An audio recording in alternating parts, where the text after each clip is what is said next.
some tail. His coconut gun can fire in spurts. If he shoots ya, it's gonna hurt. He's bigger, faster, and stronger too. He's the first member of the DK crew. DK, Donkey Kong. Hi, DK. Donkey Kong is here. This Kong's got style, so listen up, dude. She can shake it, start to her. She's quick and nimble when she needs to be. She can blow through the air and climb up trees. If you choose her, you're not choose wrong with a skip and a hot cheese. One clue Kong. DK, Donkey Kong.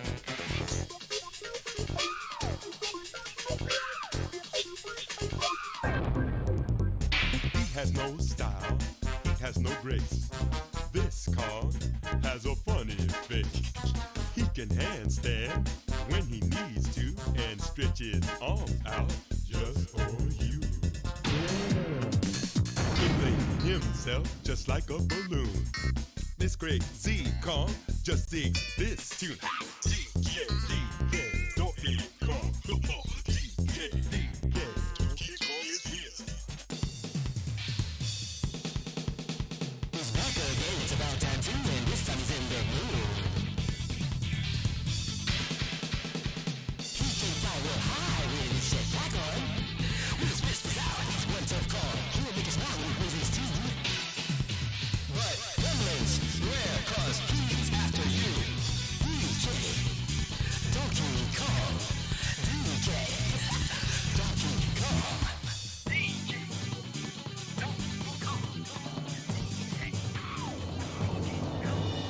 Finally, he's here for you. It's the last member of the DK crew. This Kong, so strong it isn't funny, can make a gremlin cry out for mummy. He'll pick up a boulder with relative ease, makes crushing rocks seem such a breeze. He ain't move slow, he can jump high, but this Kong's one heck of a guy. Come on, Cranky, take it to the fridge. Walnut, peanut, pineapple smells. Grapes, melons, oranges, and coconut shells. Walnuts, peanuts, pineapple smells. Grapes, melons, oranges, and coconut shells. Oh yeah!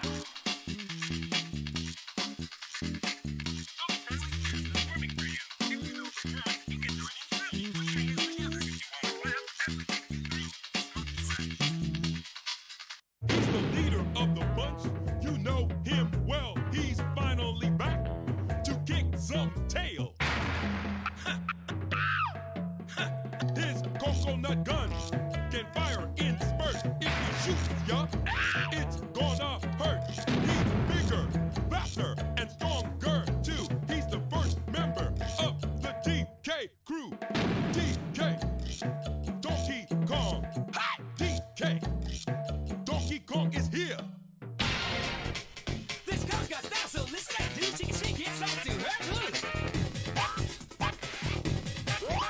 She's quick and nimble when she needs to be. She can blow through the air and climb up trees. If you choose her, you're not choose wrong with a skip and a hot cheese. One clue Kong. DK, Donkey Kong.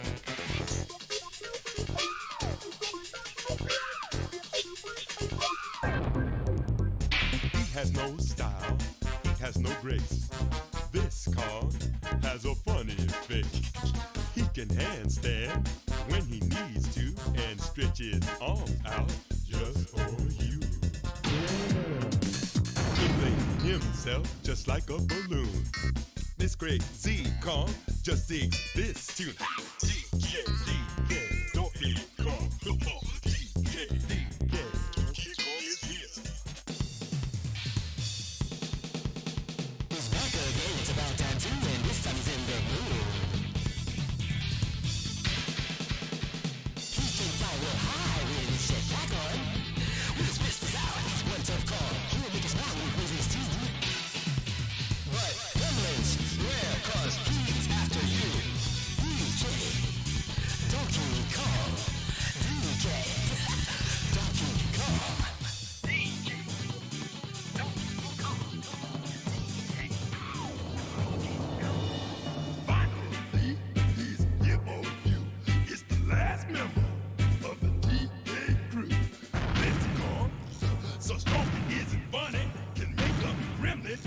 Cry out for mummy. Pick up a boulder with relative ease. Makes crushing rocks seem such a breeze. He may move slow, he can jump high, but this comes one heck of a guy. Come on, Cranky, take it to the fridge. Walnut, peanut, pineapple smells. Grapes, melons, oranges, and coconut shells. Walnuts, peanuts, pineapple smells. Grapes, melons, oranges, and coconut shells. Oh yeah!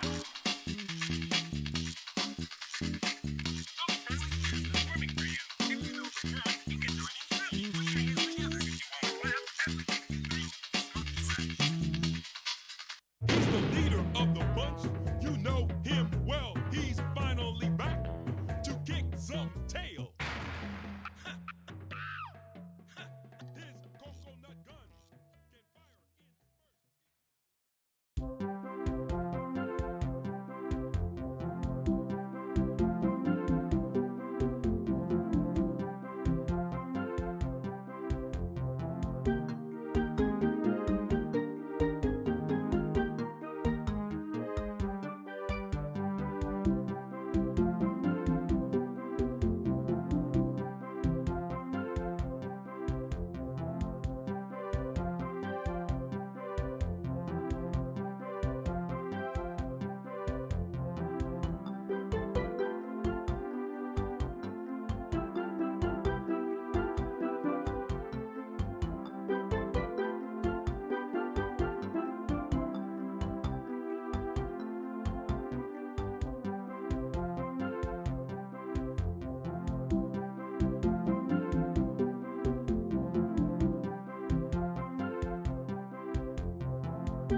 Hey, do you ever wonder what a Windows alert sounds like? Because I think it would sound something like this.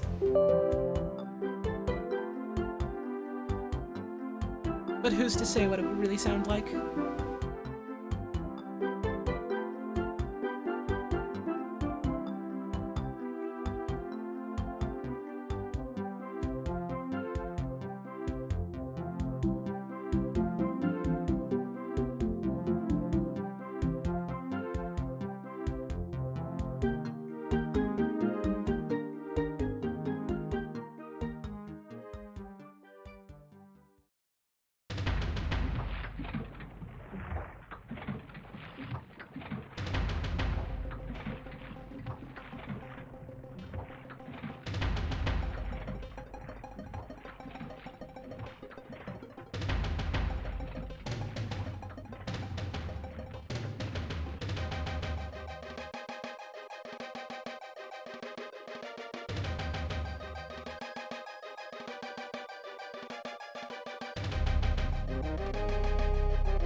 Hello! How? That's too loud, hang on. There we go. How's everyone doing today? Hope you're doing well. Hope your day's been good to you so far. It's a Friday. We have made it to another Friday. It is August 5th, 2022. I had a pretty good day. The sun's out. My cat was real cuddly. I got to pet her a lot. We had some tomatoes that were ready to harvest. So I made myself a BLT for dinner. Oh, holy fuck, it's so good. You get yourself some good tomato. You make a sandwich with that, you're in heaven, I tell you. It's good. It's good. If you can believe it, it's a Friday once again. I'm probably gonna hop right into it as soon as possible, but we are doing some more Citizen Sleeper tonight, which I am real excited about. I think we might try and wrap it up tonight. I don't think we're gonna maybe get to the like update stuff that was added recently, just because I think what I want to do, since like apparently those are all going to be at least somewhat related to each other, what I kind of want to do is wait for more of them to come out and then just do a bunch of them in a row. I think that would be fun to do that way. But you know, maybe I'll have extra time tonight. I'll want to give it a look. But right now, what I'm hoping is I'll be able to finish things up tonight. But you know, I'm not going to rush it. I like taking the time with this game, so there very well might be another stream or a couple after this one. Thank you, Fox Madeline, for that brand new sub. Very much appreciated. Speaking of subscription, if you want to support the stream, subs, tips, bits, all that stuff, never mandatory, but always very greatly appreciated. You know, never any obligation to, don't feel any pressure to. But, you know, this is my job, and because of the very generous support of viewers like you, I'm able to keep doing this as often as I do, as well as put time into doing other creative endeavors, some of which you might get to hear about within the next couple of months, which I'm excited about. So thank you all very much for that. Other things, you know, welcome to the stream. If you haven't, if you're new here and you haven't done it yet, maybe consider hitting that follow button if you want alerts on when the stream goes live and things like that. You can join the Discord if you like. There's some real nice folks there, some real fun conversation. You can follow me on Twitter. I mostly just post about the streams and stuff, but hey, you can give that a look. You can follow me on Tumblr. I mostly just use that for like Q&A nowadays. You know, things like that. Review the rules if you haven't in a while. Even if you know you're not a new viewer, it never hurts to refresh yourself on how to best behave in my zone, so that a demon or a ghoul doesn't come out and get you. That would be very scary if it did. I just looked over and noticed that the subtitles interpreted me saying ghoul as Google. This really says something about our society, I think. I think that's all the preamble stuff. I want to get going on more Citizen Sleeper, so let's go. On it. Not a very good segue. But that's okay. I'm feeling tomato effects. I'm not on my A game here. I'm on my Steam game on my PC. That's also not a very good segue, but that's okay.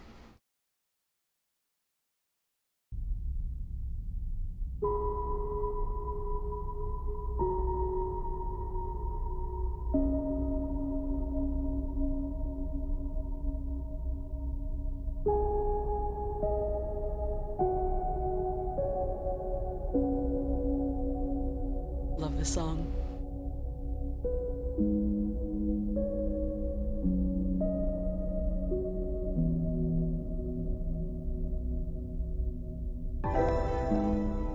Hey, thank you for the bits. Hey Holly. I just made sukiyaki hot pot for dinner and it was so yummy tasty. Hell yeah. I hope it was... I mean, you just said it was so yummy tasty, but all the same, I hope it was so yummy tasty. Thank you for the bits, I appreciate it. Is this like Disco Elysium? Not quite, but you know, they're both sort of text-based adventure role-playing type of games. They go about it in different ways, and they got different stories and themes, but Certainly not, like, entirely alien. They both do their own things. And we are gonna keep on going.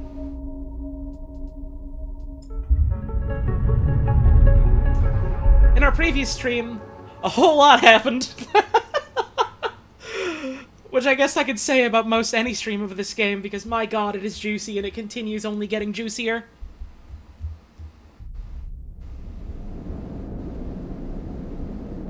But we have some really goddamn good rolls. So I reckon we can do a whole bunch today. Let's see. What have we got?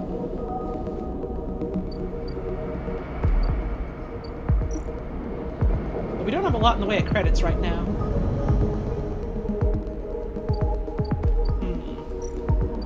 How's the aviary looking?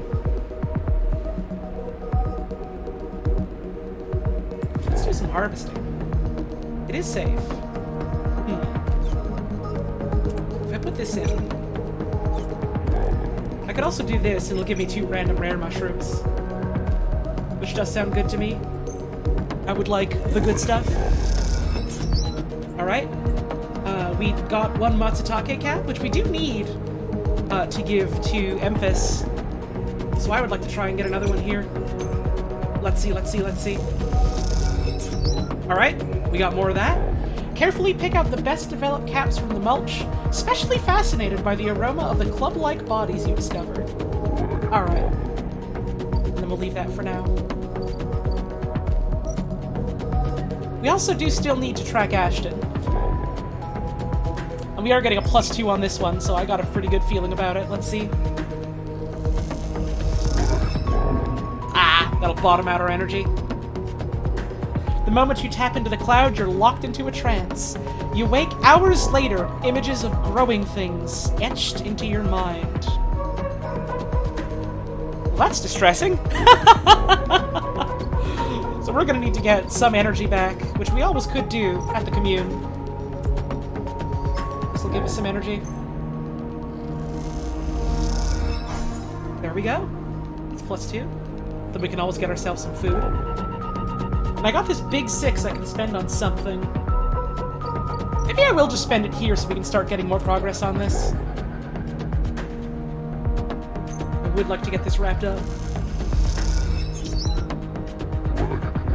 Ooh, and we got some money for that, because that is an interface option. Found the soundtrack for this game on Spotify? Hey, hell yeah. I gotta check to see if it's, on, like, Bandcamp or something. I would want to pick it up for myself. You notice a spike of activity.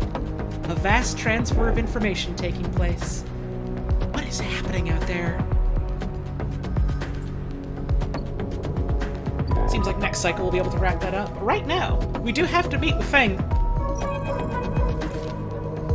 When you enter the service dock, Feng is already set up, crouched among stacks of equipment. He's leaning over a terminal, bathed in a blue glow. He looks totally at home. Sleeper! What do you think? Turns out not... Oh, I guess that's also still a quote. I guess they put a little quote mark there by accident. Turns out not everyone's having it set against me. A couple of my old systems pals managed to ship me some of my old gear. He gestures at the pile of blinking hardware. Nice kit. Feng does a mock bow. Any updates? Feng beckons you over. He has a set of scans of the wastes on his terminal, with heat maps of activity overlaid. A chunk of the derelict rim is blotchy with bright red and orange marks. It is, in fact, on Bandcamp? Oh, fuck yeah, let's go. I guess I'm picking that up real soon. Does this look like a wasteland to you? Feng shakes his head. There's hundreds of Conway machines out there, all lined up in concealed hangars. And a whole underground facility to support them. Arden's got a crew out there putting them together. Must have shipped them in piece by piece through the shipyard, ready for assembly out here.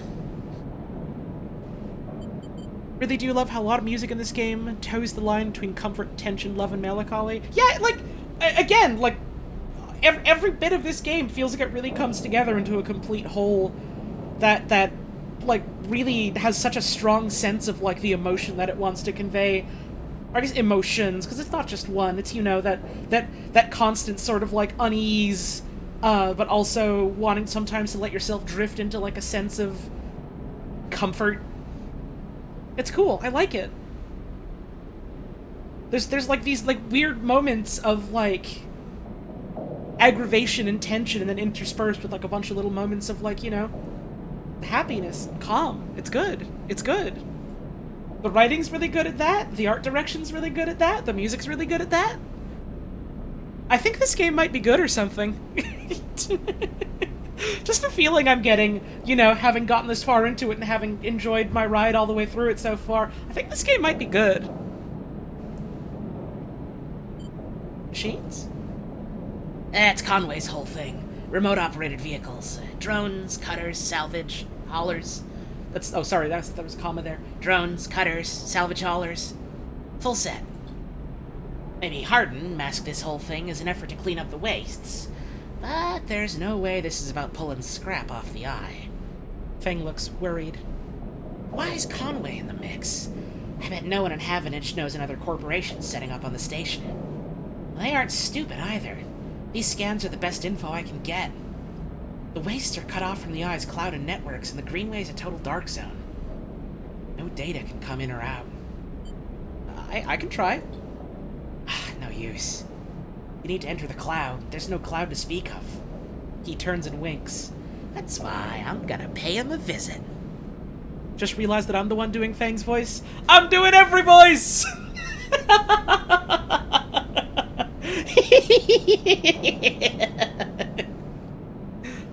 How? Well, you forget. Havenage comes in and out of there all cycle. I should be able to get in. Long as no one I know sees me. He grimaces playfully. But I need you on the outside to help disable security systems and cut me a pathway through. There's no cloud access, but if I can get inside, I can open up nodes in their network and we can work in tandem. It's a massive facility buried deep down there. Miles of corridor and ventways wrapped around cargo bays and hangars. So it'll take more than a few cycles to work through it. But as long as you keep them off my back, I know I can rip what we need out of there. He pulls a handful of ripper worms from his pocket and hands them to you. These are the last of my little helpers I managed to salvage, so make them count. I modified them slightly. This time they'll feed their data threads back into the system that they're tunneling into, creating a nasty little feedback loop. Oh, was that actually cat sound? I thought that was like maybe coming from the game, but it very well could have been Lola meowing at my door.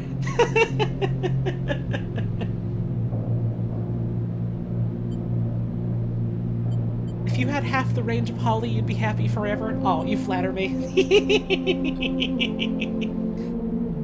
We run it just like we did with the agents. Hack the nodes I pinged to locate the ports for the security system, then slot the worms in those systems and let them go to town. He points to a fuzzy silhouette of the buried facility on the terminal. Here's the entryway. This is where you can get access and slot the first worm. That'll fry their perimeter systems and get me past the first cordon. What I need from you is to keep your eyes on the facility after you kick things off. You see me pop up a security system, a server bank, you need to break in and slot a ripper to disable it as soon as you can. If I can't? Feng gives you a hard look. You miss a system, you wait too long, they're gonna find me. Simple as that. He claps you on the shoulder. I need you focused on this one, so I'm gonna let you fire the starting gun. I won't go till you slot that first worm. Alright, next cycle then. I'll leave a tracker running on the terminal here, so come back here if you want to see my progress. He affectionately pats the top of the screen. Got it. Don't worry. You can run rings around their protocols. I've seen it. Feng gets up. It's all in place. You just need to make your own preparations, then slot that worm. He stretches. Just don't wait too long. I'm getting bored of all this sneaking around. Once I'm inside, I'll get the proof we need to end this whole thing. No matter what. He crouches to check the terminal. We can't take longer than 6 cycles on this thing. Remember that. He stands up. Oh, and one last thing. He lowers his voice. If I get caught, or you can't reach me, or we run out of time, there's one thing I need you to do. Oh, come on, don't talk like that, dude. Just listen. He hisses. You've never seen Feng so serious. You take whatever I've managed to pull at that point, all that data. You slot that stuff into this relay I've set up here. He points to a pile of servers and terminals hooked into the dock with cables as thick as your arm. I repurposed the dock's SOS broadcast system to beam out whatever you put in it. Anyone with a terminal, a slate, or a server on the eye will see it. That means Havanage, Yatagan, the hub, everyone. No matter what, Hardin isn't sneaking away this time. He grins. Yeah, I suppose it is a good thing we're a master hacker, huh? It's a good thing we putting all our points into hacking shit. Also, howdy, Dominic. I hope you're having yourself a good day today. I've got a bit more work to do here, but the moment you slot that first worm, I'll make my move. He gives you a parting smile and turns back to the terminal. The nerves hit as you make your way out of the service dock. Time to prepare yourself. Alright, well, next cycle. We're gonna have to do it. Oh, and also we can start gathering scrap here. Neat. Been playing Bear and Breakfast? Hell yeah. I have been looking forward to that game. So I'm excited to give it a try at some point. So, where is Emphasis Stall? We have the Matsutakes. Let's see what you got, bud. Emphas inhales the deep autumnal aroma of the Matsutake caps and nods. He seems impressed. Hell yeah. Let's get a meal. There we go. Full up on energy. And we have to wait a little bit. Need some time to ready the broth. Apparently there's some ingredients he still needs to source. Hell yeah. I want to go to our little house. And I want to feed our cat. Yippee! I love to feed the kitty. Alright, and since it seems like most of the stuff we're doing in the next cycle is going to be here,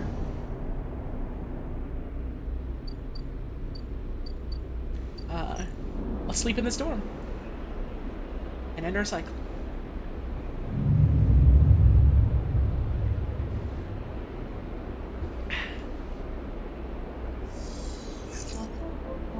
Good rolls. We might need them today. Of all days, we might need them. Not this one. Let's see. So let's start tracking it. Help Feng chase his leads. Let's toggle that.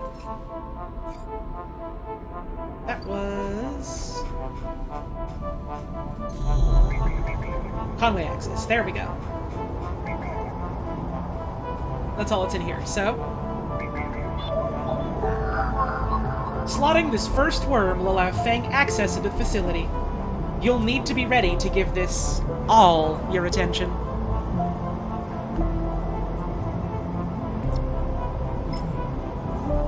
Godspeed, little worm.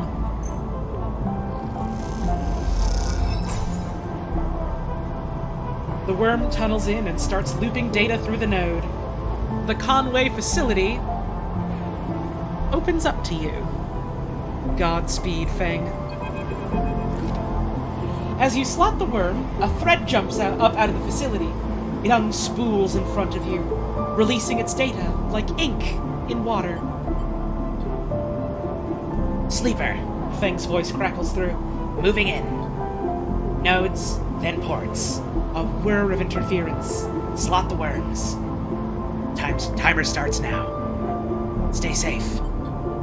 The thread dissipates. You are on your own now. Consec F1. This node is linked to the outer security layer.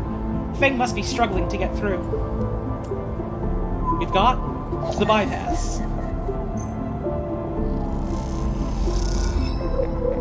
There we go. F1 port located. Consec port F. The first layer of security. A ring of doors around the central facility. Time to open them up. Thank you, Sad Cheese, for the resub. The Ripper Worm creates its feedback loop, overloading the security system. Consec S1 and S2. The inner S-layer security is more complex. One access point won't be enough to locate the port. I'm burning this too.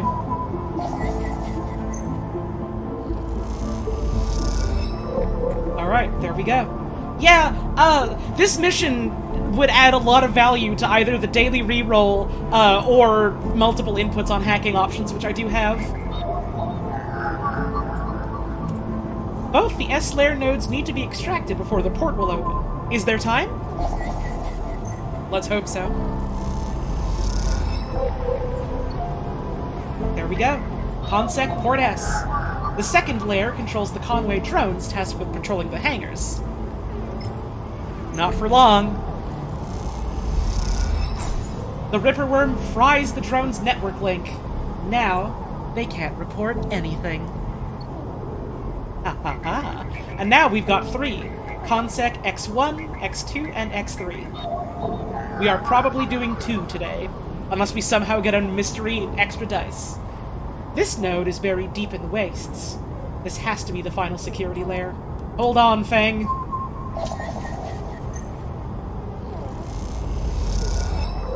Yeah, I was worried that, like, the extra rolls wouldn't really add much value to us, especially since, like, we've done most of the hacking things already, but, like, there are interface skill checks in, like, just, like, the normal part of the game, the like, not data part of it, and also, like, this bit especially, it is extremely valuable. It is putting in some damn work.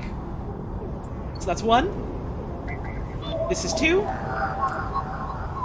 How many nodes are on this layer? I've never seen such tight security before. Alright. X3. 3 nodes to locate the final port. Then Fang will be in. Not much time left. We need a 1, a 4, or a 6. We have a pretty good chance of rolling one of those. Next time. Fang's main terminal shows you how far he's progressed through the facility. The deeper, the better. A timer on the terminal shows how many cycles you have left to get the data you need. Come on, Fang. Nothing more we can do today. Let's hope we can crack this tomorrow.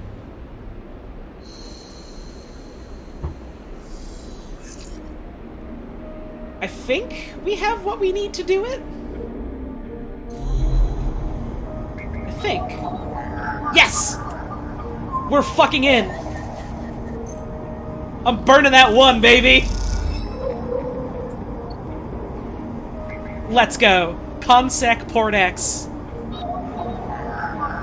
Sure they won't notice all their security systems exploded until tomorrow? I mean, it's mostly all automated stuff, and I think all the remote engineers are like, you know... It's a business holiday. They got time off. They got 6 cycles off. This final layer controls surveillance. With this down, Fang should be able to control the facility's cameras. The Ripper Worm chews through camera control. The moment it does, a thread shoots from the facility. A thread from the facility cuts through the cloud like a hairline crack of light. That's it. The final layer of security. Broken. Somewhere, buried in the depths of the station, Fang is in control. He's slicing into the camera control circuits and piping out the result. The thread flickers and unravels into an image. A scene. 2 figures in a room. One sat, the other pacing. The pacing figure resolves into Hardin. The unmistakable superior posture, the shock of gray hair. But the second figure's features don't seem to resolve. They're vague, unformed. problem with the data, perhaps? You look closer. Then you see it. The figure is a proxy. Perhaps you should have expected it from Conway, a corporation whose very existence is owed to automation. The proxy is a machine designed to be piloted by remote connection. Someone elsewhere in the system puppeteering it with their own body, speaking so it may speak. Ah, so it's like you're in VR and controlling a mech. Becoming a digital super ghost in this game feels so rad. Yeah, I really love the way that, like, the hacking is spun in this game. It feels like this really cool mix of, like, you know, tech stuff, and then also this sort of, like, ephemeral, almost mystical quality to it. Maybe less mystical and more magical, but maybe that's just prattling on about vocabulary in a way that only really matters to me specifically. But the point is, I think the way it's handled is really cool. The proxy sits impassively, or the Conway executive that's piloting them does, from the distant safety of some ship or orbital colony, perhaps. We can move forward. There is no doubt, Hardin's saying. The reclamation teams are almost ready, and after that, I will make the declaration. Nothing has to change. The proxy leans forward, its movements stilted, uneven, as if its body was being refracted through water. But things must change, Hardin. We need further assurances. I have been informed of a breach in one of the closed networks in the low end. You have been careless. Hardin waves the accusation away. We have been stretched. A breach was detected, yes, but no data of value was lost. Our board is concerned, Hardin. A drop in our value would be unwelcome at this time. The proxy leans back, its posture dominant. If the reclamation of I-1 is contested, then we could be drawn into a compromising legal position. Love the connections with brain synapses and neurons work so well, especially with the fungus theming. It really does, yeah. I kind of wonder, since, like, so much of what we've seen here in, like, the Greenway has to do with, like, fungus-related stuff, and how, like, there's that huge chunk of, like, the cloud there that's just, like, all weirdly shrouded over. And they're talking about the mushrooms being weird, too. I wonder if that's all going to be connected somehow. That's going to be exciting. I'm looking forward to it. It's either going to be two cool separate things or one cool thing, so I guess we'll see.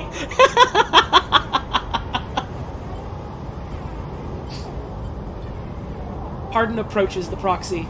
There will be no contest. Not from Solheim, who cannot muster a defense. Not from Havenage, who will fall into line below me. He crouches in front of the seated figure, eye to eye. And the people of this station?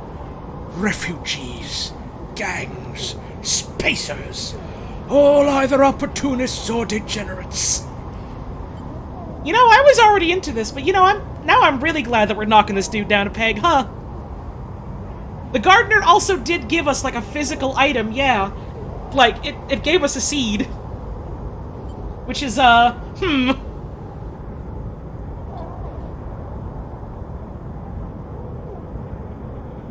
not sure who's saying this. I'm going to assume that it's Hardin. Havenage is no longer strong, no longer united. Not one here believes in Erland's vision, nor has the strength to enact it. I sat across from him at the negotiation table. He was forceful, eager, weakened by his ideological convictions, perhaps, but a great man nonetheless. This place no longer deserves to bear his name. The Eye is crippled. It cannot survive. It is a ruin filled with squatters and outlaws. They will be lucky if it still spins in 100 cycles. Hardin stands. Anyone who uses the word degenerate seriously deserves to get got. Yep, I'm with you there. Fucking cannot stand when people use that word. Miserable bullshit. You will move forward with the reclamation, because otherwise you will lose your advantage in the system. Without your advantage, you will lose claims on the remaining palladium. Without Is that palladium or palladium? I've never remembered. Without the palladium, your factories will go dark. He pauses. Do I need to continue? One moment. Comes the response from the proxy, and its head drops to its chest. Hardin steps back and paces once more, awaiting the discussion taking place elsewhere in the system. You watch Hardin as he paces, as he considers his future.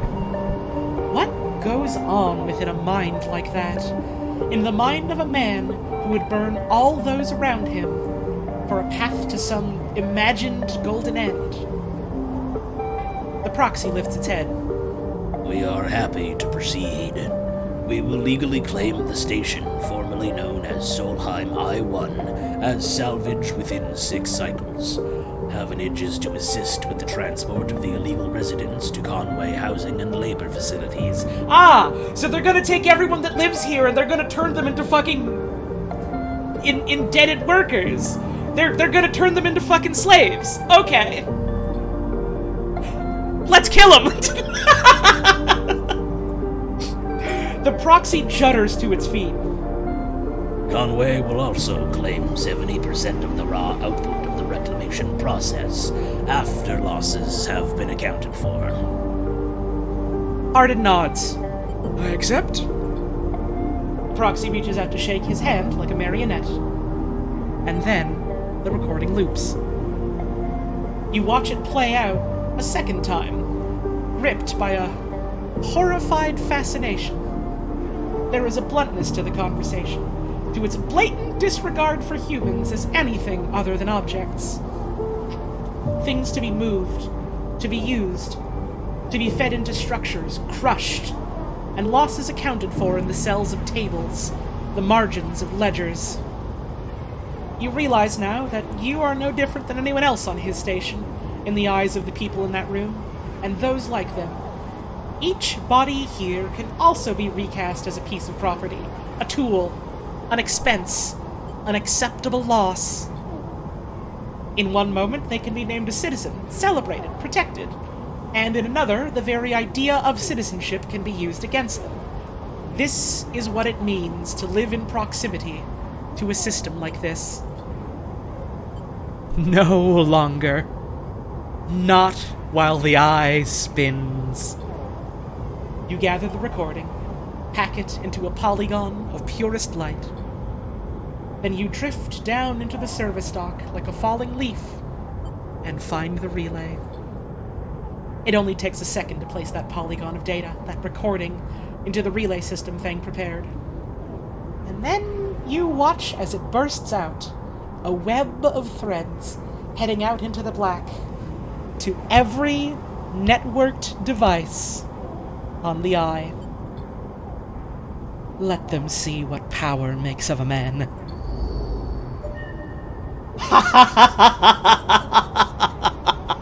Let's fucking go! And now, we wait for Fang to return.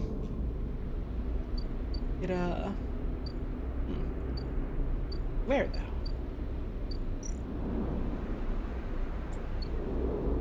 Does it say where? Fang said he'll disable your SNARP tracker if he can get to the bottom of his mystery first. Wait for Fang to return. Okay, so Fang will be back somewhere at some point.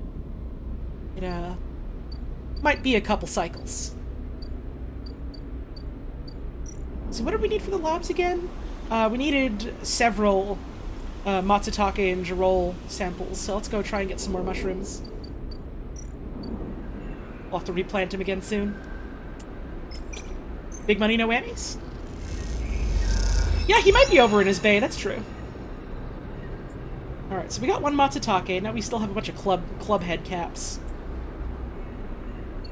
Alright, so it looks like we will need to grow more. Yeah, so we need to get more spores. I got an achievement for that called Spore Catcher, which is cute. So let's try and get some spores. Go for this big roll. I mean, mean, we still got things to do in this cycle, so I'll look around and see where he is on the station. Where his countdown is. Oh, no, not the labs. Well, I can turn in the Matsutakes here. So we'll do that. Okay, so that gives 3 pips of progress. You hand over the caps and Rico looks pleased. My amateur mycologist. Thank you. And then let's do... Ooh, no, that's not a terribly good roll, so I'm not going to do that. That'll just make me lose energy. I should spend this one... here. No, not here. In the commune. Just to get a bit of energy back.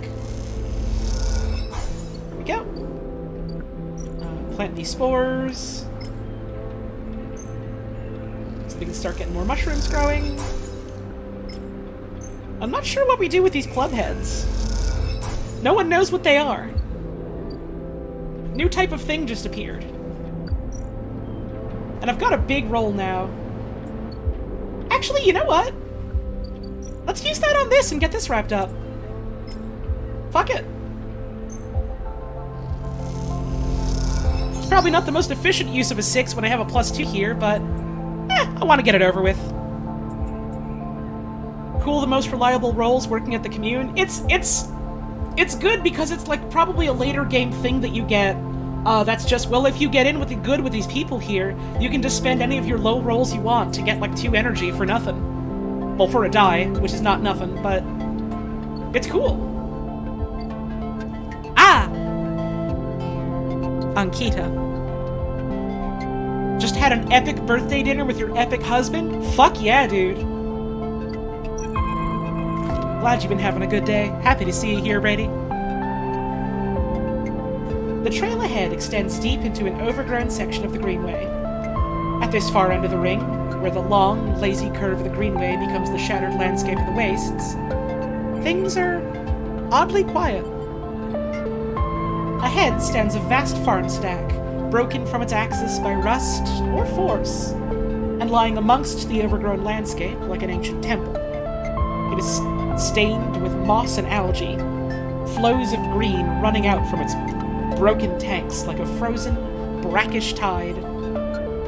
This is where Ashton is hiding, you're pretty sure. All your intuition points to the shadows beneath this collapsed superstructure. You roll the comm headset Ankita gave you in your palm. Call Ankita. You saw the epic mealtime guy over the weekend. Fucking wild. Ha!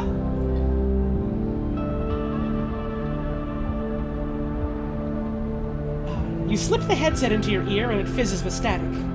After a few moments, you hear Ankita. Sleeper, have you located the target? A doubt enters your mind. Can you be sure he's there?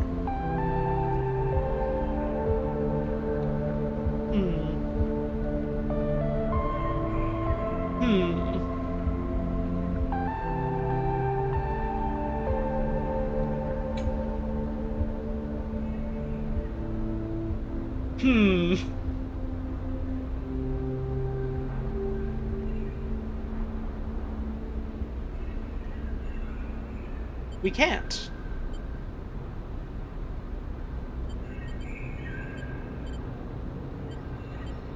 If we say yes, come now, and he's not there, she's gonna be pissed. But if we called her up and then we say no, hold on, she's probably also gonna be pissed.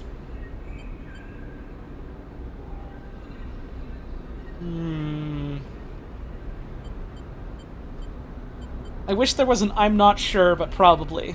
Oh well.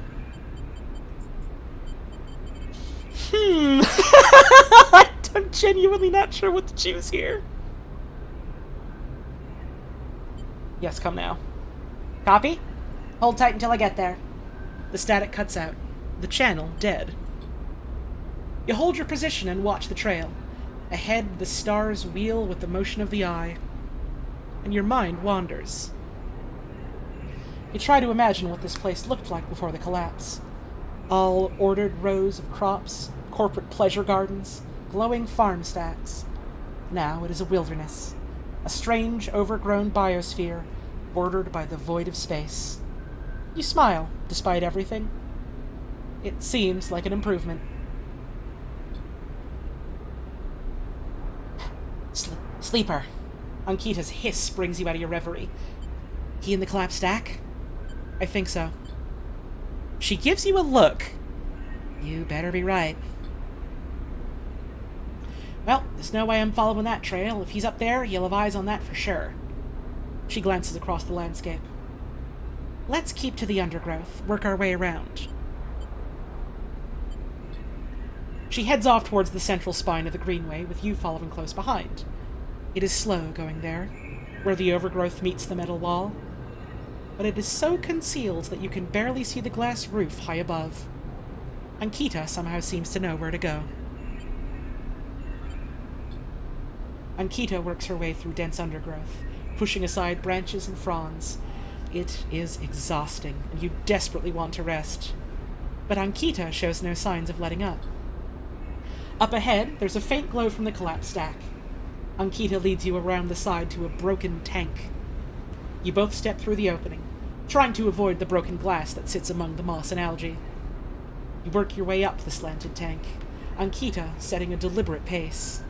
Somewhere, water drips, and you swear you hear birdsong. Hanging plants catch the light, coating the place in a pale and sickly green.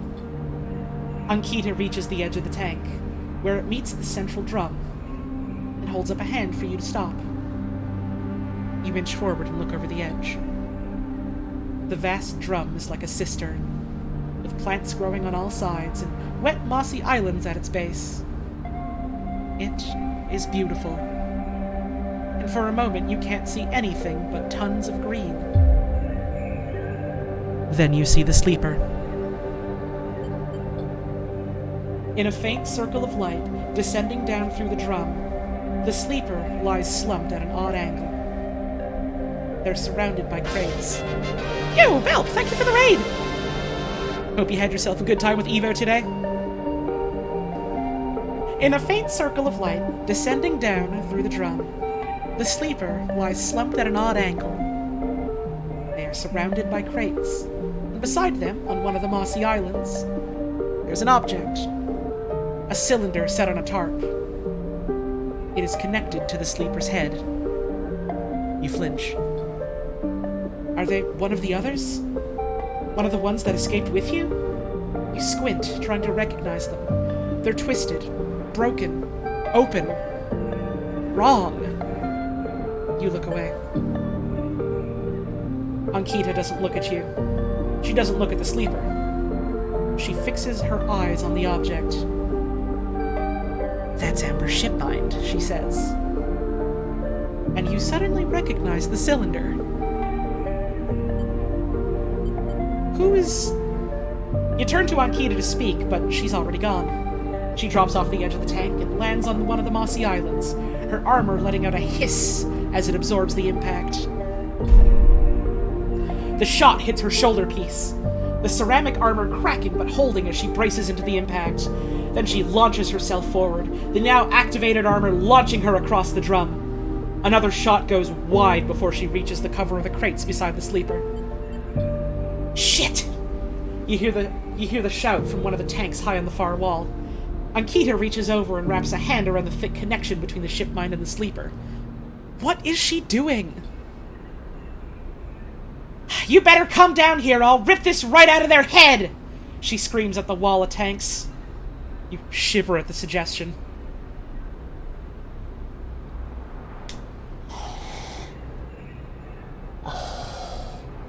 Oh no, dude. Oh, I don't like this.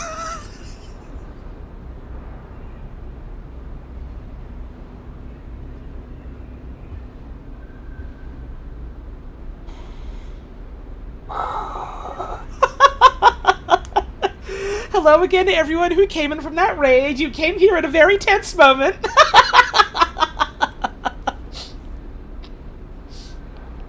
Oh god, I gotta go with my gut here. Stop! Quiet, sleeper! Ankita shouts. A shot rips through the moss beside you, filling your vision with green. The shooter must be somewhere on the other side of the tank. Do that again, and I swear to God, I'll tear their head off! Ankita shouts to them. Sleeper, you stay down! There's a long pause. All you can hear is the dripping of the water running down the walls of the drum. Then Ashton calls out. Ashton, disgraced mercenary. I'm coming down, Ankita. Don't do anything stupid, for God's sake. He appears at the far side of the drum, stepping through the shallow water, rifle raised above his head. Drop the gun! Ankita shouts. He throws it down onto the moss. As you lean out to watch, you see him catch your eye, clocking your presence. What are you up to here, Ashton, you sicko? She stands, keeping her sidearm trained on his head. You ripped my ship mine for what? Some freakish experiment? Ashton approaches with shaking hands, his eyes now fixed on the connecting bundle of wires that Ankita still has hold of. Steady, Ankita. It isn't like that. I needed the ship mined. You have to understand. They would have died without it. What are you talking about? I don't give a shit why you ripped my ship mine and crippled my ship. I should put you down right now! She tightens her grip on the connection. Typical you, Ankita. No curiosity. Ashton smiles shakily.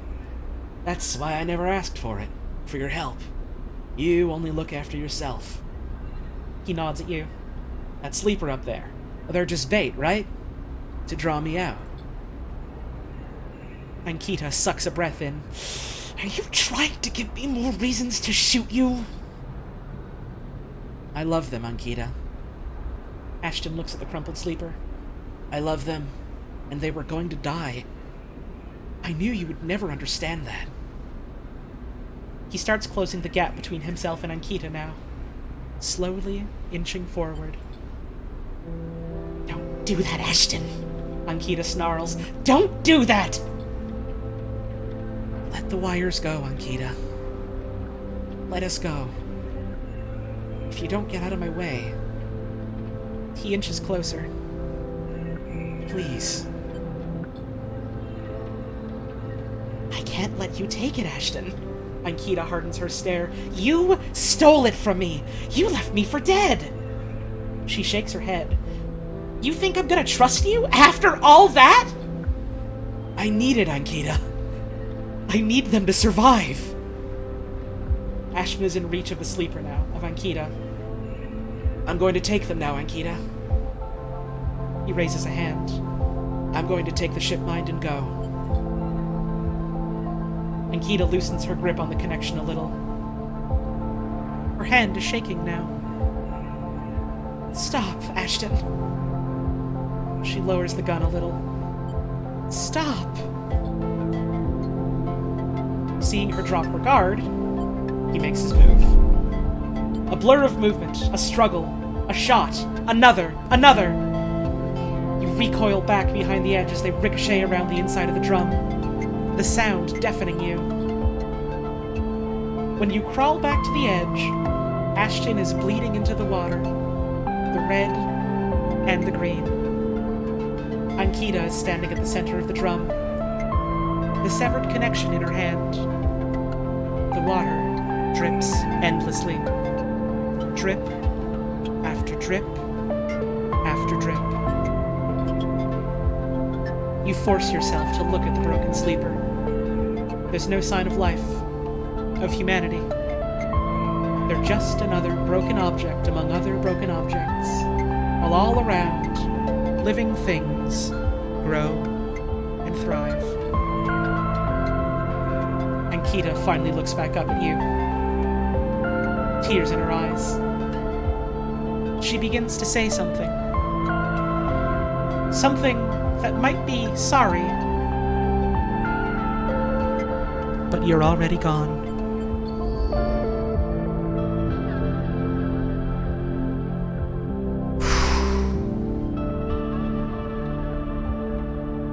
Holy shit, dude.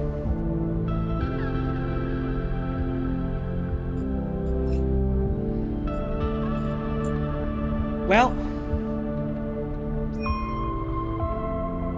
we found Ashton.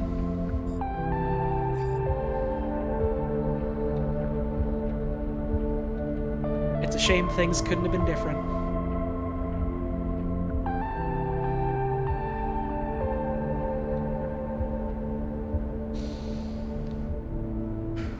No, not the only person on the station like us. There have been multiple sleepers. All of them are now dead. Holly Tones pathetic wet beast. Holly Tones pathetic wet beast. Thank you, it's Fuyu, for the 13-month resub.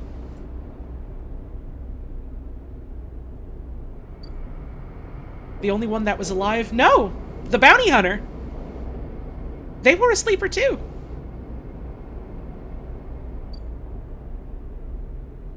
And now they're all dead, except for us.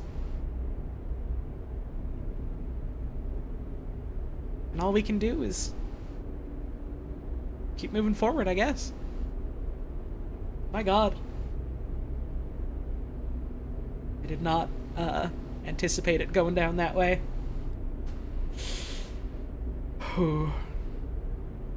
I do want some answers from Ankita, but I do think I need to get up and have a stretch first.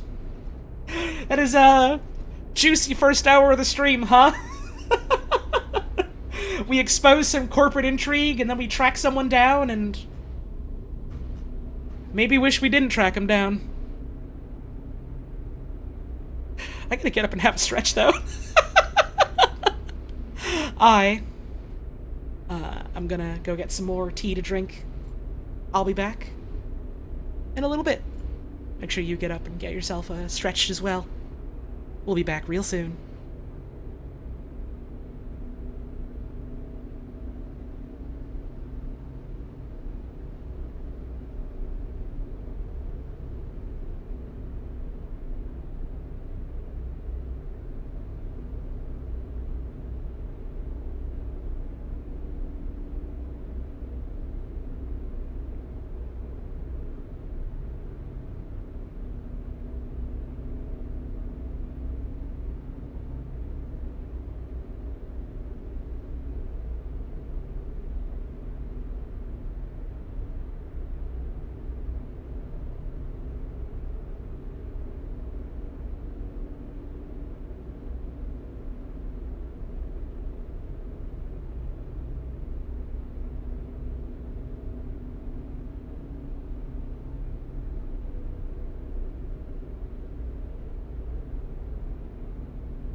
And we're back.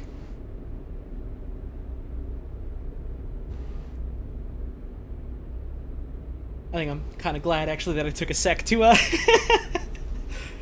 get up and have a stretch, take a breath, because, whoo! Little heavy there, huh? Song just playing was good. What was it? Something from the video game, because I didn't put any other music on. Something from the game soundtrack.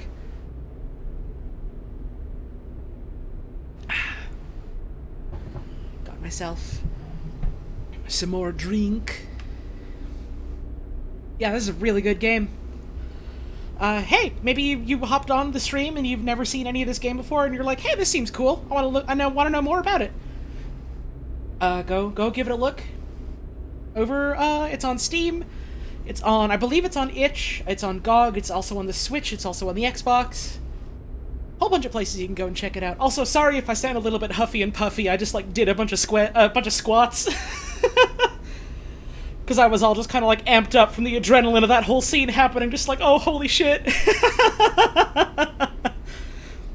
I've also got, I've streamed my whole playthrough of this game over here on my Twitch, so you can always go and check out the VOD of the first episode, see if you like the beginning of that, and then if you enjoy that, maybe consider getting it yourself. It's a real cool game. I very highly recommend it. I did not turn into Squid during the break, as far as I'm aware. Do I recommend it blind like Outer Wilds and Hypnospace? It's not really that kind of game necessarily, but I mean it's a story-driven experience. So it's I would say better in the sense if you start it from the start and then keep following it from there. But it's not really necessarily the sort of don't ever look things up about it type of thing like Disco, not like Disco Elysium, like Outer Wilds or Hypnospace. Not that kind of game, but it is a really, really good narrative adventure type of game. Very highly recommend it. Yeah, it's wild to me too. Seymour disapproves that this is only game number 2 from the folks who worked on this. What was their first? I think it was called In Other Waters, and it's about diving. And it's one I also really wanted to check out for ages now. Back to it.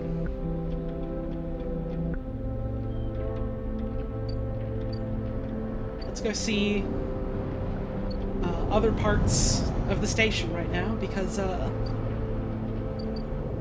want to see if we're still waiting on there we go, Fangs Bay. The building is chaos. Most of it is in total lockdown. No one will give you a straight answer about Fang or Hardin. It's an automatic clock. And it does have a minus here. I am worried. And we're also looking for Ankita somewhere.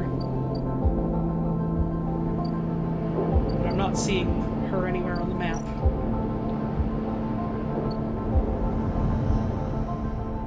Not even... no, this area's just gone now.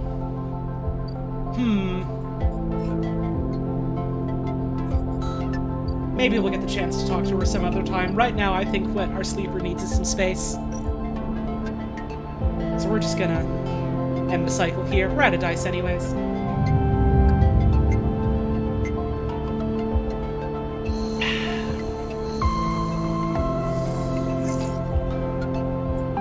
Good rolls today, at least. Well, there's the ambergris. Ankita is away. Amber is docked here. At a rickety old jetty, but she's sealed up. A note says, "Sleeper, stay. I'll be ready soon." In a couple of cycles, we can finally get some answers from her.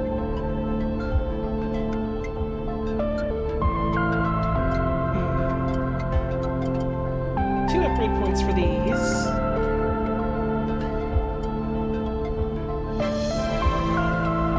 Hey, thank you for the tip! Friday night study. Good luck on the studying. Also, you have to give Lana a kiss. You legally have to kiss the cat. You have to. You gotta. Good luck with the studying. Back late from break, what'd you miss? We haven't really done anything since I got back from break. I've just kind of looked around a bit. We're waiting for Ankita to come back. This is the big one. Let's see. Do I want any of these upgrades? I kind of do, I think. How about this? We'll take instant karma. And then maybe go for that +2 one into it. I feel like it's a fun combo that we've got going on. We can get a reroll if we want. If we want. So let's get some more mushrooms going, because we do need... Let's see, if I do this... there's a 25% chance we just get Bobo luck. But chances are we're either getting 1 or 2 spores. 75% chance. Ah, there we go. We got extra. We only needed the 1, but I won't say no to more. Alright, there we go. Instant karma was a godsend for the DLC. Hell yeah. Might be a good thing to have in the pocket. I'm still not sure if I want to do the DLC, like, right away. Part of me kind of wants to, like, wait until more of it is out, because they're all apparently going to be, like, at least kind of connected to each other in a way. So I kind of want to just, like, wait for more of it to be out before I dive into it. Okay, so we gotta wait for more mushrooms to do more at the lab. So I'll wait for all those to grow. So there's not really anything else to do here.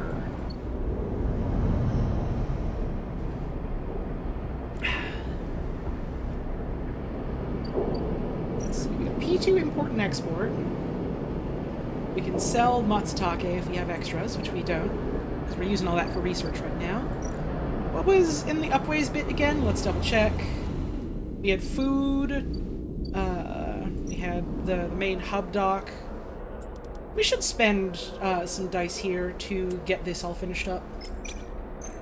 Just so that we have all the progress understanding this place all done. Okay, so the Kisho capsules, spacer sleeping berths. Only place to sleep on the hub. Hacked off a colony ship and welded to the ring. They're surprisingly expensive to rent. Huh.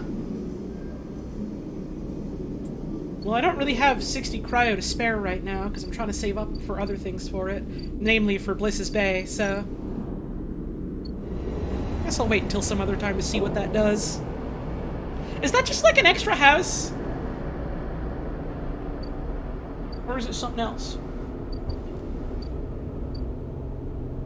Ooh, Emphasis ready. It is just an extra house. Okay. I'm not really gonna spend the money on it then. I need to save money for more stabilizer and to invest in Bliss. Emphas is preparing the Matsutake caps. He cleans them carefully with a damp cloth before shaving the stalks as if he was sharpening a pencil. His knife slides through them, revealing the bright white of the flesh within. These are good, Sleeper. Very good. He says without looking up. I bartered with Minji for some kelp too, so we can brew the dashi. You know Minji? Emphas looks up from his cutting with a smile. Everyone knows Minji. Emphas slides the sliced Matsutake mushrooms to one side and takes out a closed pan. He opens the lid and you see the green wafer of kelp sitting in a bath of water. Been soaking it since last cycle. Emphas explains. Should be good to warm now. He places the pan over the burner and turns it on low. We have some time now. He wipes his hands clean and throws the cloth over his shoulder. However, there is one difference this cycle. He smiles. You've been the one providing the ingredients, so it is my turn to provide a story. Okay. Good. This story's important to me. He gestures for you both to sit on the folding stools behind the stall. Yes, yes, yes, yes, I want to hear more from Emphas. I want to hear more from Emphas. You see these? Emphas runs a hand over his forearm, tracing the circular scars that mark them like perfect bite marks. Conway called it an anchored interface rig. Mechanical control device for piloting a heavy-duty extraction suit in low-G industrial operations. We called it a bone suit. Ah, so he worked for Conway previously. Points to a pattern of larger circles on his shoulder. They drill in and anchor it here, and all the way down the arm. He taps each scar on the way. It maps mechanical movements to the suit exactly. 1-to-1 mechanical replication. You swing your arm, a 2-ton arm swings too. You should have seen the recruitment vids. Strong people in even stronger suits tearing through stone and scrap. Superheroes! Half my graduating year signed up, from company school to company shuttle. Conway from birth to death. He stares off into the distance for a moment, fighting with the memories. But the bone suits weren't good. The rate of failures were high. Failures meant arms torn off, anchors torn out, broken bones. Bad stuff. So after a while, Conway discontinued them. No longer competitive, they said. He checks the broth, turning down the heat and adding the mushrooms. There we were. Hundreds of us with surgical alterations for suits that didn't work. They sent us home, back to that company colony that spat us out to be cleaners, drivers, cooks. Gave us drugs for the pain and told us to make something of ourselves. When I deserted, bribing some passing spacers to take me into orbit, there was only me and a couple others left. The rest just faded away. Arthritis, osteoporosis. They folded in on themselves like paper lanterns. That was my generation. The anchor points still ache, still burn. He touches the scars. What burns worse is the betrayal. I've been on the eye a long time now. That'll never fade. Not that. Not the faces of my friends. Emphis reaches over and sprinkles a handful of leaves into the broth. It's ready. Thank you. Thank you for listening to me. I will not let their story die. As long as I am telling it, it will remain. Emphis pours the broth into a double-walled metal bowl and hands it to you. The heat radiates through your hands, and the smell drifts up, rich and sharp, like a pine forest after the rain. Yeah, Emphis isn't like a combat veteran. He was like specifically geared out for like construction and salvage work. And then they decided, well, the garbage equipment that we gave to you guys isn't good enough anymore. So you're all just gonna be left for dead now. Sorry that we, installed the bone-destroying machine that destroys your bones into you. And sorry that we kind of made that the only viable piece of work for you. Good luck! Veteran of something, I suppose, but not really a veteran of, military.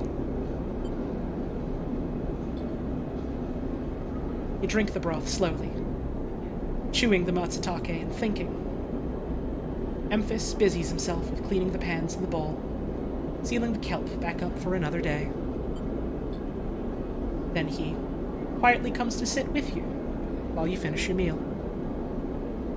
Neither of you speak, preferring instead to let the story linger in the air a little longer.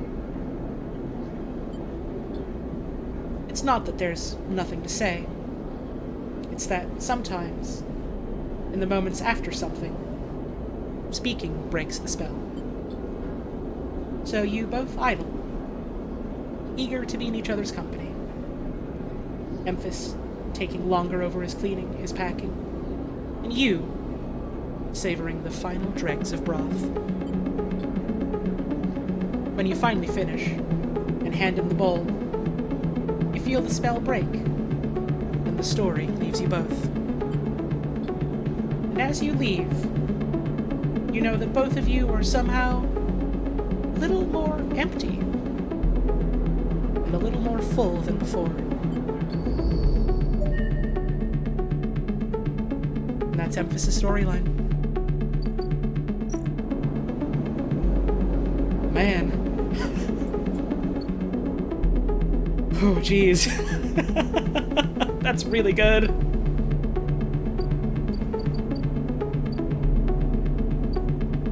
Memphis is like straight up one of my favorite characters in this whole game, and he's like one of the ones that we get to spend the least amount of time with.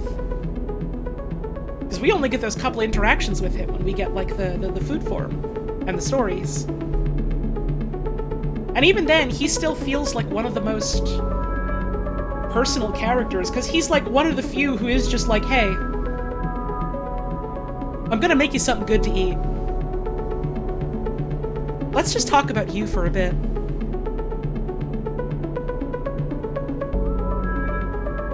And then you both open up to each other. It's, I don't know, it's really nice. I really like that.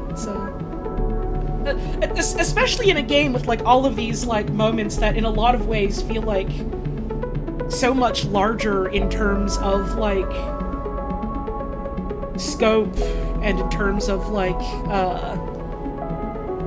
threat and, like, you know, impact to the world or, like, the people. Like, I don't know, there's just something that I think is really magical about this moment that's, like, a lot more subdued, a lot more quiet, that's just like, you know, hey, tell me about yourself, tell me about how you're here. Here's why I'm here. It's, like, really rough that, like, the circumstances that brought us here are what brought us here. But we've got each other. I don't know, I just really like that, actually. It, tugs at the heartstrings a bit, it does.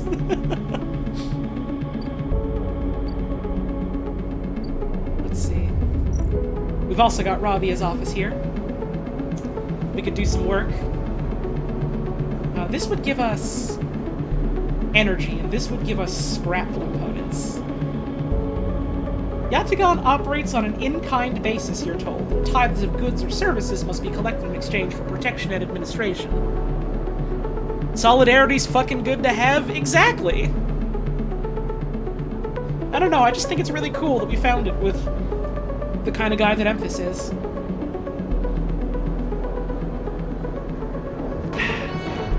Thank you. So how was your day for the gift sub?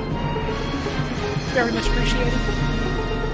Granular, personal human moments are so important when it comes to emotionally grounding speculative fiction and high fantasy. Exactly. Big agree. Big agree. Like, some of my most important, like, you know, stories like that, or moments in stories like that, are the ones that are just, like, really, really human. If that makes sense. I'm gonna burn the 6 here and go for a big roll. See how this goes for us. There we go. However you feel about Yatagan, it seems working with Rabia is your best chance to get an insight into the organization. One mechanic tithes a new filtration system for the block's atrium, and after you help install it, he offers you some of the remaining scrap. Ah.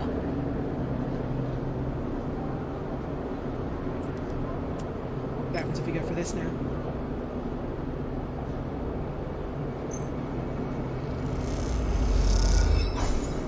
Emphasis story doubles as if you don't hate Conway, oh boy, here's even more. Uh-huh.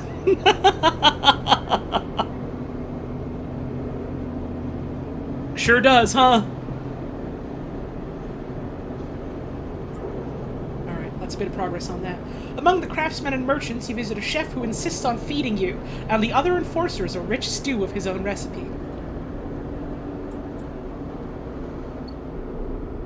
I think it might be interesting to get a little bit more work here on the Yatagan storyline, just to see what exactly is the deal with them while we wait for things to go on with Feng and with Rabia. Or with Ankita, rather. Rabia's who we're working with right now. Let's go back to our home. We got plenty of scrap here. We can get some repairs in.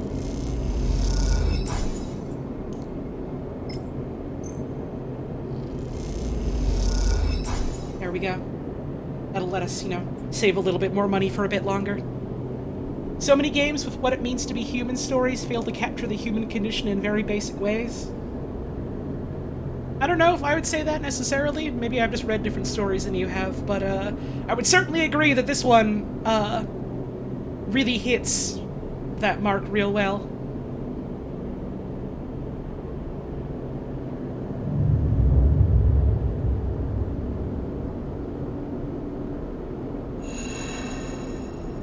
I think it's especially interesting because this is also a story that grapples with, like, well, you know, you're not necessarily, like, biologically a human anymore. You're post-human. You're like an android. And then it grapples with, like, what does that mean? What does that make you? And then it also asks, like, you know, does that mean you're still human? What does it mean to be human? Do you want to be?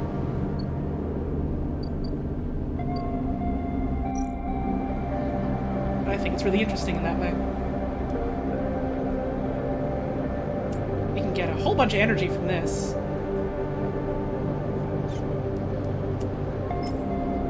Let's see how this goes. There we go. Bit of energy from that. Try another. Ooh. That made stuff go down. One merchant throws you out onto the street shouting about parasites. You look to the other enforcers, but it's unclear she'll face retribution. This one will probably give us all that energy back. Or at least a bit of energy. You help a destitute man to the Tambour's kitchens where they feed him freely. You stay behind with the chefs and sample the dishes.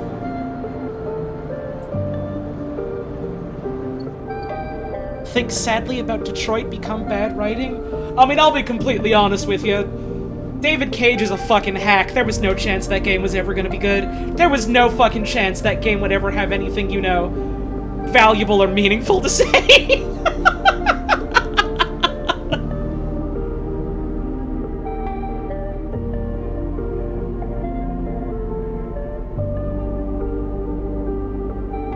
It's still a fucking miracle, and I don't mean that in a good way, that even in spite of all his games being what they fucking are, even in spite of all the allegations about his company, and all of, like, him being embarrassed in the fucking courtroom about that, they're still getting to make a fucking Star Wars game.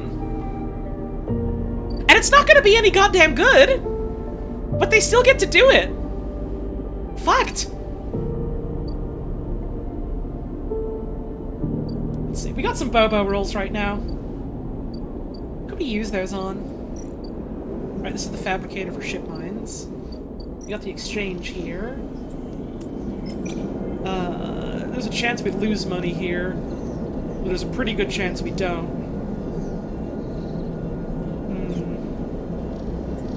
What is the tea house roll? It's also a +1. There's a chance we would make more money, but also if we get the low roll, we're not going to make a bunch. They're trying to make a Star Wars game, but it's indefinitely on hold because the job positions they listed over a year ago are still unfilled. No one wants to work for Quantic Dream. What do you know? Miracles do happen!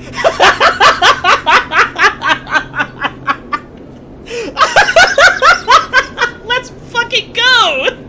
Alright. On the topic of miracles, let's go for this roll. Big money, no whammies. 9 cryo. Not bad. And Feng is back. And this was a red clock, so I'm worried. Feng grins at you as the bay door slides open. Above, in the rest of the building, people are busy, frightened. They speak in hushed tones and organize endless meetings after endless meeting. Havenage have avoided a full-blown crisis for now, but change is coming. They produced a really fancy CGI trailer, but last you heard, there's not been much progress on it. Putting the fucking cart before the horse on that one. Which... I know this is mean. I know this is so mean. But I think it's a little bit deserved in the case of David fucking Cage. I'm not all that surprised that that's what they're doing, considering that's what they've done for all of their fucking video games. It's going to be a cinematic masterpiece. Such an interesting narrative journey. And here's this really elaborate, interesting trailer for it. And it's gonna come out and be hot dog shit. Like all the other fucking ones. You disrespect my company. I am crying at court now. Fuck, dude. Speaking of I'm crying in court now, the Havenage CEO. Fang is in good spirits and bundles you inside before you even have the chance to greet him. That was the slickest operation this station has seen. He hugs you firmly. You made my job easy. He shakes you by the shoulders. I'm so proud. And He smiles.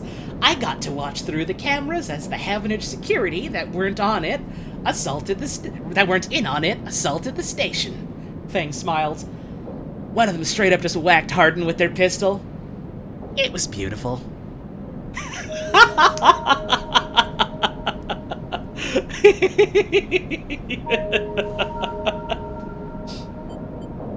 So what are they gonna do with him? I'm not sure anyone knows. But he is cooperating in dismantling his operation and scaring off Conway. Maybe they'll exile him when they're done, or hand him over to some core authority. Fang shrugs. Well, now I know he won't be an issue. I'm gonna be focusing on systems for a bit. He shakes his head. Seeing as that's my actual job. He points to the ceiling. The people upstairs weren't so happy, though. They've been fielding questions about the state of the eye right and left since the recording got out. People are scared. I'm not surprised. Yeah, this whole thing hasn't won me many fans of the administration. But I think in the end they'll agree that outing Hardin was worth it, whatever the methods. He touches a stack of hardware. The eye's old. It was never meant to run like this. The master control points that Erlen and Havenage installed, they keep it spinning from the rim. That isn't ideal. But if you're asking me if the eye will stop spinning next cycle, no. He smiles. And me, and a ton of other skilled people, will be working to stop it happening in the cycle after that. Hardin's problem was that he didn't believe in people. He believed in systems, and their ability to shape the world around them. Fang squeezes your shoulder. But as far as I'm concerned, people should be the ones running the systems, not the other way around. Anyway, Fang raps on the side of his terminal. I know you didn't come down here for a lecture. Yeah, I came down here for my tracker, actually. I haven't forgotten. He produces a thumbnail drive. I managed to finish that code solution I showed you. It's a modified Ripper worm. One made to deactivate that tracker of yours. He's giving us a worm! Oh! Systems is basically doing the Y2K fix every day. Yeah, they sure fucking are, aren't they? But in the time since I got back, I added something extra. That tracker of yours doesn't just show SNARP where you are. It transmits data about the state of your body, your current condition. My worm won't just deactivate it. It'll edit that data to tell SNARP your body is irreparably damaged. DNR. Do not retrieve. He grins widely. Pretty smart, right? That's perfect. Just slot it already. You take the drive and hold it in your hand. Then you close your eyes, open up your access ports, take down your defenses. The worm immediately enters your close network. It whips through it, taking things with it as it goes. The moment they're gone, you forget they were ever there. They just blink out of existence. A second later, it is done. You open your eyes. How do you feel? Asks Fang, a little nervously.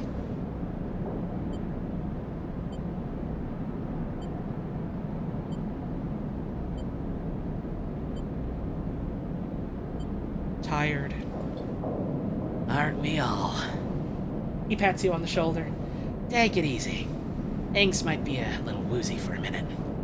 He looks at his terminal screen. Logs tell me it worked, so feel or not, you are free. Fang lets the word free hang in the air a little before he continues. Seems like it might be finally time for a celebration. Fang wraps his arm around you. Jenna still owes us those drinks. He laughs. And you join him. And later, when you leave, you feel deeply thankful for having such a friend. As you walk away from the building, you look up at the wide curve of the eye, up at the hub, and the other rim beyond it. The whole thing twinkles with lights, and it seems impossible to see it as anything other than breathtakingly beautiful.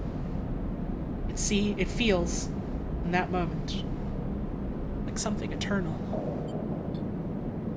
That doesn't mean it can, or even should, last forever, or that it'll never change, fade, or decay. It simply means that, in this moment, this place has a future, and it is one that you know deeply and truly is worth protecting. Oh, I'm really happy about that. Hell yeah, we did it! Do we have any extra data that we can sell? We do not. Oh, my friend Fang! I'm so happy. Now, we can save up another point and get this +2 on Intuit, and I think that's what I want to do. I want to have that intuition. No, we do not have one drive left. We got a couple. We are, working through them, though, which is why I think we might, be able to finish up tonight. Your work as a junior tech has qualified you to work in the team handling the final tech fit-up of the Sidereal Horizons Bridge. A vast job. Let's see where this 3 takes us. Nice! The description for the achievement for wrapping up Ethan's is witness a lifetime of bad decisions catching up with someone. Sure is! It is the perfect encapsulation of Ethan, and I love that. How is it that every 2-hour chunk of this game is just so much? It's a very dense video game. It's great. Let's get some food. Let's go visit our buddy Emphas and get a bite to eat.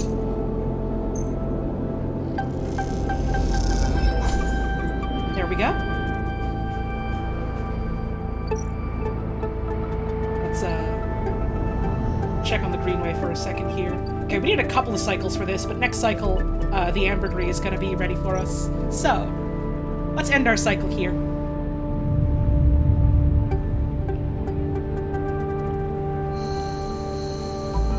Because I still want some answers.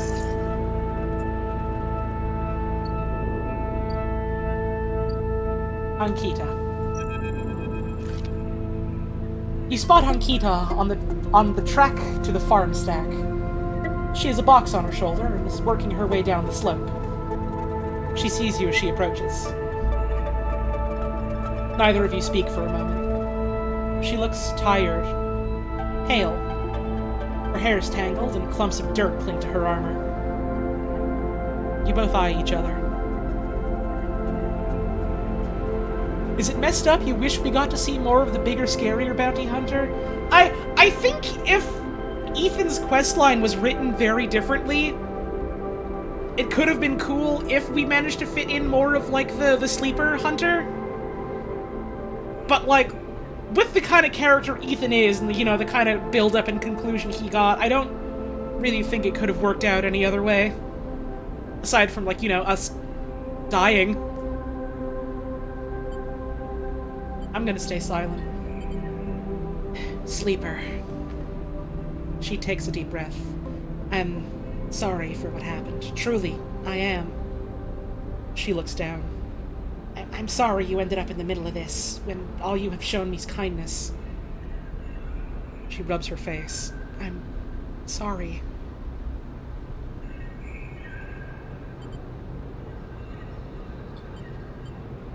For the sleeper that... She stares at the floor. I'm sorry. She looks up and away, not meeting your eye.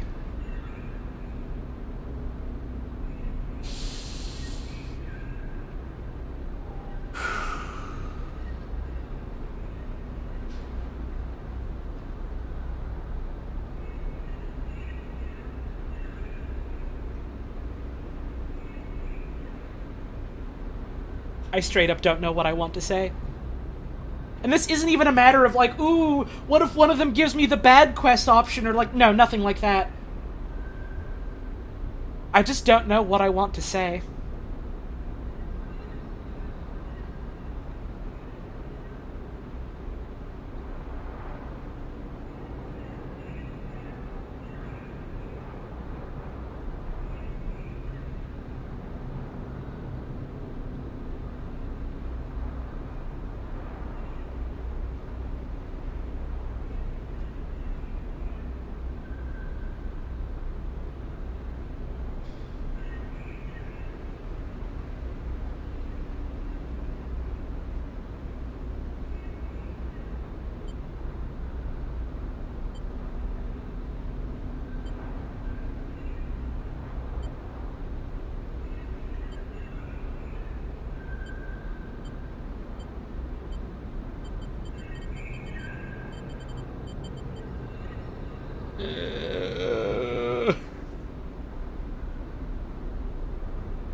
This is where the game really made you start role-playing to make decisions more than picking the right answer. That's what I've been doing this whole time. I haven't been going like, oh yeah, I want to get the correct answer to get the good ending. I've just been doing like what feels right for who I am if I was in these situations. I think if I was in something like this, I don't fucking know how I would feel.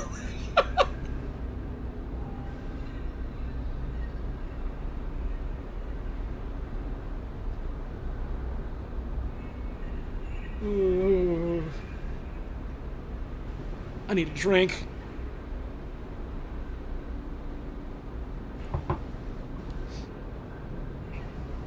I'm upset. I'm upset at Ankita. I think she made a stupid snap judgment.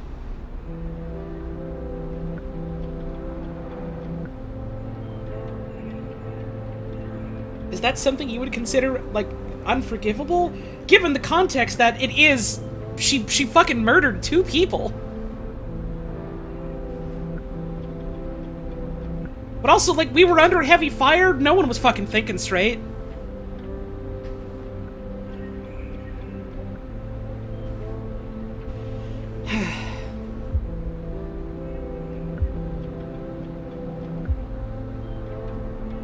I think I'm gonna go with a very bitter and resigned it's okay.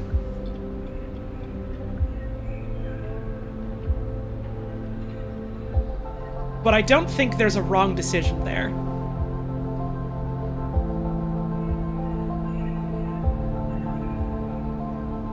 Which I think is really a testament to this game's writing, is that all of the dialogue choices, even if some of them, like, maybe won't end up changing how things work, they still feel like interesting and compelling decisions of their own right, you know?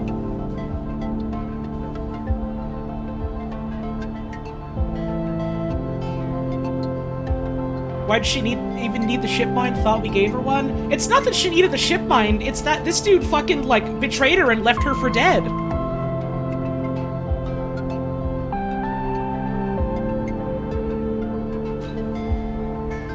She nods.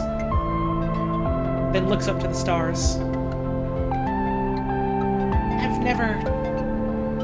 She stops herself. Thank you. Ankita shifts the weight of the box on her shoulder.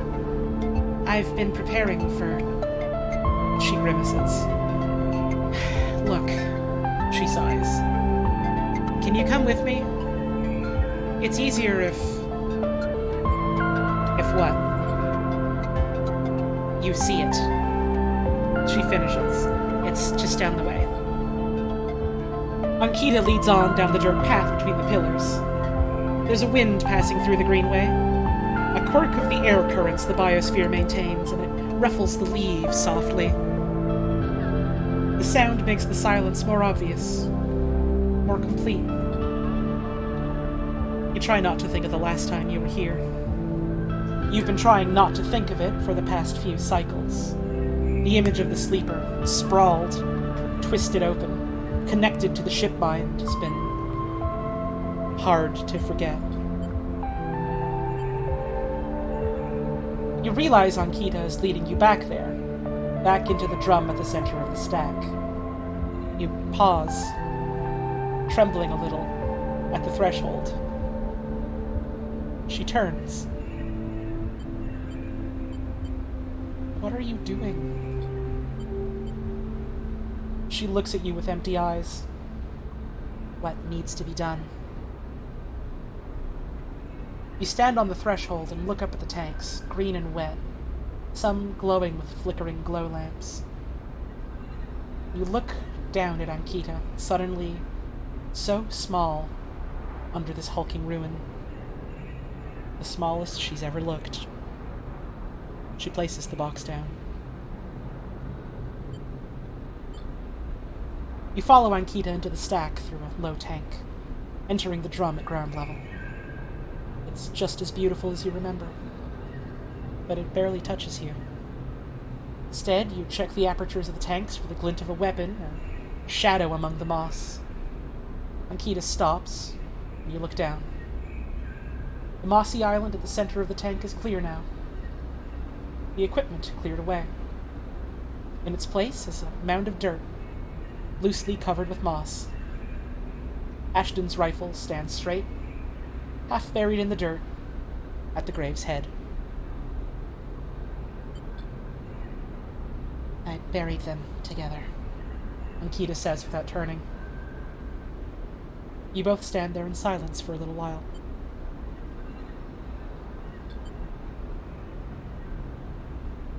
You think of questions you could ask. About Ashton. About the sleeper.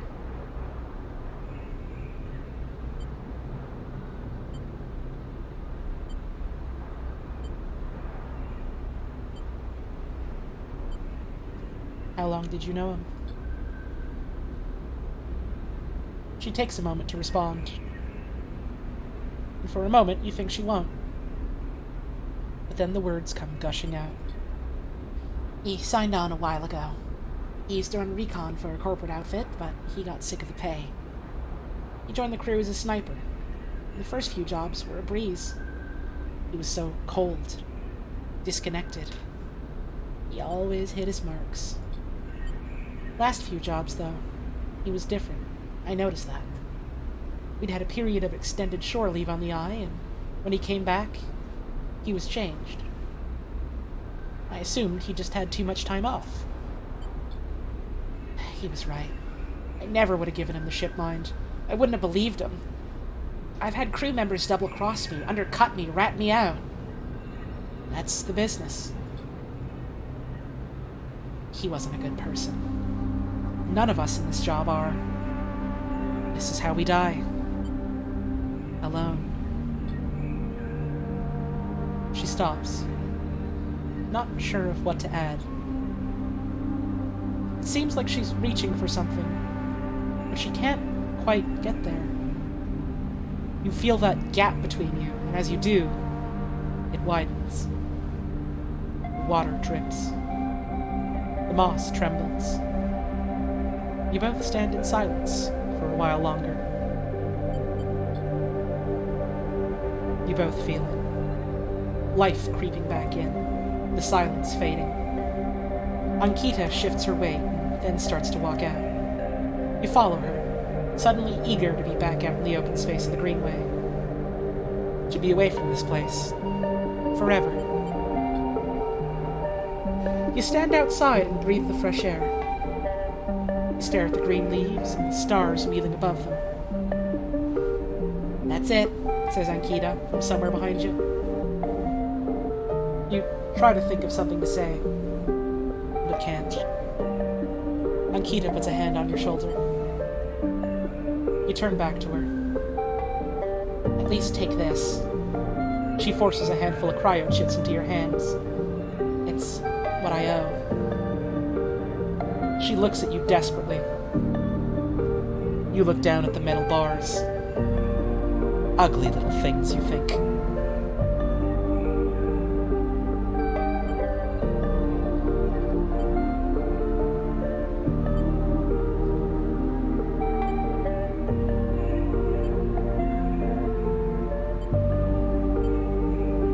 I don't want your dirty money, but I kinda need it.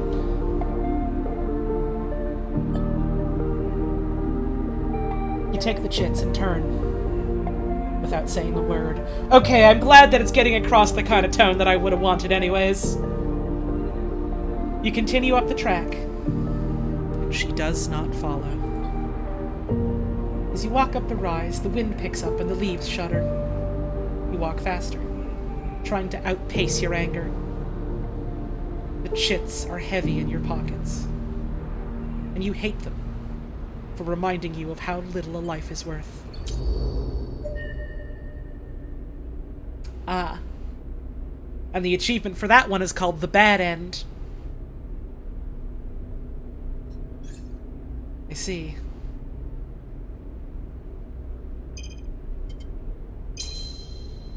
I saw someone in chat a little bit earlier asking if there was maybe some sort of better ending you could get for this quest. Where that sort of thing doesn't end up happening. I don't think it's that kind of game.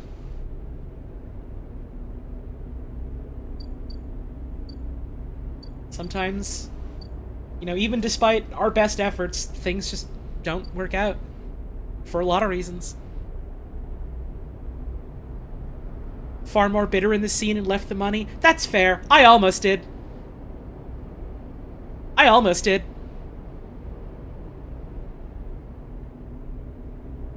But, like, I need stabilizer. And I need money for other things. Like, I don't like it. I hate it. I hate taking this, like, pittance of money that'll keep me alive for, like, a couple more cycles and getting that just because someone is dead. 2 people are dead. Money from someone just going along killing people, you know? And it feels more personal now that I've seen it happen.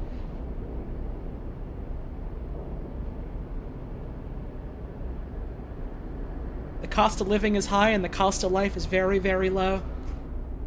Yep. I'm certainly feeling some kind of way about this. My fucking god. We've got these rolls. We've got to start using them.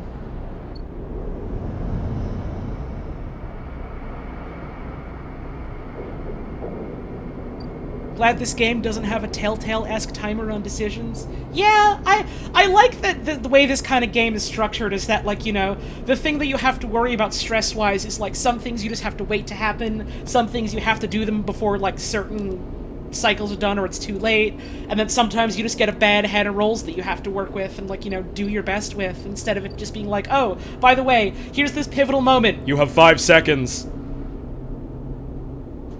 I wouldn't be keen on that in a game like this.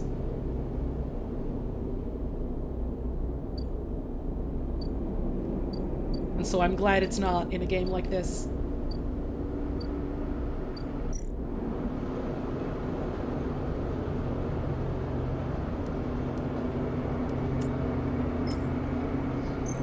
Let's do some more work. Here. We got some scrap.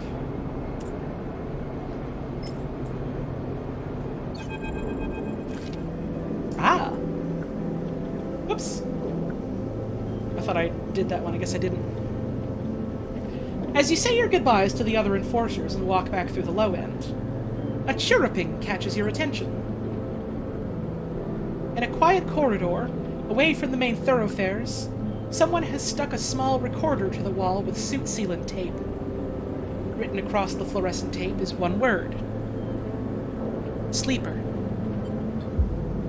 You peel it away from the wall, and as you do, it triggers some kind of improvised trip switch. Sleeper, Sabine's voice crackles through. I've seen you with Yatagon members. Are they holding you captive now, too? A high whine. I'm sorry if I dragged you into this. Do not trust them. Something is happening within the gang, some kind of power struggle.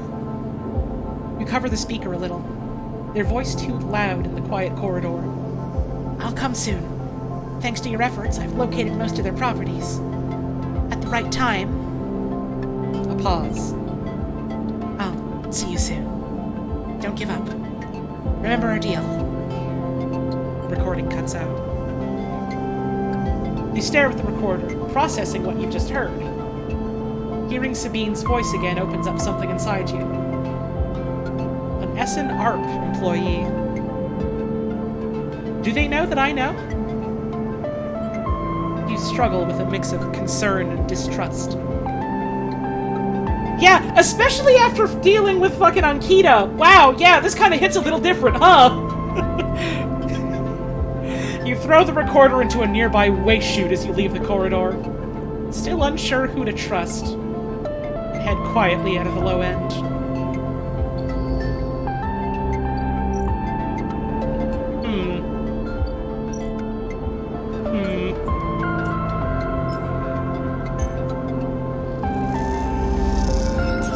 I will take some more scrap. I'm gonna patrol. Get some energy back. There we go.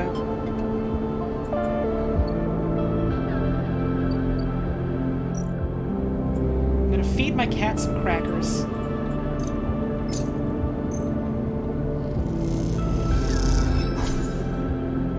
There we go. And with this last roll, get a bit more work done here. That'll give us a 5. Pretty good. Yeah, and that's like one of the very few times they like use like I in the writing, huh? It's neat. You spend the shift in a flow state, linking systems to systems like thread on a loom. Your mind is a diagram of cause and effect.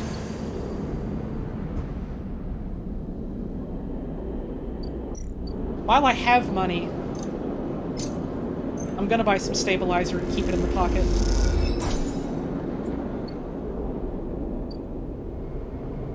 And I'll keep this little bit in the pocket for Bliss. Hey, Sophie! Thank you for the raid! I think potions are already in Team Fortress. They call it Girardi. Thank you, Sophie, for the 27-month resub!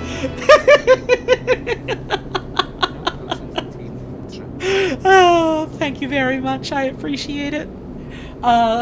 We are just about to go to a break, though. I do need to get up and have a stretch. So I'm gonna hit this button. We're gonna end our current cycle.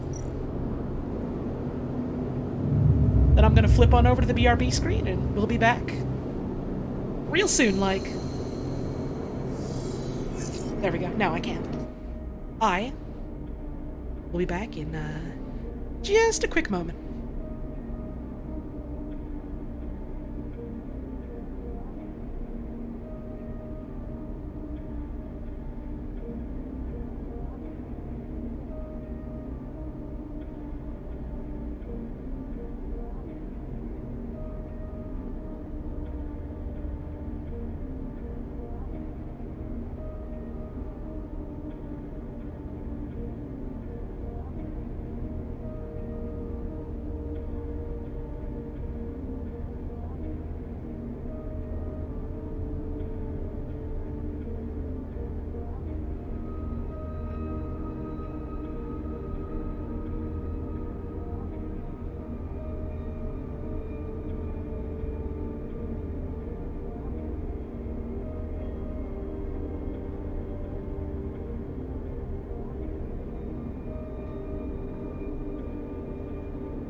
I'm back. Hope y'all had a good break.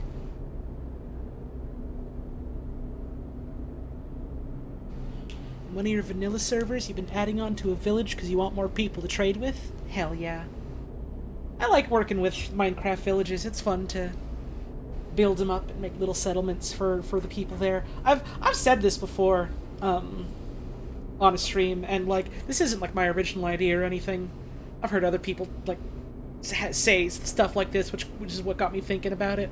I think it'd be cool if there was mods and stuff that were built around, like, you know, setting up like villages, like as actual villages for them to live in, instead of just like, here's a box that I put them in for convenient trading or whatever, and then, you know, like if you did things that would make them happier, then they would give you, like, I don't know, better trades or something, if you, as long as you keep maintaining that. I think that could be cool.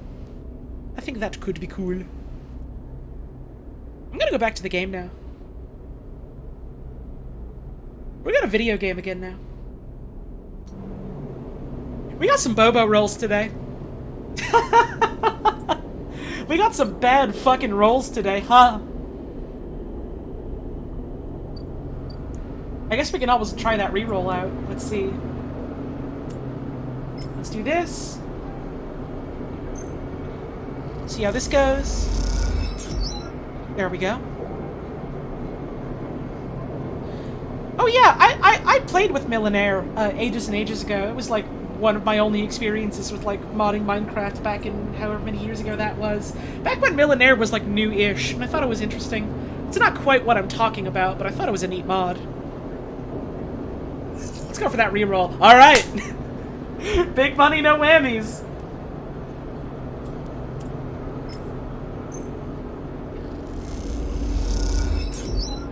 There we go. Hell, we could finish this off today, I bet.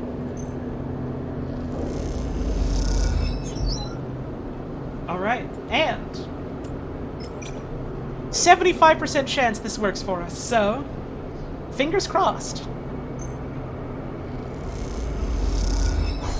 There we go. We are now a Yatagon insider. You help a destitute man into the Tambor's kitchens, where they feed him freely. You stay behind with the chefs and sample the dishes. You're told Rabia wishes to speak with you at her office. Well, let's go speak to her. This time you meet inside Rabia's office. Although now that you've seen it, office seems like the wrong term. You find her stood in an almost bare, shadowy unit, midway through a sequence of stretches. There are 2 low stools and a terminal in the corner, but it seems that most of the space is taken up by a heavy punching bag, rubber matting, and a stack of weights. It's a gym. Also, I just realized, her left arm here, I just thought she had like some kind of cool, like futuristic armor plating over it. No, that's a cybernetic. And that's like the shell over it. That's cool. Hey!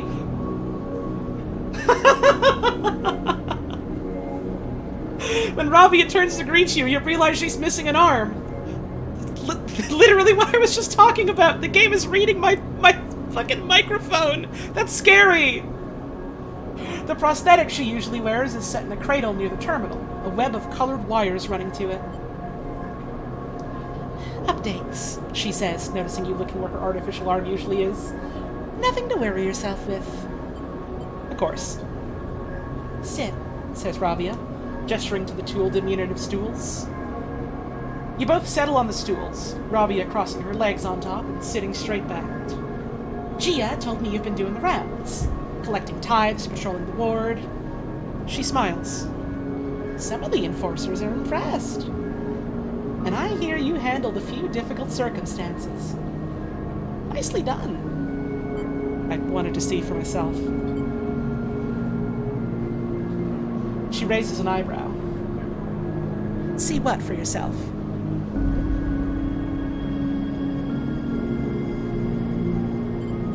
If the stories are true.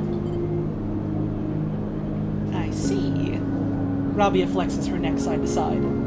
And the conclusion. Still deciding.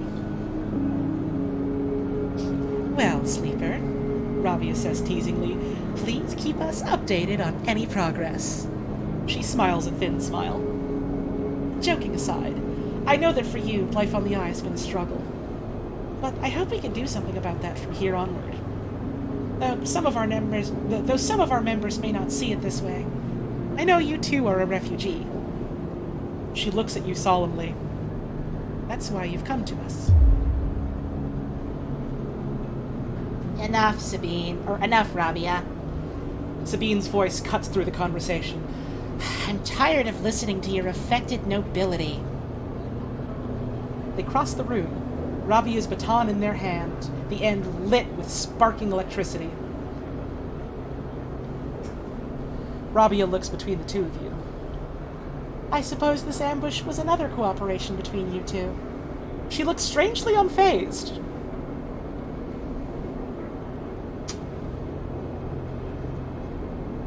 No, but also I don't know if I want to sell out Sabine. Ugh. I don't know who the fuck to trust right now, especially after everything what has been happening to me.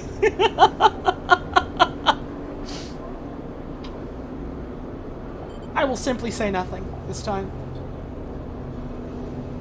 Sabine pauses, thrown off by your silence. Rabia takes this opportunity to act. She leaps from the stool and, fainting past Sabine, grabs the baton and twists it inwards. She's by far the stronger, and she pushes Sabine to her knees, plunging the crackling end of the baton towards their chest. They freeze there, Sabine struggling to keep the crackling baton from their skin. Stop!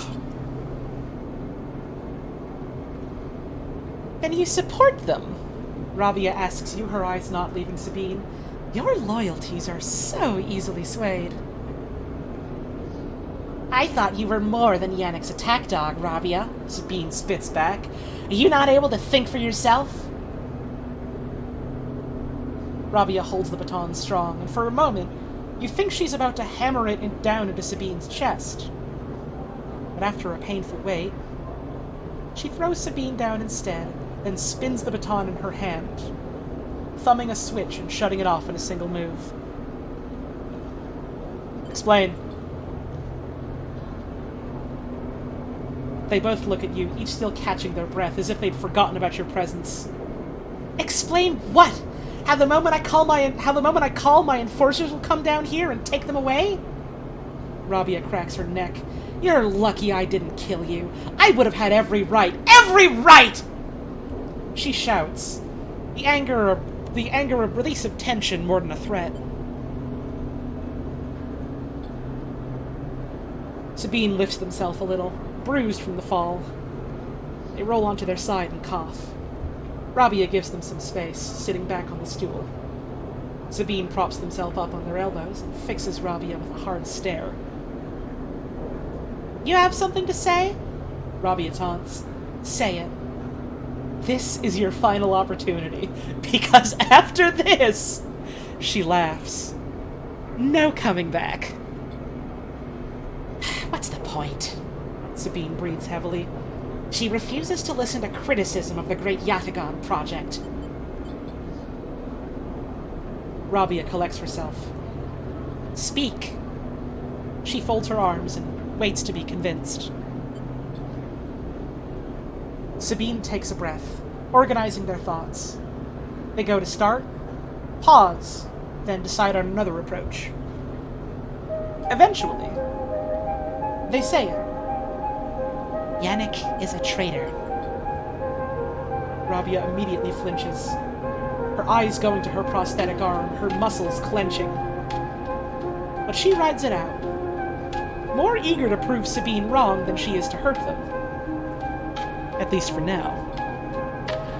When I came here from Essen Arp, they glance at you, gauging your reaction. It was Yannick who was one of the first to support me, to look after me.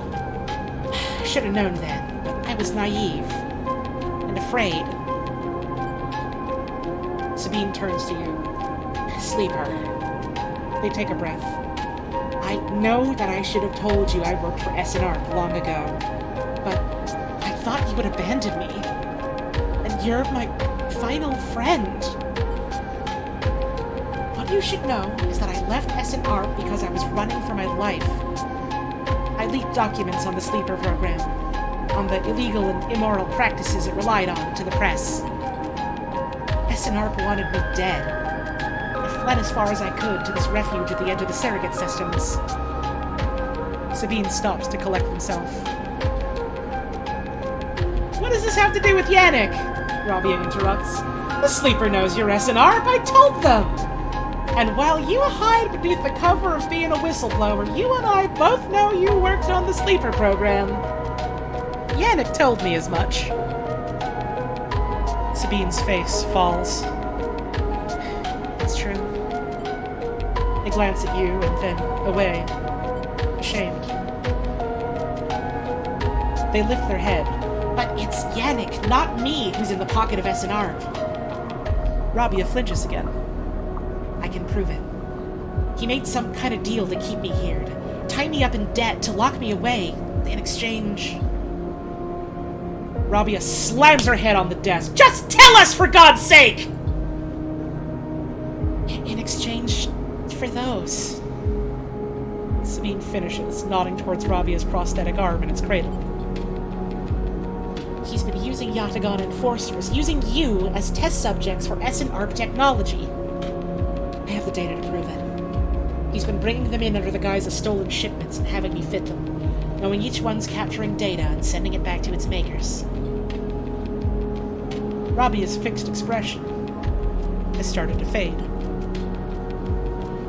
Sabine produces a slate. It's all here. Thousands of hours of usage data, failure rates, error dumps. These are untested implants, Rabia. They could short out, fail, cause cascading failures across a person's body. And they have. Sabine suddenly looks incredibly tired. I thought the error rate in the units was down to them being stolen or modified. I've tried to fix hundreds of failures in my time here. Not all of them. They stop. Unable to continue.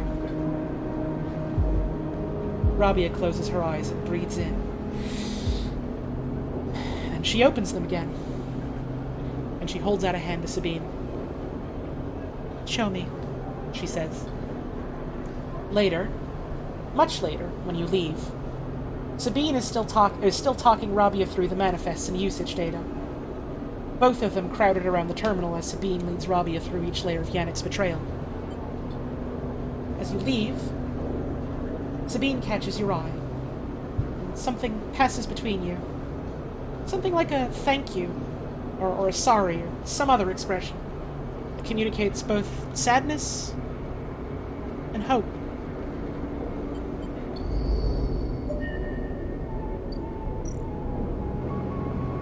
Rabia and Sabine have been holed up in her office for a while now. What are they planning? I suppose we will have to wait and see on that. The real cyberpunk starts here, huh? I say as if it has not been ongoing since the start of the game. This is... It's the kind of twist I could see coming, but it's still the kind of twist that's like, oh man, oh fuck. So...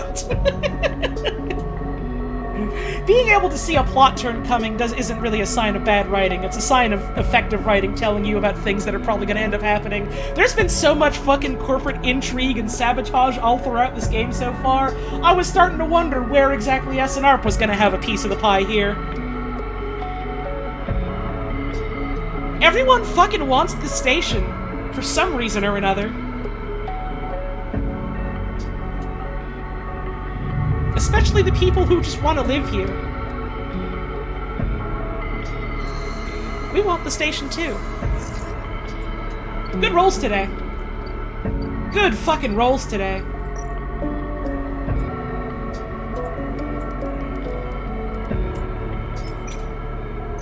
Give me those mushrooms. Yeah. We're gonna need a bunch of these, so I'm just gonna use all these here. Alright. There we go. Now we've got 3 Matsutakes. You carefully pick out the best developed caps from the mulch, especially fascinated by the aroma of the club-like bodies you discover. I think now I have enough for the labs. Let's give them these Matsutakes. We have a whole lot of fungus and plants in the inventory, and some scrap. Hell yeah. Let's give the rest of these in. Get our study on. Rico has findings to share with you. And while we got this too, let's re-roll it. Alright, a 4, not bad. Rico meets you at the entrance to the lab, leaning on her crutch with a glint in her eye. Walk with me, Sleeper. I'd like to tell you a story. She makes her way down the corridor that leads back up towards the main commune building. When people first crossed what we call Founder's Gap into the Greenway, they did so against the wishes of Andre Erlin. At the time, Erlin was trying to stabilize the Union and establish control over the Eye in the wake of Solheim's collapse. It was chaos. Competing factions, failing systems, so many dead and injured from the riots. That was his priority. You both cross through a glass roof tunnel, the greenway outside crowded with vines and branches, dappling the light. Erlin had written the Greenway off, cut off from the rest of the station and linked to a broken spoke. He claimed it was only a matter of time before everything here would die. He refused to let anyone abandon their duty to the Union and cross. They were traitors to the cause, or as good as. Rico continues, making her slow but steady way into the inner gardens of the commune. There weren't many of us, but we believed what was here was worth saving. We had to keep our plans secret till we crossed, and some of us left people behind.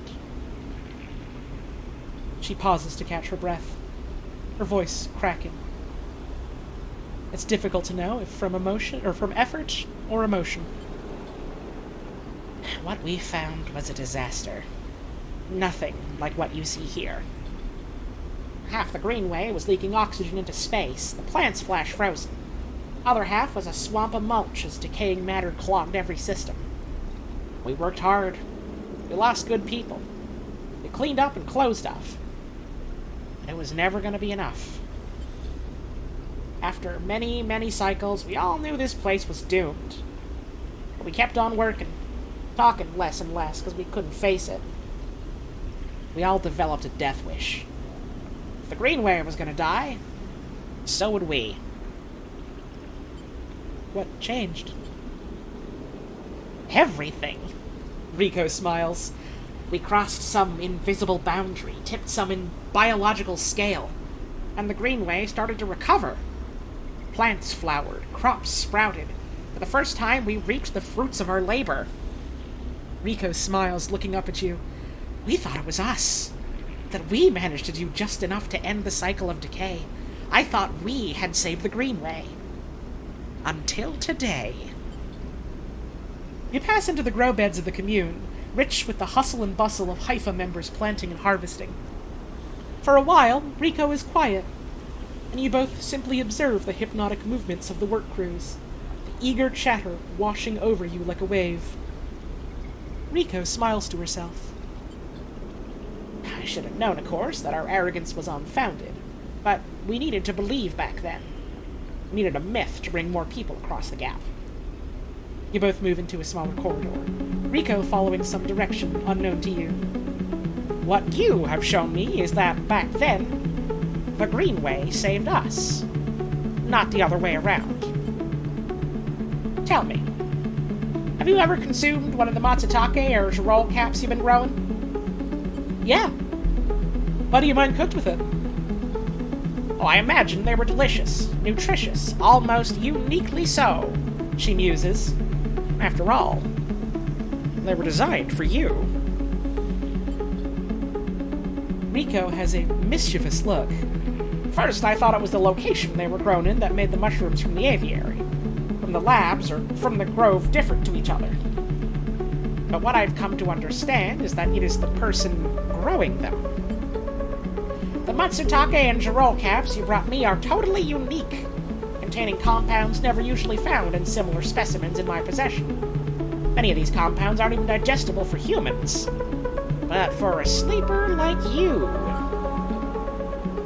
Riko smiles as she leads you into the internal garden of the commune, where the Haifa members have planted species from all over the Greenway. Back when the tide turned, when the Greenway started to recover, we all felt something. A response. It was as if this place was not just alive as a forest is alive, but alive in other ways. Communicative. Responsive. We shrugged it off at the time. Now I understand why. Riko stops and turns to you. This place is responding to us, adapting itself to us. It's growing fruiting bodies for you, for me. It's adapting, changing. It is, in short, displaying all the signs of sentience.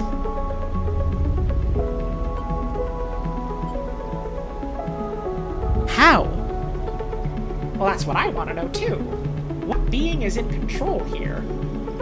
Riko sits on a bench within the peaceful gardens, gestures for you to join her. When you've been growing the Girols and the Matsutakes in the aviary, those specimens so familiar to the Greenway, have you discovered any others? Sure have! Riko can barely contain her excitement. Oh, I should like to see those.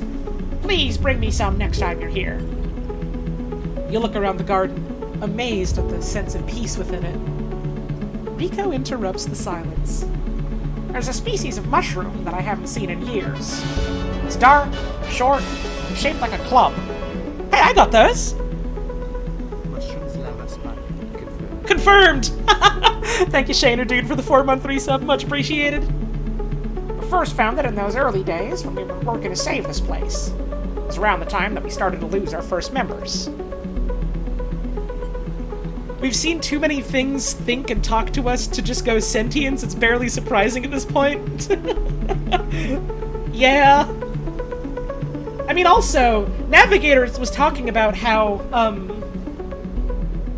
like, the whole network here was closed off, and so there's the possibility that AI here was, like, never gotten by the Hunter because the Hunter could never get to them. What if that's what's growing the mushrooms? Oh, fuck. And maybe the gardener is, like, related to that somehow? Because it was planting things. Well, they were succumbing to some infection, some mold growing deep in the dark mulch that drowned this place.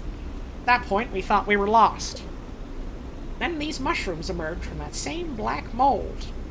We tested them and saw they contained some compounds that counteracted the mold. They contained an antidote. Of course, as a botanist, I saw this as part of the natural process of this ecosystem, even if the timescale seemed absurdly short. But what I'm wondering is if this antidote was a gift. Riko meets your eyes. Perhaps if you're patient, you will receive your gift too, Sleeper. What? Oh shit, what? You both sit for a while. Riko's seemingly done telling stories for today. You watch the light playing off the leaves and plants around you. I wonder what forces could be at play in this place.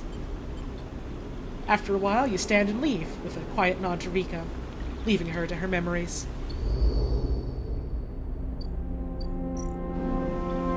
I have some club heads for you!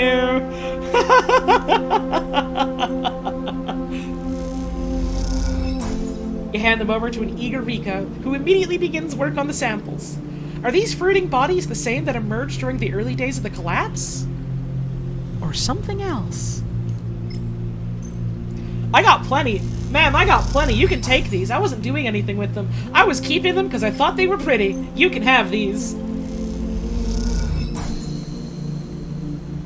Alright. Again. Riko's at her bench, running small vials of some liquid through an old chemical analysis machine. The whirring of the spinning drum fills the lab with white noise, and you aren't sure if she notices your approach. Sleeper, it's good to see you. She looks up smiling. This little project of ours has been keeping me awake the past few cycles, but right now, well, I think I have something. You should rest. Oh, I know my limits, she laughs to herself. I just don't like paying attention to them. Oh, ma'am, I love you. Please take care of yourself. The drum finishes spinning, and Rico lifts a vial from it, holding it up to the light. This is something I extracted from those club heads you've been bringing me. And according to my analysis, it is a substance totally unique on the Greenway. You look at the small amount of liquid in the vial. Any idea what it might be? Rico asks, without looking away from the vial.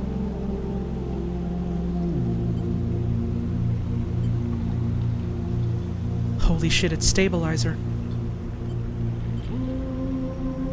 Holy shit, it's stabilizer. They're growing stabilizer for us. Rico nods. You aren't the first sleeper to come through here. Perhaps I should have mentioned that earlier. Rico's tone suddenly drops, changing the atmosphere in the lab immediately. I just thought.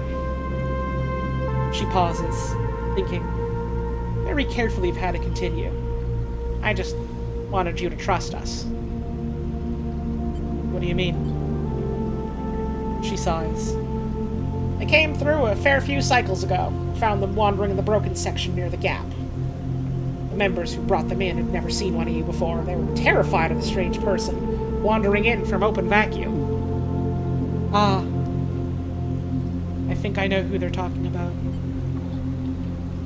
Well, they require new, damaged. We did our best to patch them up and welcome to the commune. I only really spoke to him once while I was working on their wounds, along with a couple of systems engineers. She looks nervously at you. I'd never seen a body like that before. I took some readings, some samples. Samples? You have to understand, I was curious. I didn't know what I was looking at. Just took a little of the damaged material, less than a thumbnail. She shifts her weight to her crutch. The next cycle, they were gone. I took a little food and hiked up towards the wild margins, where the Greenway meets the wastes. Someone saw them in the distance, but that was it. They disappeared into the overgrowth. She sits down heavily, the vial in her hand. When I saw you, I wanted things to be different. I wanted to keep you here rather than let you disappear into wherever they ended up. She smiles to herself. Yes, I wanted to understand this place better, but I also wanted to help you. It seems that somehow, both my wishes have come true at once. She holds out a hand with the vial. This is for you. You take the stabilizer, the glass cold and smooth in your palm. Thank you. This is probably a different sleeper. No, I'm pretty sure this is the sleeper that, we encountered. I think that lines up. I got a dip for now, but thank you for this stream. Thank you for the tip, I appreciate it. I mean, it's certainly ambiguous. Because no one knew who they were. Hell, we don't even know who they were. We got a glimpse of them. We were like, were they one of the ones that we got out with? We don't know. And that's kind of part of the agony of being us, isn't it?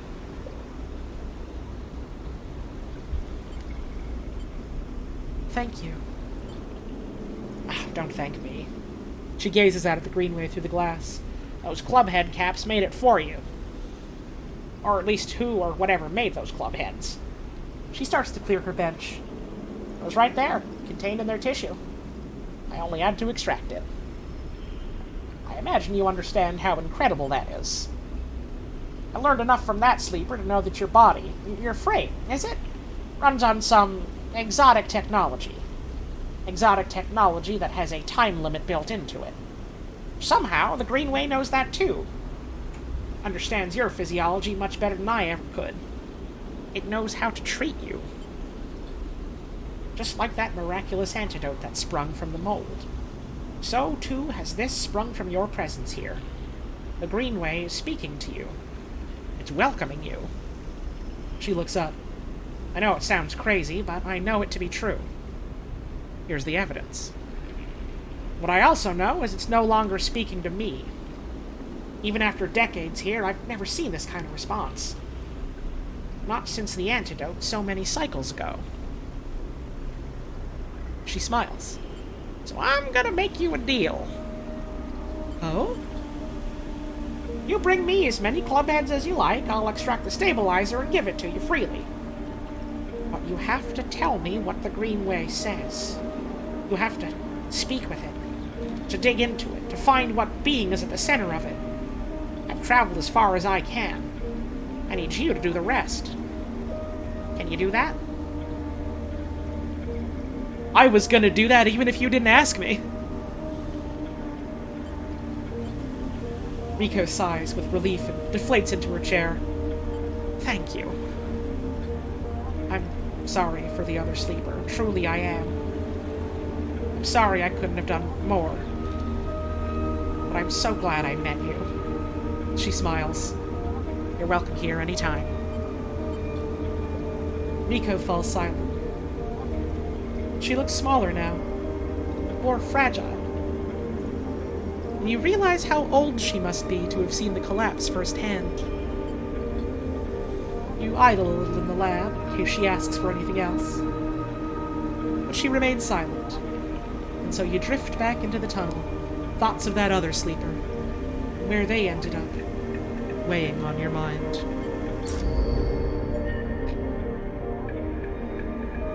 Very interesting.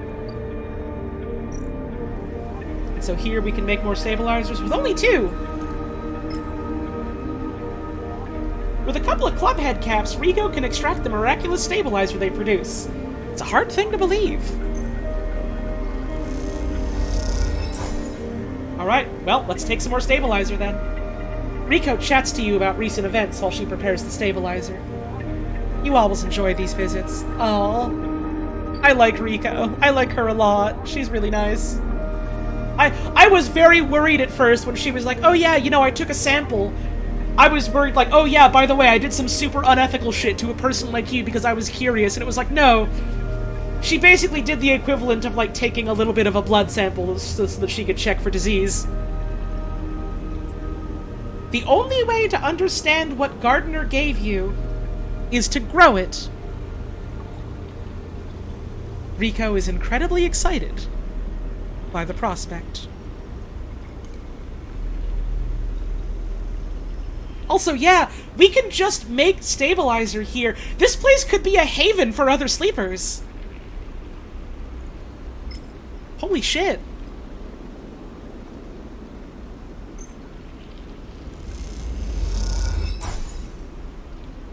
I'll take good care of it, sleeper. Riko smiles. Don't you worry. And now, Gardner's gift. The seed is planted, and Riko is an attentive mother to it. What future is forming there? So now we need to wait. Which means, I suppose we're just about done in, the Greenway for the moment. Gotta wait for this to finish. We got other things we could be doing. For instance, we could work on the ship. This will give us a 6, so let's go. Hell yeah.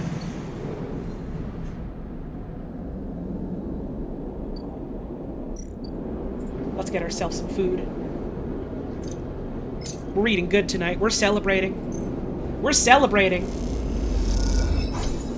This is the good stuff. The good stuff. Speaking of celebrating,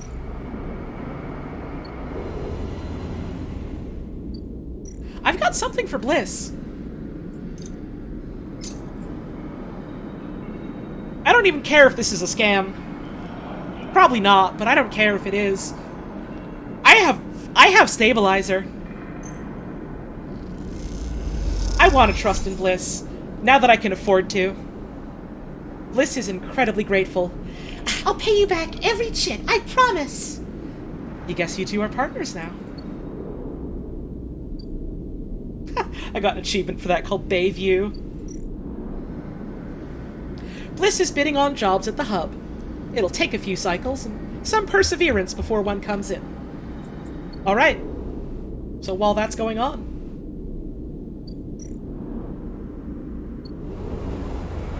we got other things to do. Such as feeding our cat.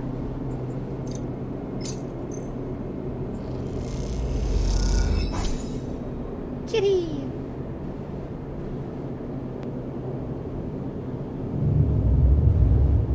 Time for the next cycle.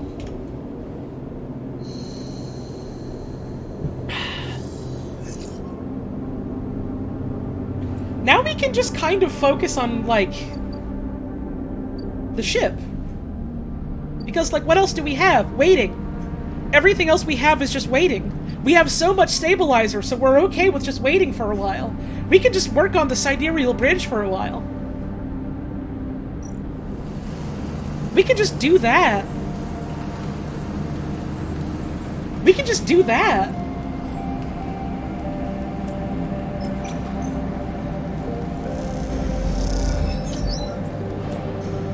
Let's go.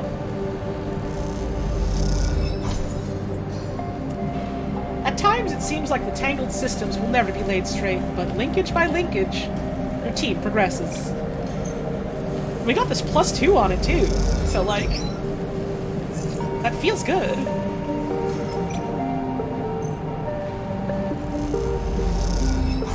There we go.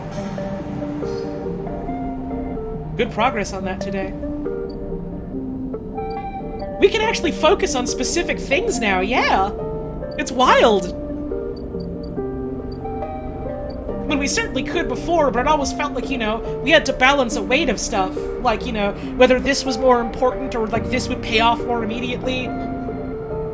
We can just live for a bit now.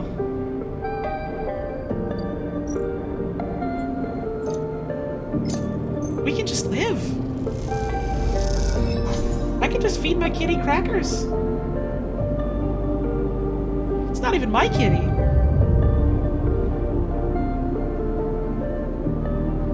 But I can feed it crackers. And that's beautiful.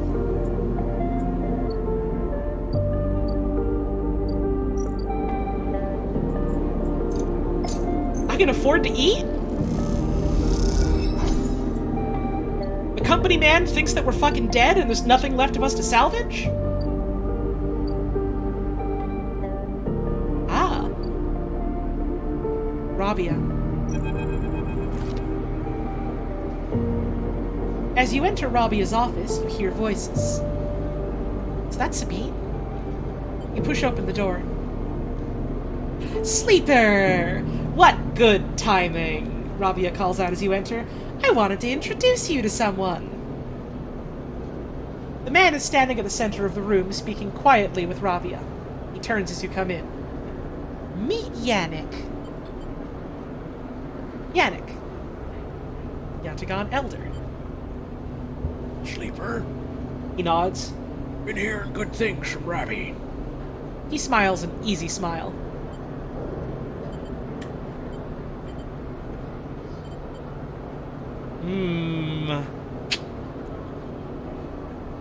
Well, knowing what I know about this dude, evidently, I do not want to try and get on his bad side. Good to meet you! Likewise, likewise. He waves a ringed hand. Now, Rabi, where were we? Actually, Rabia places a hand on your shoulder. The sleeper was what I wanted to talk to you about. She doesn't spare you a look. What is going on? Well, okay then. Yannick tucks his hands into his pockets. Go on. I'd like to recommend them to your ward. A tiny pause. They've shown themselves to be a capable ally here on the Spoke side, but we have more than enough to run our territories. I hear the main block is proving more difficult. Now there's two possible things here. Number one, Rabia is selling us out. Maybe things didn't go so well with Sabine, and now, she's mad that, we were even a little bit involved with Sabine. Number two, she's setting us up to be their woman on the inside.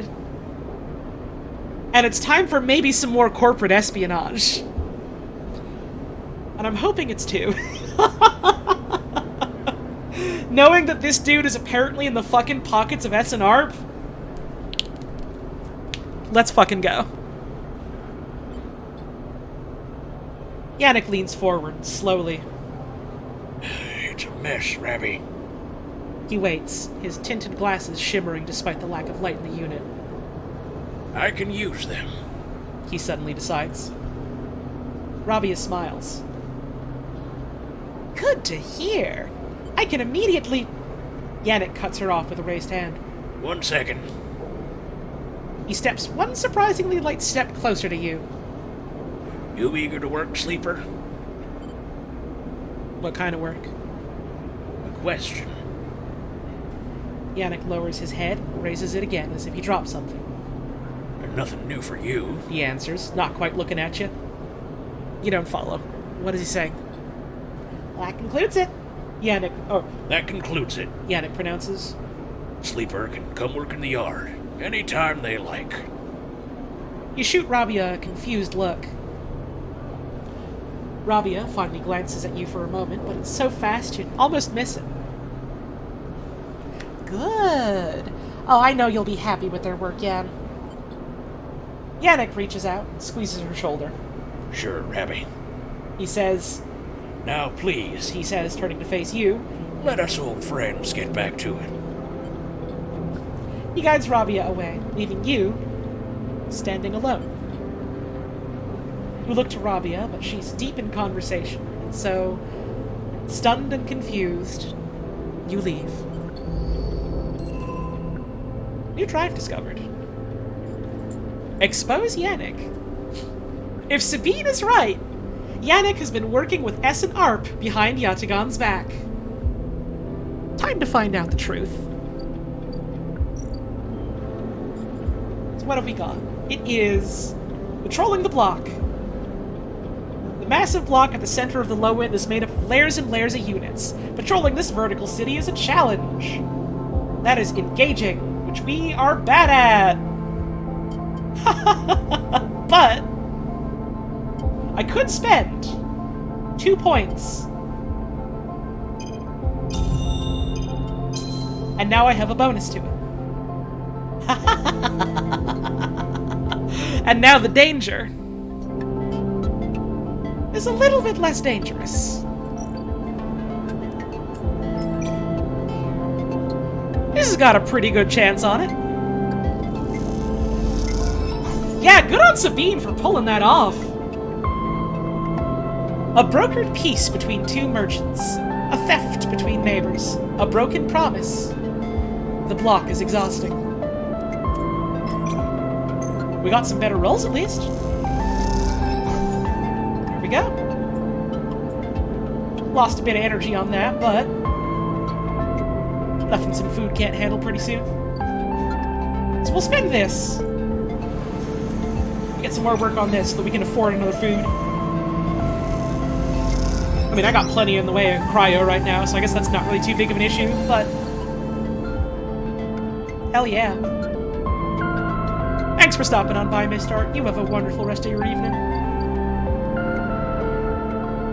That's all for today. What's left on the Greenway one? Let's see.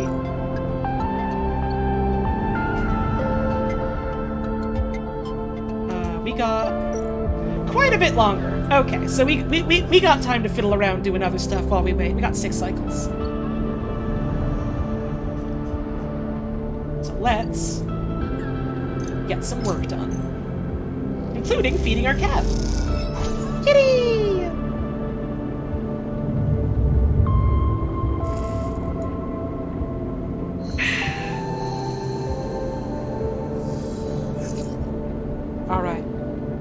find it weird this game always makes you hungry? I mean, it's got food in it. Moritz. Bliss's assistant. Hey. Quiet voice greets you as you leave. Sleeper, it's me. Do I know you? Moritz. He pauses. I work for Bliss. He rubs the back of his head. You're not an easy person to find. I don't really have an address. Morris holds up his hands. Hey, no judgment, it's cool. You both stand there for a moment, each other waiting for the other to speak. So, yeah, well, Bliss needs you. Job just came in. Real big one. Asking for you to come up and help her out. He nods sagely. Okay. Soon. He repeats it back to himself. Look, Bliss said I've got to get you right now. So, he shrugs. Now is better than soon. Moritz stands there for a little while, unsure if the message is delivered. Got it. Cool. He looks around. Bliss just likes me to do a thorough job, He rubs his hands together before burying them in his jacket pockets. See you, Sleeper! Morris ambles off down the corridor, kicking out a filter cap on his way out. Time to head to Bliss's Bay, then. Let's, swing on by for some breakfast first. He seems like a fun character so far. He's just this, awkward do-gooding weirdo. I'm kind of into that. Let's spend a 6 here. Get a big roll. Factories, restaurants, surgeries, schools. The layers of the block are rich with stories and problems to solve. You're starting to learn them all. Alright. Now, up we go to Bliss.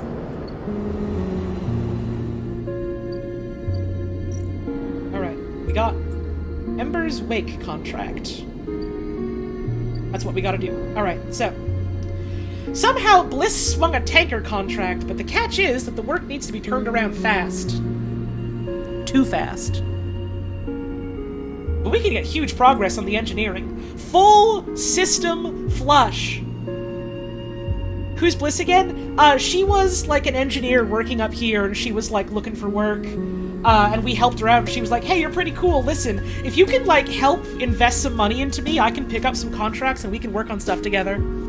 She seems real cool, so I wanted to do some engineering with her. Bliss has an idea. A full system flush with tracer fluid to reveal the leaks, which means an emergency venting of all tanks. Brilliant. Dangerous. Good thing I got that 6, huh? You carefully trigger the emergency sequence and the tracer fluid does its job. All the leaks are revealed. Now you just need to seal them. Tanker's crew have detected a set of leaks, and they need to isolate and seal them as soon as possible. That's where you come in. Hey, we got a 5 now! Oh, wait, no, that was a one-time action. Never mind, I see. Well, we got a 4 now! Let's go! Your careful and focused inspection is rewarded with the discovery of a set of leaks. You seal them up tight.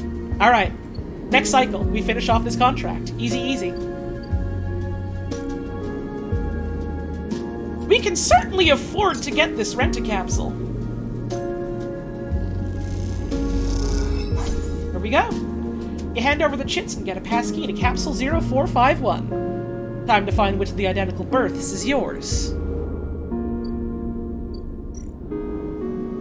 Here we are. Let's have a sleep here. 0451 sounds very familiar, and I can't remember why. Oh, is that the fucking code that's in, Deus Ex and System Shock and all the games like that? And it's a reference to something that the developers were there for? Like a room number or something like that? I don't remember exactly what it is, but it was in those. Right, it was that. Okay, cool. There's no kitty here? Yeah, I know, but we're not here forever. We're just here for a bit. Oh, based on Fahrenheit 451. Fuck. It was that obvious right in front of my face and I didn't see it. Unless it's not, actually, and you're just tricking me, in which case I cry. Typically, the way to fix this kind of leak is to painstakingly inspect and reseal the entire ship cladding. But is there time? You fucking bet there's time. Let's go! Yippee! As you both wait in the airlock for it to cycle back to the bay, Bliss thumps you on the arm. Nicely done, Sleeper! We cleared that contract no problem. She stretches.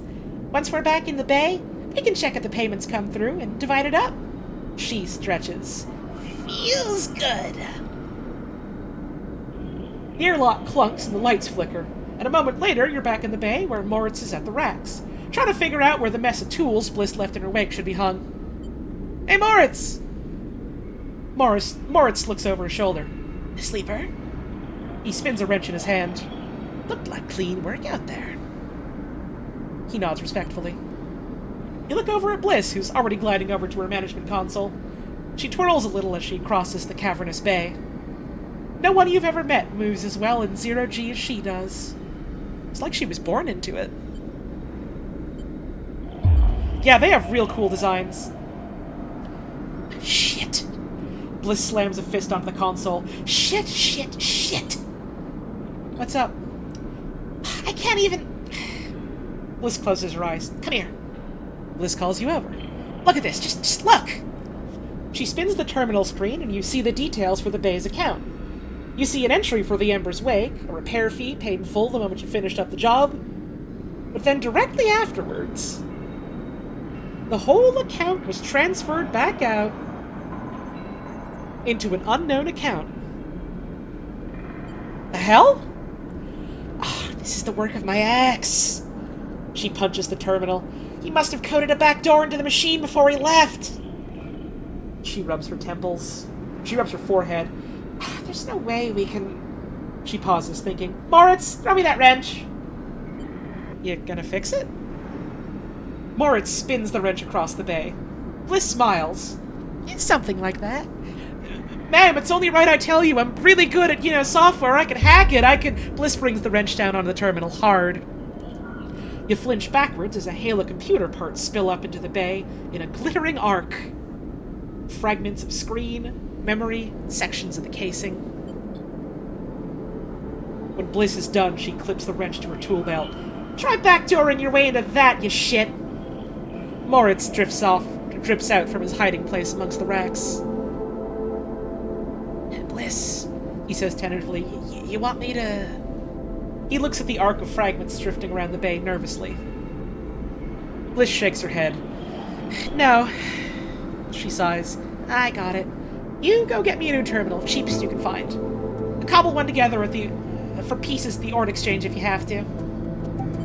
Can I help? Bliss glides over to a panel by the wall. Don't worry. One of the first things I had installed when we spec'd out this place was a clean and sweep. She flicks over a plastic cover on a huge red button. Watch yourself! She hammers the button and a row of laser emitters unfold from the bay wall. They start crawling their way across the work area, frying the debris as they do in pulses of burning light. Bliss smiles. It's that, or just space the whole bay every few cycles. What now? Bliss sighs. We keep at it. The cleaning sweep buzzes and crackles as it works its way across the bay. That account wasn't everything. I'm not that stupid. Once Moritz gets back, I'll secure it and flush everything else. She flicks a nearby piece of debris into the path of the sweep. Clean break. Then we take another contract. That's it. She shuts off the sweep as it reaches the near end of the bay. You don't want the cryo back? I'm just saying. I have connections. I don't even really care about getting my cut of the pay. I just think this dude's a shit. You want I should handle this, boss? You want I should take him out back and give him a stern talking to? Oh, I want it. But it's gone. You could have transferred it anywhere. She looks out across the hub. And even if I knew where he was, last thing I want is to ever see him again. She rubs her forehead. I'm sorry, Sleeper. I know you worked for this too, but next time won't be the same. For once in my playthrough, I can actually honestly say in this specific situation, that's okay. She smiles. See you in a few cycles. Moritz will let you know. She winks and kicks off into the bay to finish cleaning up. Damn. Poor Bliss. All you can do is move on and wait for Bliss to land another contract. Maybe this time. I do kind of want to find her ex and teach him a lesson. But also, this is her business. I don't want to possibly stir shit up and make things harder for her. What I do want is to get up and have a stretch and take a little bit of a break. So I'm going to flip on over to here. I'm going to get some more water. I'm going to roll a couple ads for a little bit. I'll be back real soon.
Alright, I'm back. Hope y'all are enjoying the stream so far. I think we might actually be able to finish this game tonight. I kind of put that as a generous, hope, estimate, thought.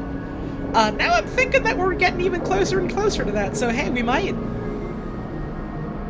Also, I just noticed we had a raid. Thank you, Finn the Bin, for the raid. Hope you had yourself a wonderful stream today. How's about we get right back to it then?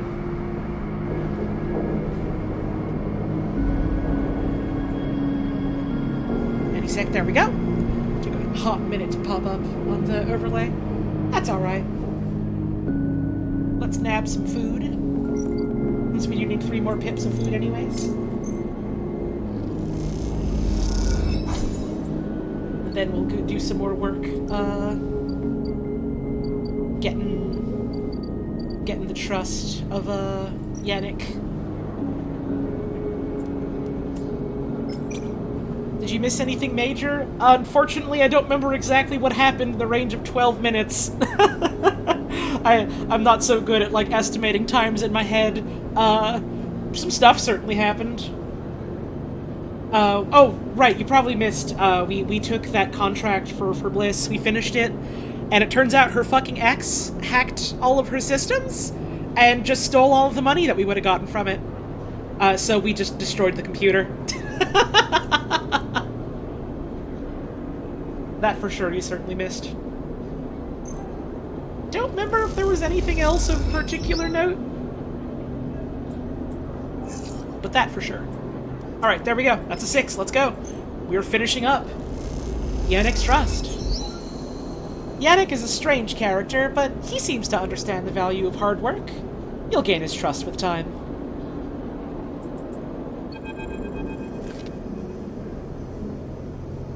You almost laugh when you see it. The same small recorder, stuck to a different wall this time. Written across the fluorescent tape is that familiar word. Sleeper. You grab it quickly. She smashed the computer into pieces with a wrench, then disintegrated it with lasers with a smile. Right, that, yeah. That's specifically how she dongled it all up. And, honestly, good for her. Justified.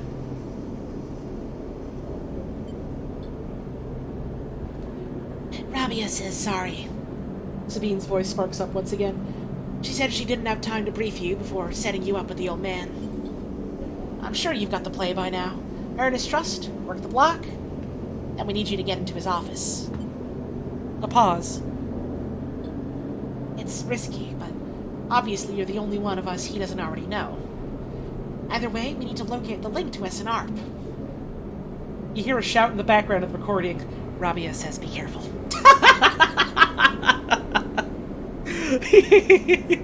Sabine, interesting communication methods. It's funny that it keeps having to work out like this, where she keeps needing to not meet up with us in person. Sorry, they. I'm getting them mixed up with Rabia. Sabine continues. The data suggests there's some relay processing the implant data and sending it to SNR, but we can't lock down its position. Either he's moving it, or it's moving itself. Or it's rerouting through other relays. We can't understand it. Maybe you can find some details on it in his office. Once he trusts you, you should be able to get close enough to get into the office. You'll only get one shot. The recording creaks and whines. That's the final piece of the puzzle to end this. A pause. Good luck, Sleeper. I'm sorry, too. Be safe. The recording clicks off, leaving you in silence. You pocket the recorder, just in case, and walk away. Looks like it's up to you. Yannick's office.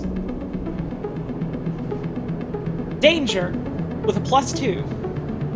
Yannick has asked you to collect his medicine from his office. Now is the only chance to find that SNARP relay.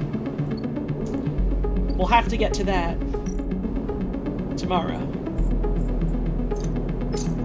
And since I have it, since I've got it, and I want the best chances on this, we're stabilizing. We need this. We need this to go off without a goddamn hitch. You feel the stabilizer fizzing inside you, your artificial muscles cramping in sequence.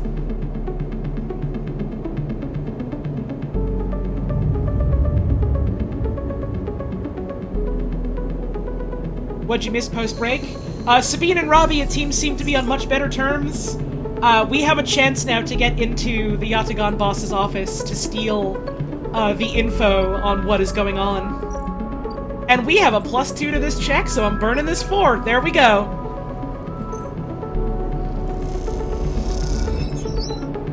You spot the countermeasure on the drawer moments before you touch it. This has to be it. But you can't rush it. You look at the countermeasure on the drawer. It looks like some kind of shock trap. If you grabbed the drawer, you'd likely have thousands of volts running through your system right now. You wince. Once you find the anchor points, it comes away easily enough. You prise it from the drawer quickly and quietly. Maybe prease it? I'm never been quite sure how you pronounce that in English. Then listen for footsteps in the corridor outside. Nothing. All clear for now. You slide the drawer open, looking for other countermeasures that might be inside, expecting to see a chunk of tech, the relay. But as you slip it open, all you see is a handful of wires and an empty implant cradle. Is this some kind of mistake? You freeze for a moment, unsure of what to do next. Why keep an implant cradle so carefully guarded? You remember Yannick having an implant. A small plate on the side of his head, just above his ear. You assumed it was for hearing or vision. Those shimmering glasses of his come back to you in your memory, his strange movements, his speech. You look again at the cradle, and there it is, printed on the frame. Proprietary technology. Property of Essen Arp. Rabia said the relay moved, but they couldn't get a fix on it. What if Yannick was the relay? The thought hits you like a shock. Yannick, with a remote relay implanted in his head, networked to every single implanted enforcer in the low end. A shudder runs through you. Is he even in control? Or has Essen Arp wormed its way into the man? Could he even be considered separate from the corporation itself? You think of your own legal status as proprietary technology. A puppet with cut strings. Time to cut Yannick's strings, then. You reach around inside the cradle and find it. A remote connection, a tiny bead of a transmitter, likely controlling the link to Essen Arp. There it is. You pause for a moment. Then you squeeze it, snap it from the frame, and it crumbles, sparks, and dies. It takes a moment before the shouts come, before the scream, and you are already on your way out, down the corridor, down through the unit that serves as the lobby to Yannick's office. Then, out onto the walkway where Yannick lies still, enforcers gathered around him, bemused.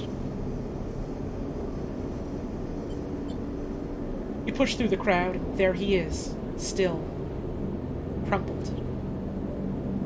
You arrange him a little, lie him down properly, feeling how thin his body is under his suit. You wonder how long he's been like this. A puppet or Essen Arp. With the connection cut, nothing remains but his body, which means that Yannick the man was gone a long time before now. You place a hand on his chest. You're sorry for him, but it is done now. And you did not kill this man. You've seen enough. The connection is cut, and whatever Yannick was or had become is gone. Your anger is a hard core in your chest, and all of it is focused on Essen Arp.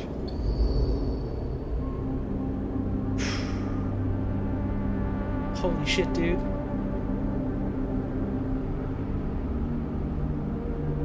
He was already dead? Yep. He had been dead for a while, essentially. They were keeping the meat alive and using it as a puppet. Actual, literal, in-person proxy. That's... Oh! The low end is wild with stories about Yannick's death. You're still waiting for Rabia to get in touch, but you trust that she will. That's fucking heavy, dude. Yeah.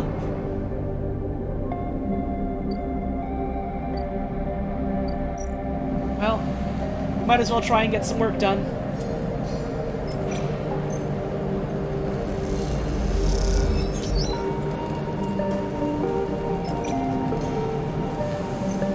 It's already fucked that SNARK was, you know, taking people and, like, you know, spinning them into their fucking business shit so they can pay off debt and then turn them into property.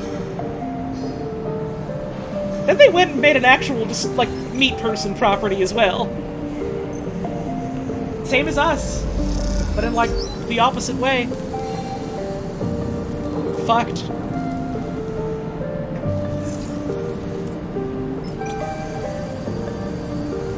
At least we can try and work our cares away.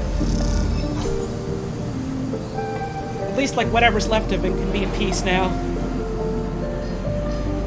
They found out how to emulate a mind and immediately fucked people up? I hadn't even considered it that way, yeah, huh? They figured out all the mappings for a brain and then decided, okay, well, we know all this shit.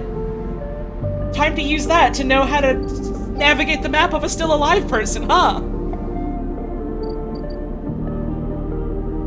Fucking gross, dude. Ugh.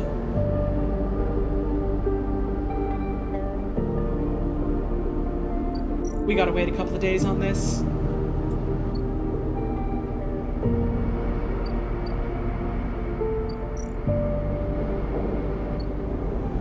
Am I going to keep playing until I get an ending or until I finish all the drives? I'm going to keep going until I want to not keep going.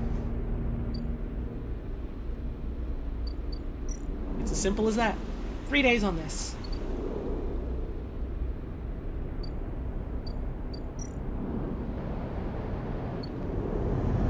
Let's go back. You were gone for 10 minutes, what did you miss? Turns out, Yannick wasn't really a person anymore, and was just a body being puppeted like a corpse by someone at SNARP, and being used as, like, a living relay for all the implant data. And so we cut the strings of the puppet.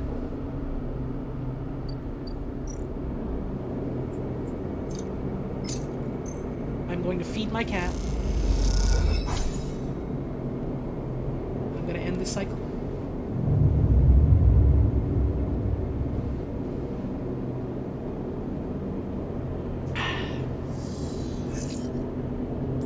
We eat breakfast.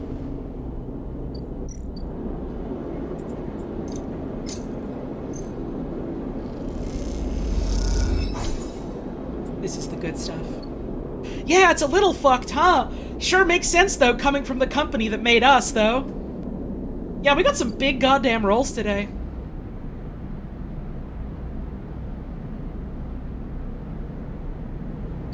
Let's keep working on this. We need... put in 4. There we go. Your crew slowly filters out of the shipyard locker room, the bubbling chatter reducing with each group that leaves. There's excitement in the air.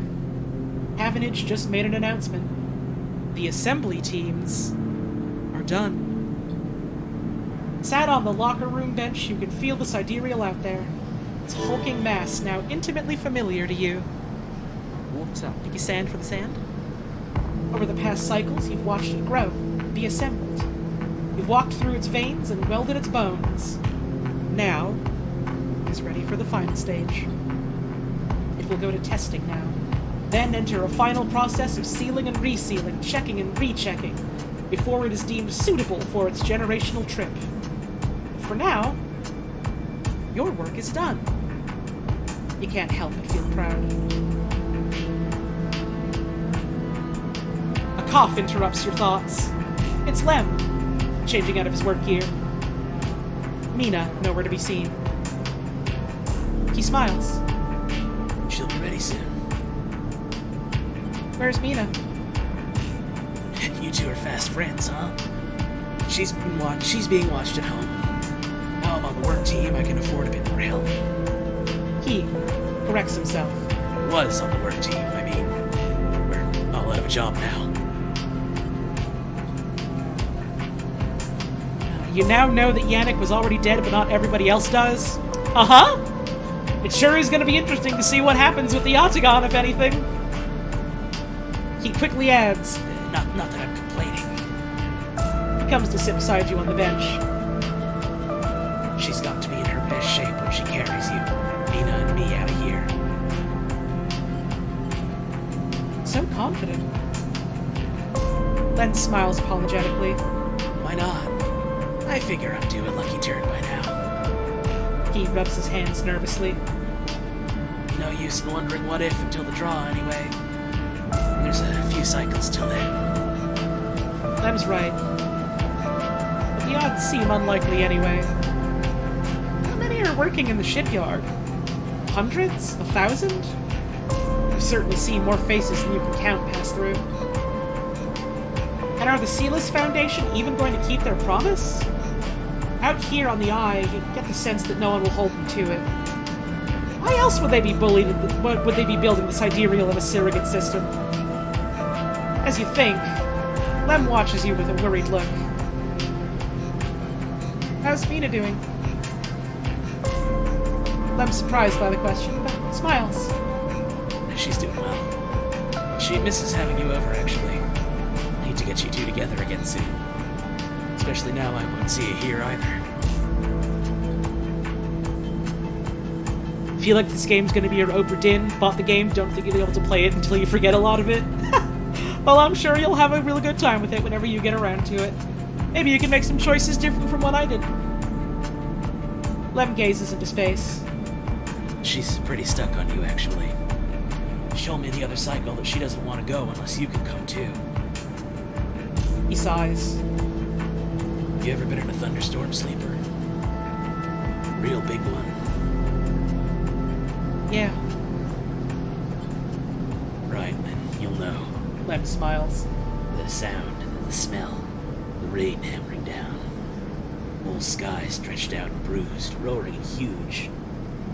Place I was born, New Pembroke. Dry old rock in a Conway system in 2 seasons. One of them was dry as bone, dusty, ugly. Other one was a long storm. A side effect of the terraforming efforts, they said. Rain used to rattle off the roofs like bullets, wash the dust away, turn the streets to rivers. It'd sing us to sleep and wake us in the morning. We'd wait half a year just to see it again. Best day was the one where the first drops fell. He sniffs. Some days I wake up swearing I can hear it again. I was thinking. Mina's never seen a storm, never even felt rain. She's grown up here, the ring her only horizon. Always in the dark. I want to change that for her. You will. Of course. Almost there. Lem stands, stretching. Just get back to the little one anyway. If the shift's done, I reckon she'll be happy to have me home for a few cycles. He shoulders his gear. See you in a few for the draw? Good luck. You don't need it. He grins. Lem leaves, making you the last person in the cavernous locker room. As you sit, you think about the rain, and a little hope creeps in. Is it possible? Could the Sidereal really take you to a planet? A place with weather, with skies? With life? You get up quickly before you can think about it anymore. It's too soon to hope. Too dangerous. There's work to be done.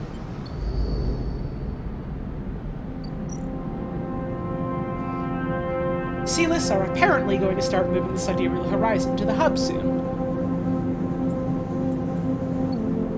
It will take time. Sidereal Draw. Havenage have said it'll be a few cycles until the winners of the draw are announced. We'll have to come back then.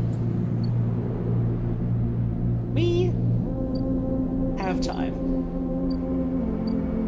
This is gonna take some time. Of the wrong one. This is still gonna take 3 cycles as well. Whole lot of stuff going on in 3 cycles, huh? Huh! In 2 cycles, we got Bliss's Bay as well.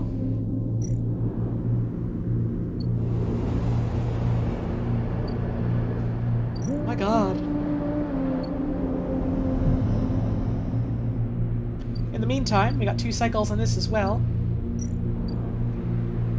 We gotta start germinating some spores. At the very least, we can. So I think I will. Just to maybe help guarantee if we need some more stabilizer at some point. We got the rolls, we might as well use them.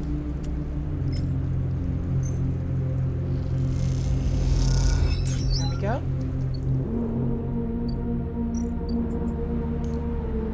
Plant this. Plant this.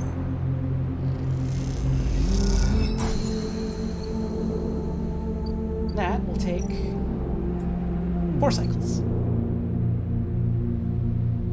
You know who we haven't visited in a while?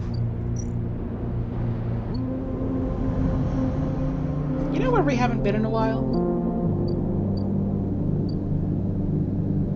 The Bantayan. We can cook matsutake or roll caps here. We can also work a bar shift. It's been a while since we caught up with Tala. We don't have much else to do right now.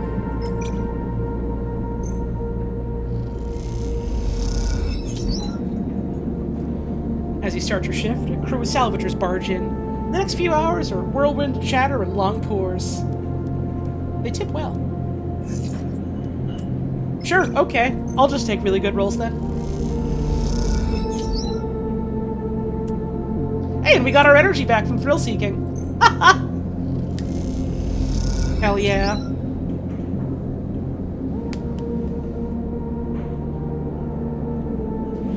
Really puts into perspective how much of a betrayal the Havenage guy selling out the Eye to Conway is, given that so many in the Eye came here to get away from them. Uh-huh. Uh-huh. Fucking wild, isn't it? Hardin, I think his name was Hardin.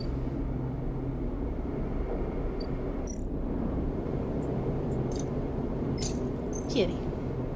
Now I'm torn.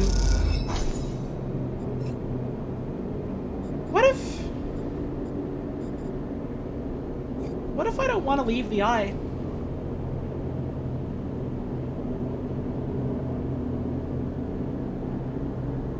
I think there's a lot here that's worth staying for and worth working for and worth protecting. There's plenty of ways we can get hurt here. There's plenty of ways we have been hurt here.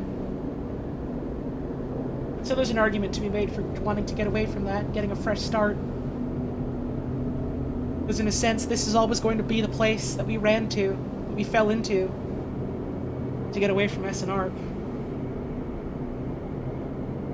But bad things can happen anywhere. We have friends here. Maybe we have home here.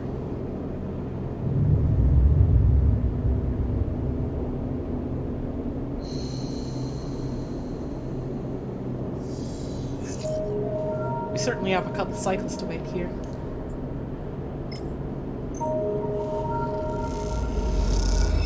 I think I'm just going to use this scrap to repair.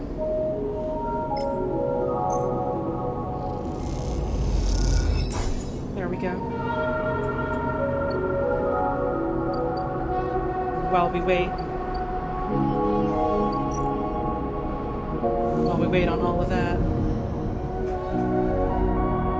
we can do salvage in the wastes. I can get some scrap for more repairs. At an old docking bay, you find a locker corroded shut. crack it open and the components inside are in perfect condition.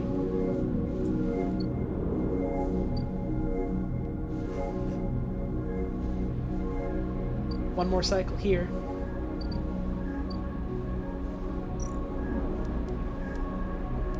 Spend this here to do this. Get our energy up. Grab some of these are roll caps. There we go. Re-roll these. Same rolls as before. This is gonna be a 4 now. Let's see what we get. That's another one. Still a pretty good chance on this one. Ah. You mistake one cap for another in the tunnels, and it burns your mouth when you taste it. You need to be more careful.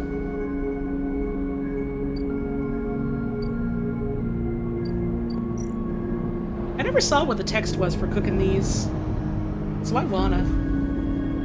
Even if it does just, you know, give us back, some condition. Let's see. You haven't exactly mastered the art of cooking mushrooms, but a couple of handfuls of fried rolls always beat expired rations. Oh, that gives a bunch of energy. The mushrooms release their liquid as they cook, making for a fragrant and delicious dish. Nice. You can use those to get energy as well.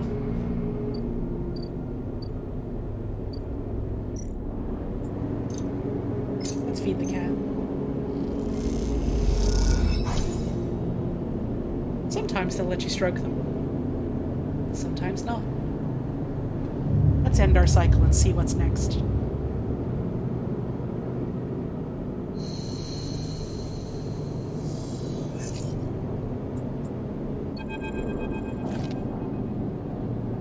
Sleeper, Moritz is waiting for you on your way out.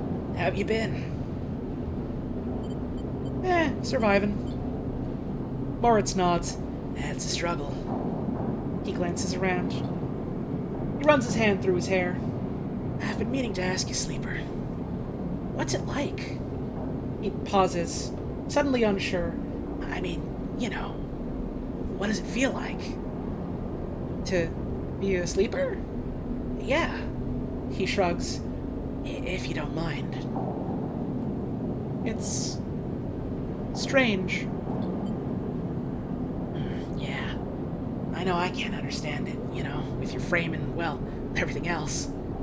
But I wanted to say I've had a lot of sympathy for it. Having to find a place. Having to survive. Having no future. He looks down. A lot of people around here understand that. Moritz looks away. And you notice him for the first time, not just as Bliss's assistant, but as someone with their own worries, their own struggles, their own life. You feel bad for not noticing earlier. Moritz looks back at you. Anyway, got a message for you. Bliss sent me down. We scored another contract, and she needs your help. That's the message. He pauses. Look, I know last time the payment didn't come through, but you did good work. Bliss knows that. It's no problem. Okay, then. He pauses again. She's doing her best, you know? I know. He nods. See you up there. Moritz turns and strides off, leaving you in the corridor. Time to help Bliss. And maybe this time you think to yourself, it'll work out. A couple of things we can do today, then. So let's do it. We've got the Sycamore Sled, a Haifa farm freighter. Ah. Saving the crop. The sycamore seed, not sled, sorry, needs to be reinforced and sealed, otherwise the crop will be lost.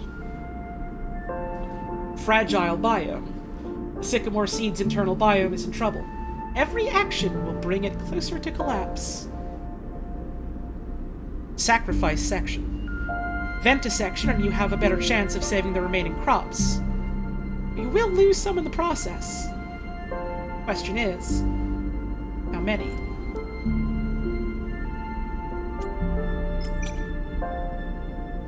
Hopefully not much. If we do it this way. Not too bad. You vent the section in a progressive sequence, allowing Bliss to rapidly rescue crops while you work. You gain more than you lose. Hell yeah. Let's do some engineering. Welding in a zero-G farm is tricky. The torch, the heat, the sealant, everything can damage the crop you're trying to save. With Bliss at your side, you work neatly. It's impossible to cause no damage, but you limit it as best as you can. Let's use this 4 first.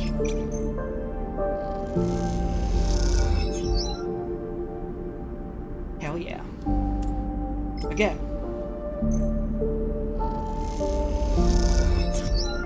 Hell yeah. Hey, we got scrap from it. We got a 5, big money, no whammies. There we go. 1 and done.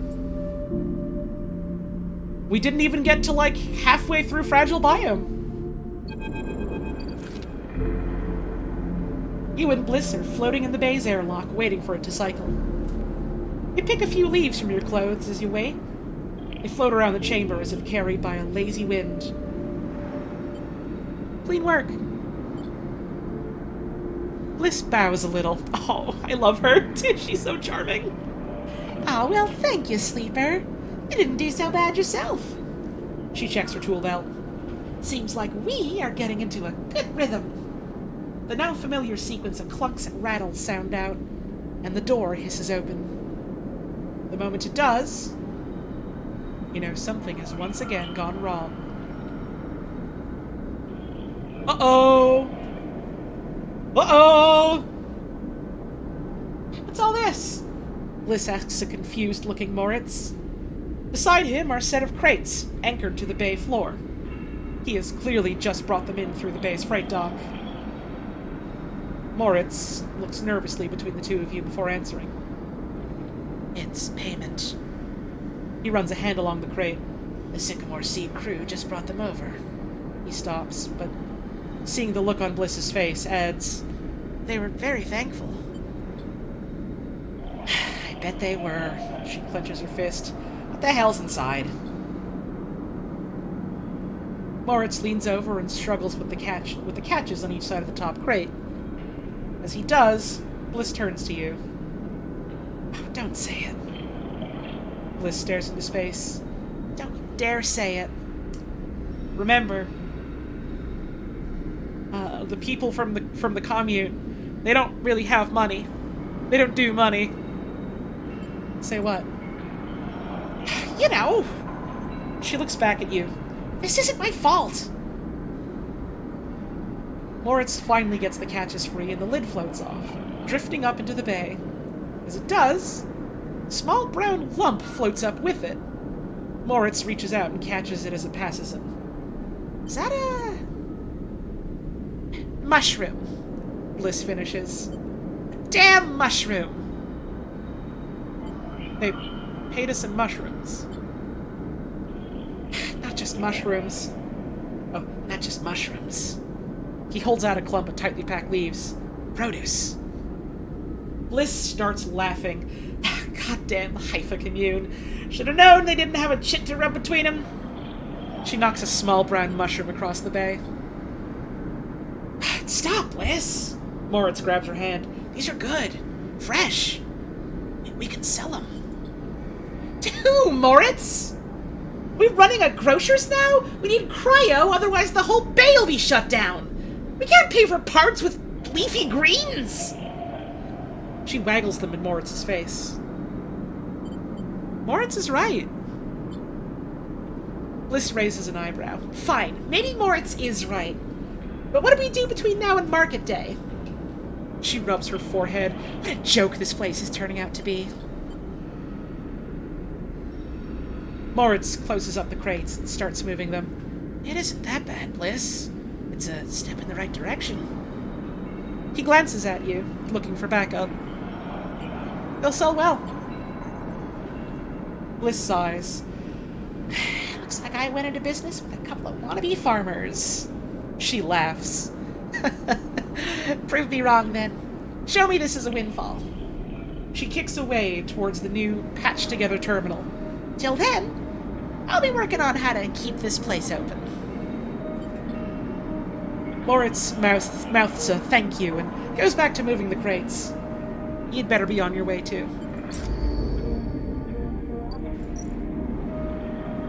Third time lucky. Bliss is taking another shot at landing a contract. After the run you've had, this seems like a last chance. Interesting.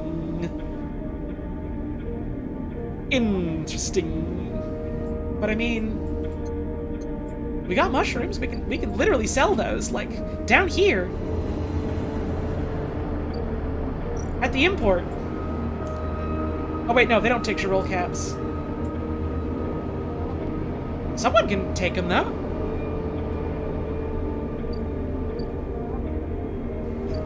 We can certainly cook these and eat them right now, which I will do. And I can literally just give her more money. I don't mind.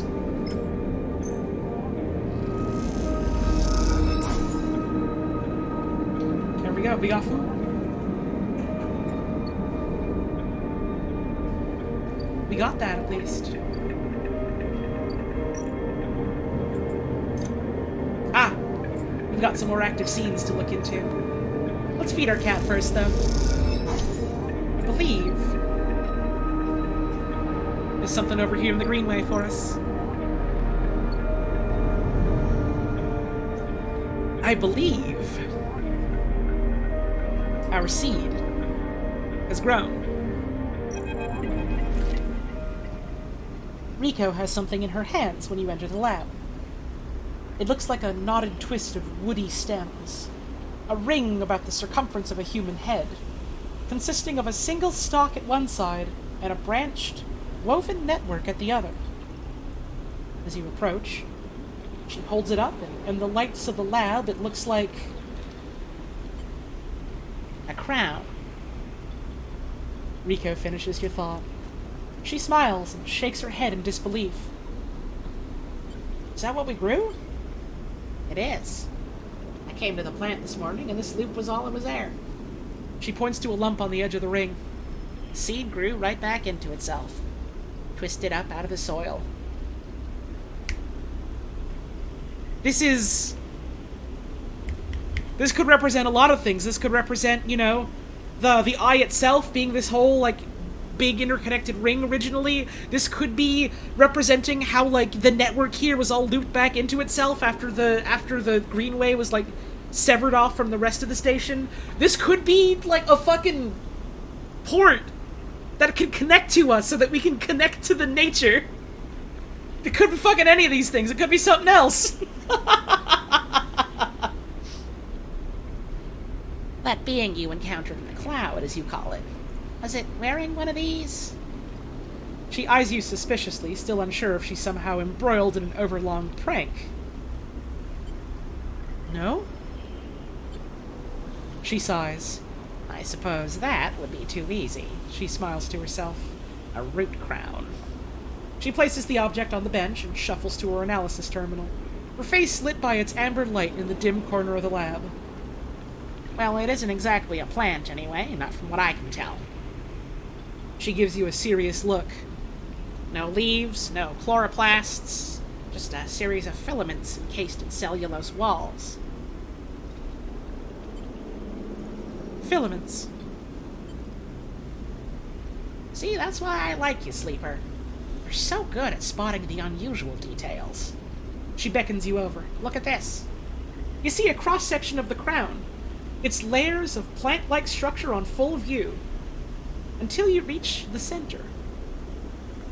There, instead of xylem and phloem for transporting nutrients, something branched and woven glints. Are those wires? She laughs. I'm not sure whether to say yes or no here. These are not wires like those in an electrical system, no. But they are filaments of a conductive material, so Yes? She leans closer to the screen. But you see those branches? They remind me of dendrites, of neurons. She rubs her eyes. Which is frankly ridiculous. You look back at the crown on the table as Rico fusses over the scans, and you suddenly realize what it reminds you of. You remember signing the forms, the walk to the sleeper tanks, the cold metal floor. Then you remember the crown they fitted you with, the branching structure of wires and pads. No, not a crown. They called it an interface. The tool of your emulation, your transference from neurons to electrons, an interface. That is your gift from Gardner. You turn back to Rico. It's an interface. Rico looks at you, puzzled. Something clicks in her mind. Perhaps something she heard from the sleeper she had helped all those cycles ago. She starts talking, partly to you, partly to herself. If the club heads were made for you, then this too could be made for you.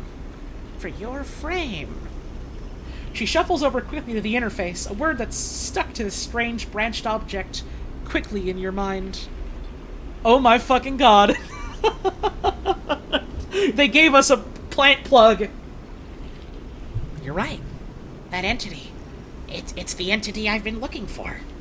She shuffles quickly to the crown. They are the entity which is controlling the Greenway, which has been maintaining it, supporting it, been guiding it for all these decades. She stops to catch her breath. They want to talk with you. Rico leads you to a seat. I'll be here, Sleeper. If something happens, if you wish me to remove the crown, the interface, just squeeze. She grips your hand tightly. You meet her eyes, clouded with age, but bright with the thrill of new discoveries.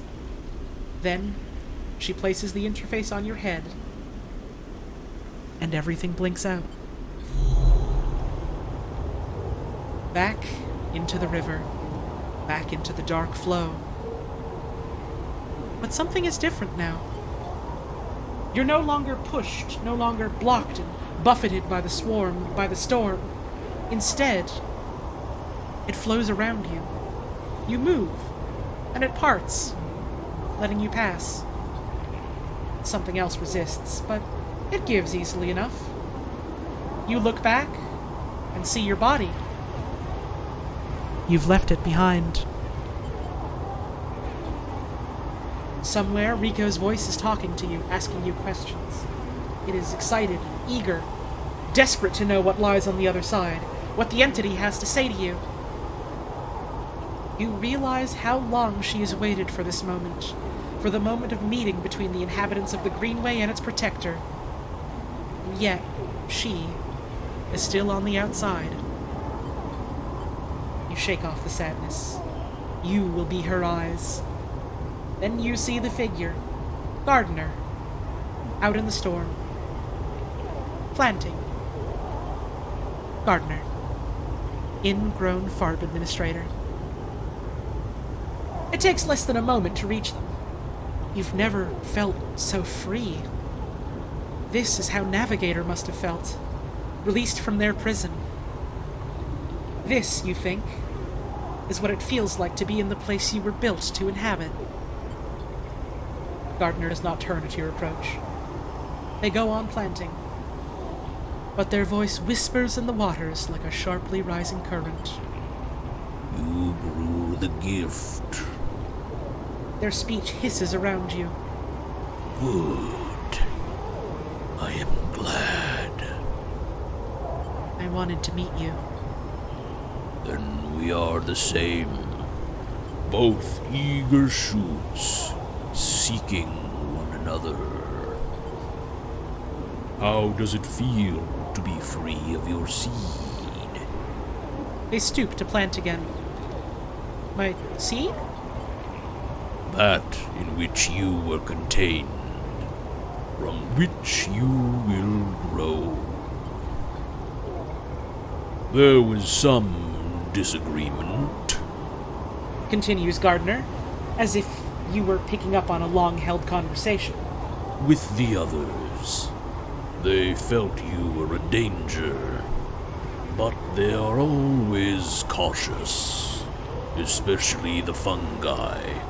They like old loam, known knowns, wide and stable networks. The fungi were cautious? Mostly, yes. Although there are many among their number who favor short growth cycles, thick nutrient veins, and sudden shifts. He gestures out into the storm, and though you cannot see them, you feel presences all around, sensing this audience with great interest. After all, they understood that it was I who made their crowns, and without them they would not have joined the chorus. So they see that it is only fair that you get your chance to join too. Thank you, Inverted Arrow, for the 13-month resub. Please. Not quite, but I appreciate the gumption. Thank you very much. You made more crowns? I made them all. Gardner moves away a little, looking for another planting spot. It was so lonely here. But before long I found them, and began to let them in. Gardner stoops again. We are millions, and we grow. I hope you understand. I am unused to speaking with your kind. It has been many cycles since my last conversation. I think it was with Chief Executive Trillic himself. You look around, and you see it. Every growing thing, every non-human being in the Greenway is here.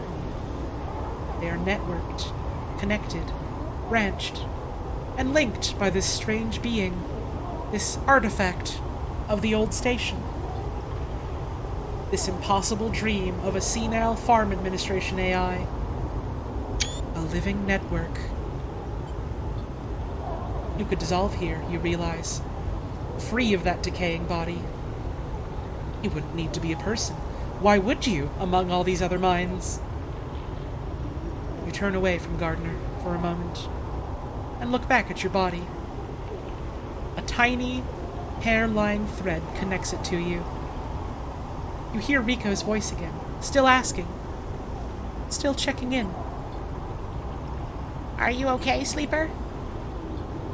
What are they saying, Sleeper? Are you still there, Sleeper? Something in you sighs a long sigh. A sigh that speaks of an exhaustion beyond tiredness. An exhaustion rooted deep inside you. It stems from the effort of answering questions, of answering problems, of getting up and breathing each cycle. But something else resists the sigh. A yearning, a sense of distance, a desire to squeeze that hand that holds you for its warmth, its blood, its complexity. To make a gesture that says, I'm still here. I'm still alive. I'm with you. The two ideas spin within you, making you nauseous. If you break that thread, you will be free. Free to dissolve here, to grow strange and beautiful among a million others. If you follow it, if you squeeze Rico's hand, you will wake up. Back in that dying body, with all the pain and warmth that entails. Now is the moment to choose. I have a question for people that know, because I'm curious. I know what I want to pick, and what I want to pick is to follow the thread, to go back. But I want to see what happens if I click on break the thread. I assume that ends the game. If it does, can I reload a save and go back and choose the other thing? Or is it, this is the end of your playthrough, you would need to start another one? Yes, as in you can go back? You can replay from the last save file if you stay. But if I choose break the thread, then I can't go back to the save file? Is that what you're saying? Don't just answer with yes or no, because I've said multiple things. Elaborate.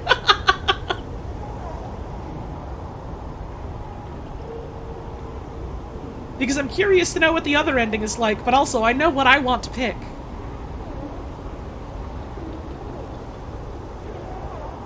Oh, so if you break the thread, then you can reload and choose the other thing. Okay. I want to see what this ending is like, and then we'll go back and I'll choose my actual choice. So let's see what happens if we break the thread. You reach down and pinch the thread. The finality of this moment descends on you. Break it. You pluck the thread like a string. It snaps. Nothing changes. You stand at a point of stillness. No, you don't stand. You have no legs. No body. You are a point of stillness. A point in the flow. Your mind fizzes. 1,000 new shoots break through the soil. They entwine with you, embrace you. Some part of you decays, while something else feeds from that decay. The spores of your new thoughts float away in shifting clouds and settle in new soil. Then you see Gardner out there, still planting. And they stop, like an old man resting in the fields, and they turn to face you.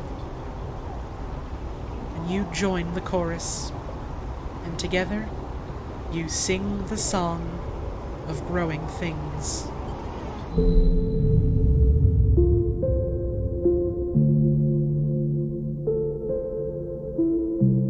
That is unending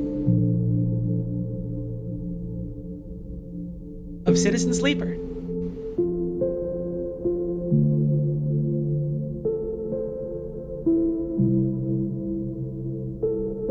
Hell yeah.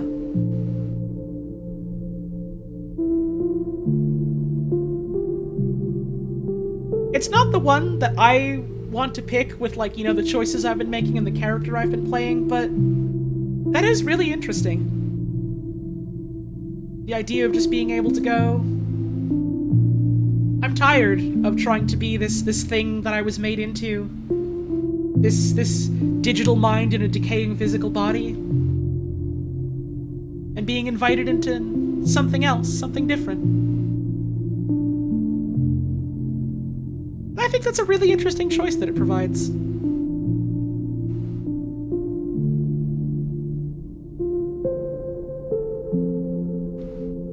But this isn't the choice that I want to make.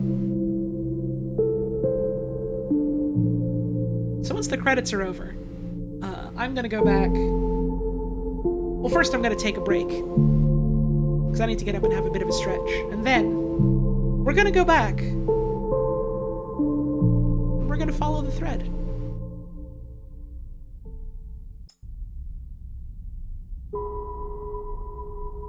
We'll see how differently things turn out. I'll hit continue here just so we're not stuck on the title theme looping for like 5 minutes while I'm away.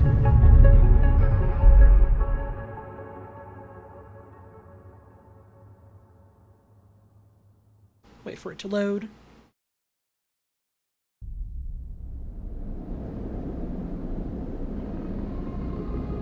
And I will be back in just a little bit. Make sure you're getting up and having yourself a stretch as well.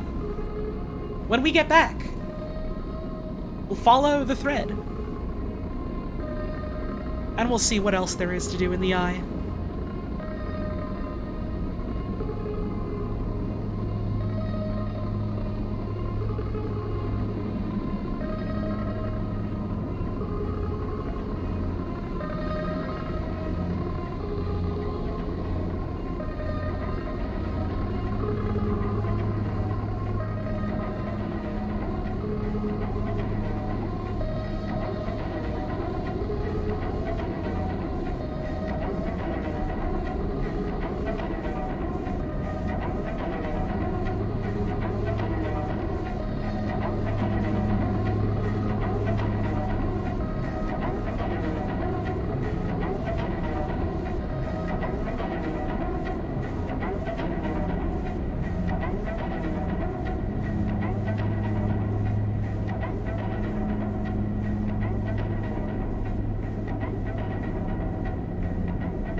come back. I saw a little bit of talk in the chat while I was away, and it's interesting, the sort of like considerations you gotta make for an ending like that, where it's like, you get to leave behind the like horrible, weird body they made for you to suffer in on purpose, so that you can try and become something different. And you're leaving behind a lot of things, including like all the people you met, all the people you care about, you maybe can't ever talk to again. But there's new people that you're meeting, and in a lot of ways, becoming one with like the fungus and the plants and all the non-human life in the Greenway. That's still in its own way kind of communicating with the people that are there, just without words. I think that's it's very interesting, and I think as an ending it's very well thought out, and just in terms of like there's a lot of different layers to it that you do have to think about and consider, and like none of these really matter in terms of like a mechanical standpoint, in terms of just playing and interfacing with the game directly, but like it all matters on an emotional level, And I like that they pulled that off. I think that's really neat. I think that's really something. How about we get back to it? We go see what happens if we meet the gardener, and then follow the thread back. We've read these.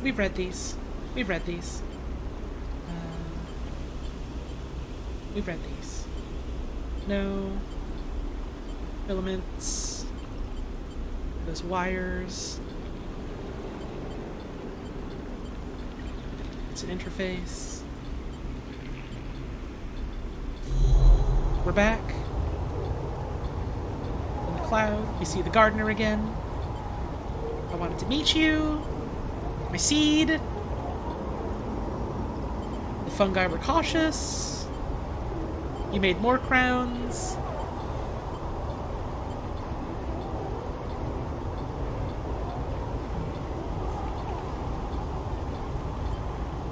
Now is the moment to choose.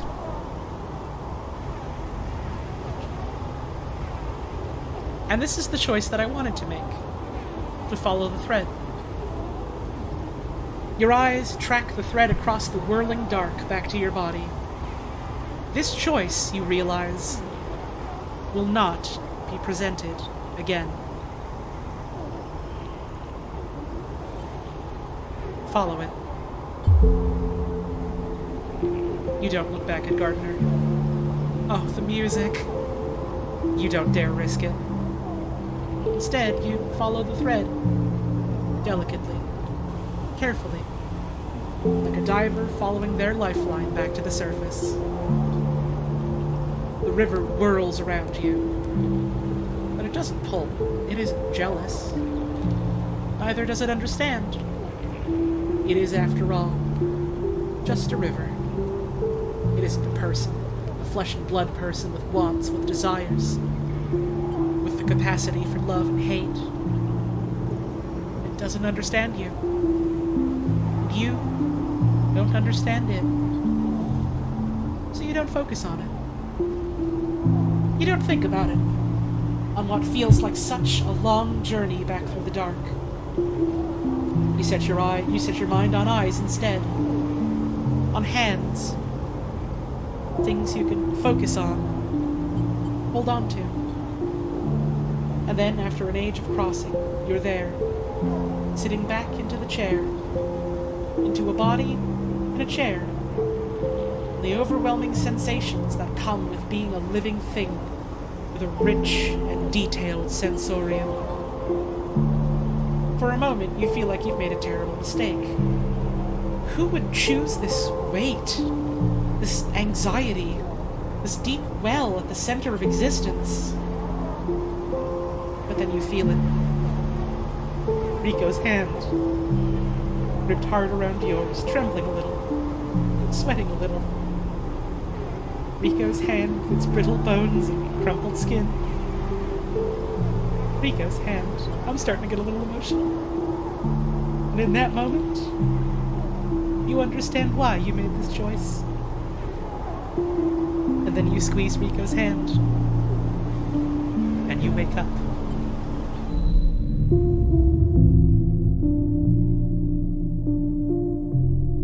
Oh, I really liked that ending, actually.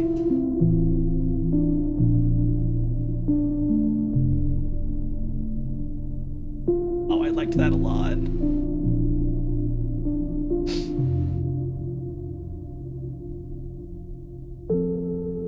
Game's fucking good, y'all.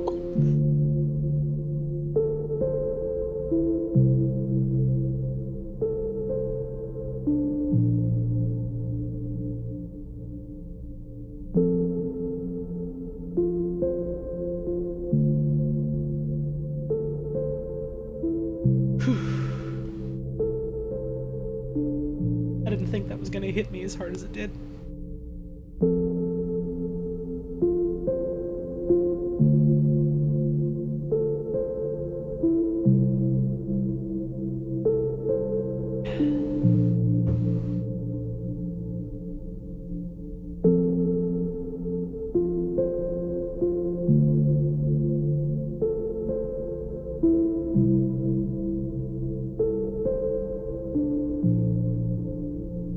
I really like this track too. It's really nice.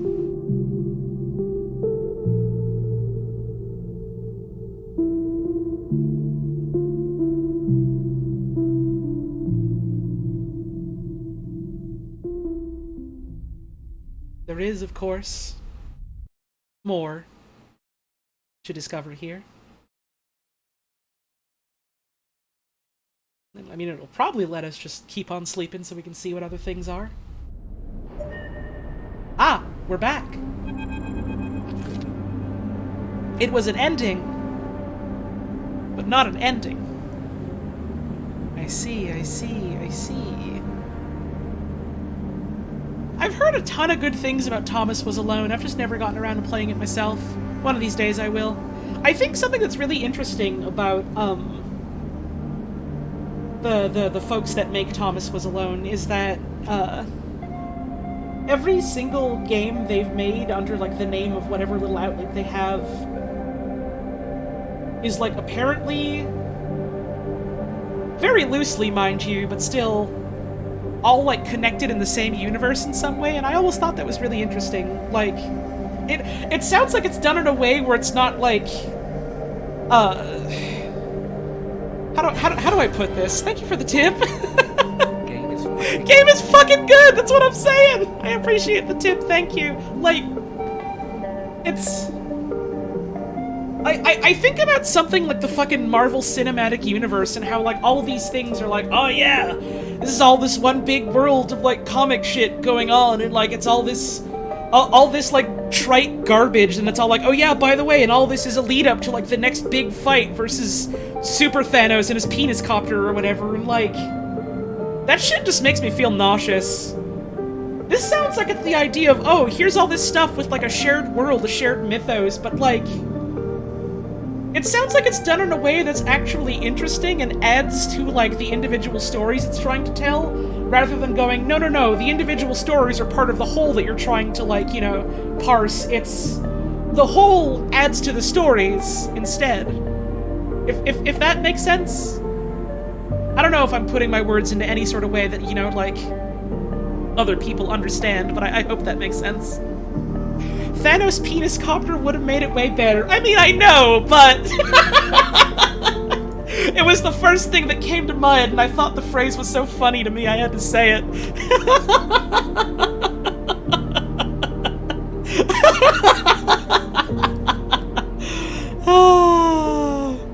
At the same time, that team also made a John Wick game. Oh yeah, they made fucking John Wick Hex or whatever it was. That would be funny if it was in the same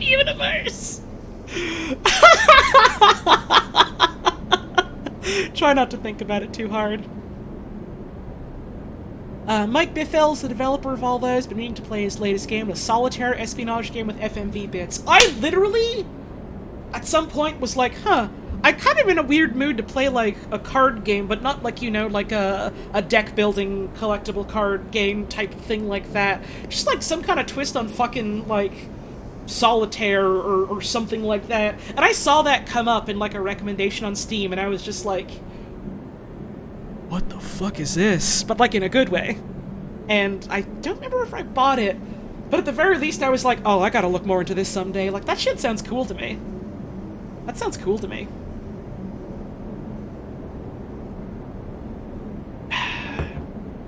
While they exist within a world together, building a whole story, they're not inherently connected, allowing different themes and locations to be viewed and experienced, allowing beautiful stories is so good. Right, yeah! That's, like, why, like, I have been, like, a Star Wars enjoyer since I was a youngin'. It's been very much less so these days, especially since, like, Disney fucking bought them out, and, like, it just became more corporate monopolization bullshit.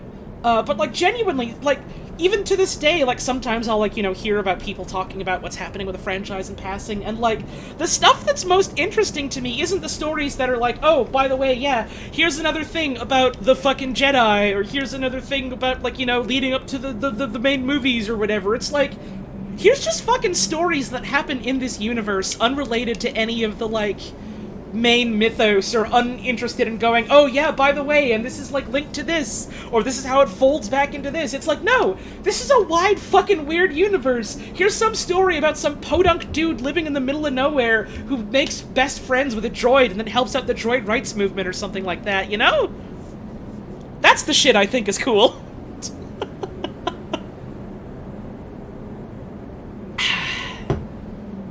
Anyways, we left Rico waiting for a little while, huh?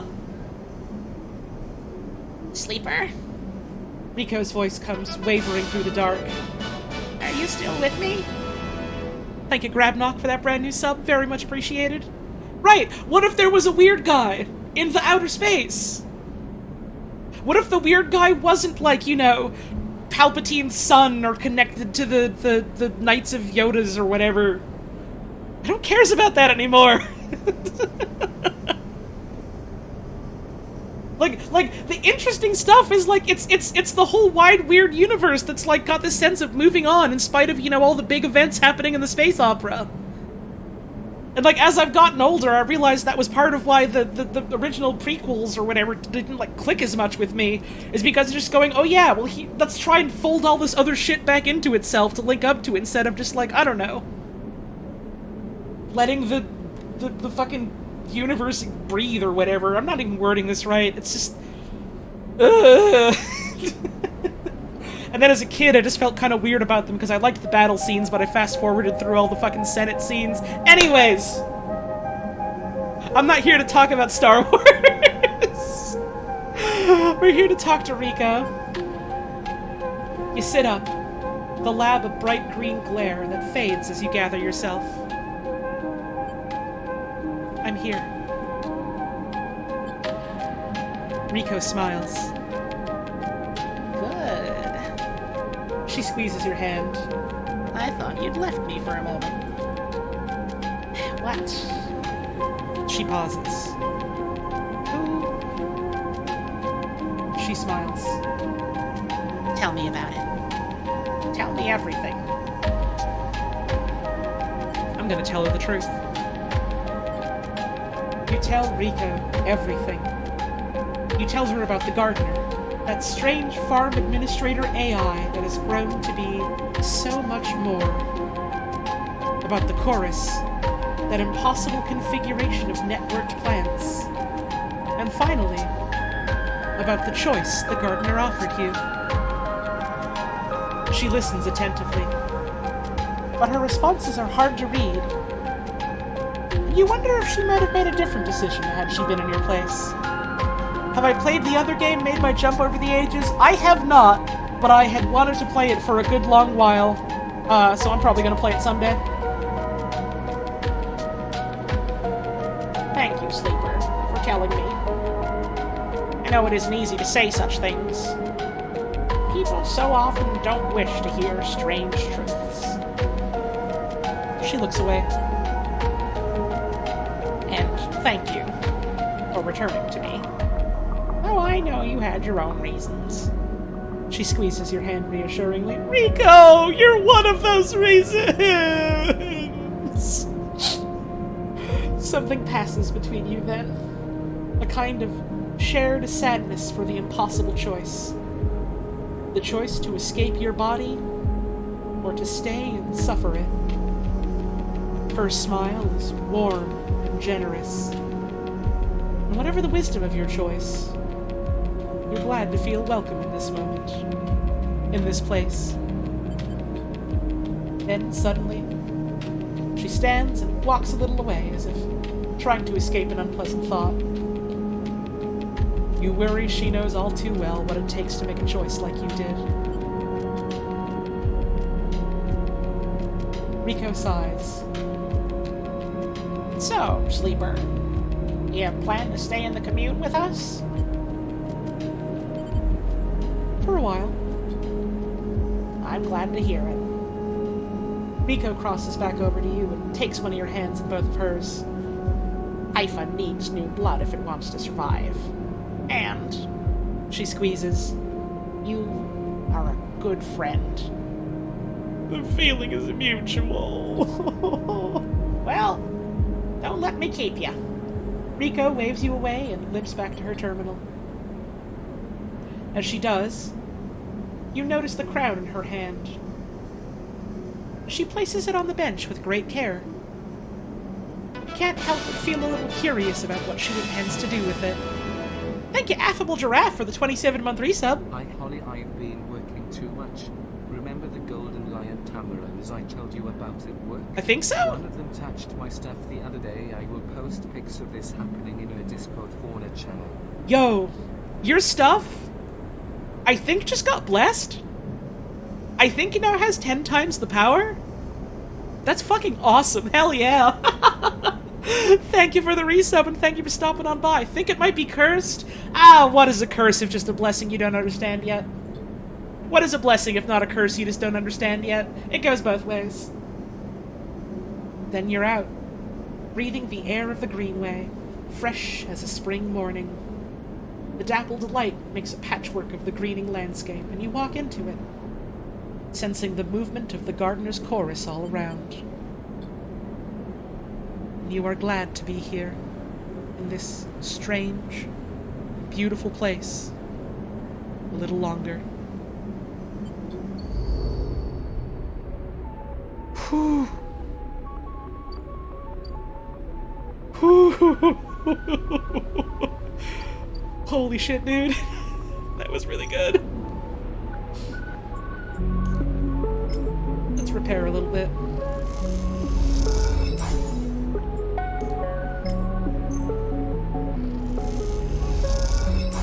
We're still here. We're still here, and we keep moving forward.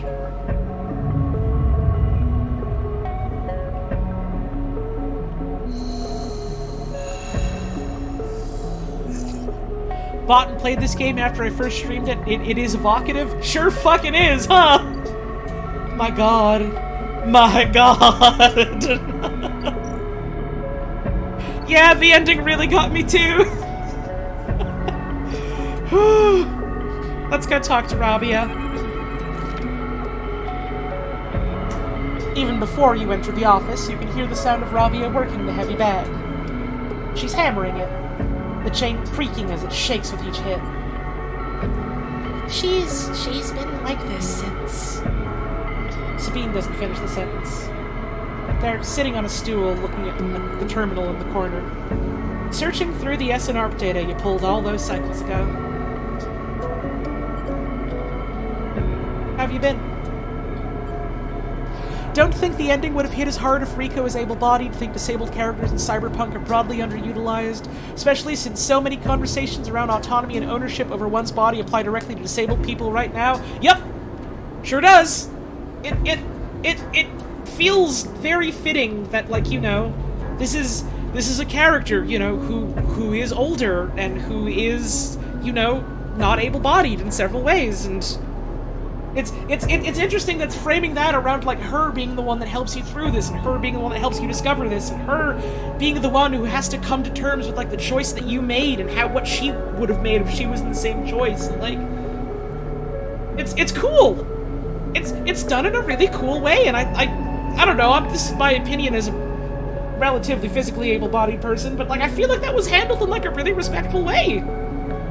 Like, there have been times where my fucking shit-ass body, for a lot of reasons, feels like it's fucking failing on me, and I'm sure I've had thoughts of, like, man, wouldn't it be cool if I just didn't have to have a body anymore? I get it. It's interesting. The way it's handled is interesting. I like it.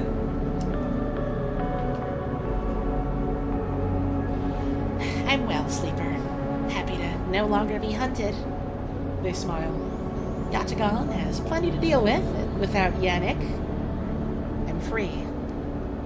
They glance nervously at Rabia.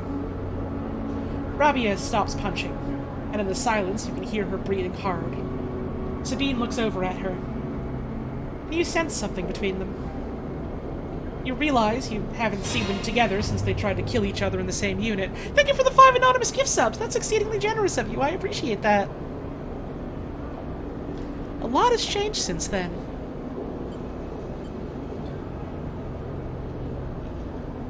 They hooked him up like a puppet.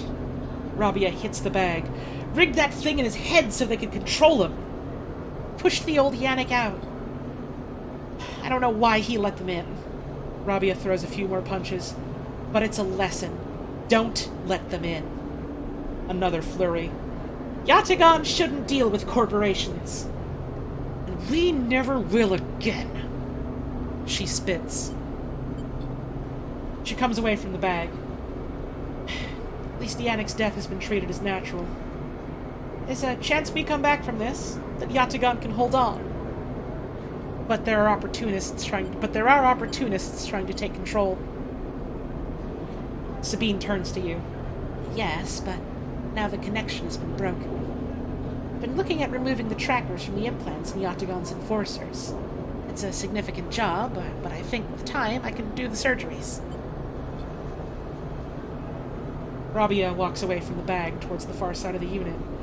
Those surgeries will never happen if Yatagan collapses! She shouts back at Sabine.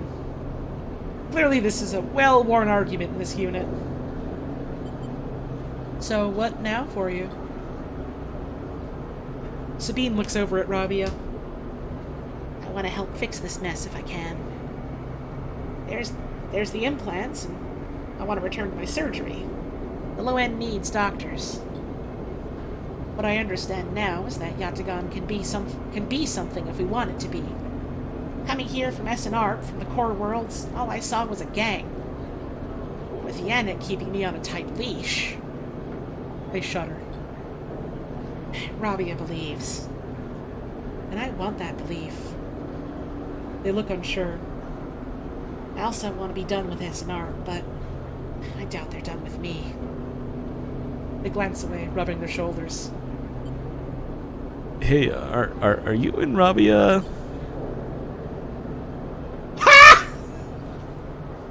Sabine fixes you with a look! Yes, Sleeper. Isn't that obvious? They smile.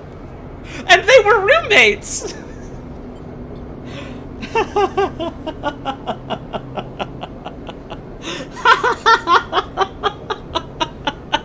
Game over. Love wins. I've been wanting to say, Sabine begins nervously. I'm sorry I didn't tell you where I came from.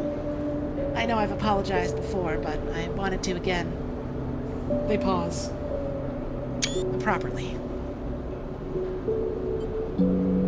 When I leaked the data on the Sleeper program, it was to try to help people. Like you. They grit their teeth. But after all the cycles here, being pushed down, pushed around, trying to survive, all that got away from me. So when you turned up, they sigh. It shook me up. They run a hand through their hair. But I ended up here. So... They look at Rabia. Oh, of course. They reach into a pocket and take out a handful of vials. These are the last of the case. You can have them. They drop them into your hands. After these last few, I don't know what we can do. With the SNR connection broken. They look down. But I know there are other ways. Repairs, other pharmaceuticals. I even heard there are some labs out of the Greenway. Perhaps they can help? Oh, don't worry, Sabine. I have a feeling they can help. They meet your eye. I'm sorry I can't do more. Thank you. For everything. They look away, their eyes bright with tears. Rabia crosses back to you both, sits beside Sabine. They look at each other, and you can't help but smile at the idea of them together. Oh!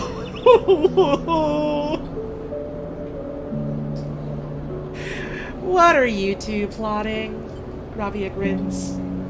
Sabine laughs, and the sound is a welcome one. You watch the two of them teasing each other and smile. Later, when you leave, you take out that handful of vials out of your pocket and look at them. You can still feel that core of anger deep down inside. You don't know if it'll ever leave. But SNARP doesn't own you anymore. They can't, because this place, these people own you. They are what makes you get up every cycle.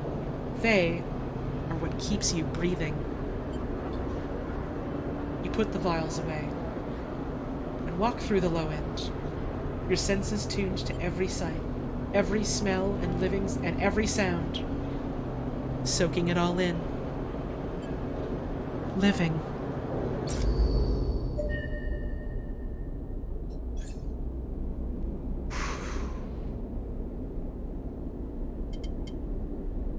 We would need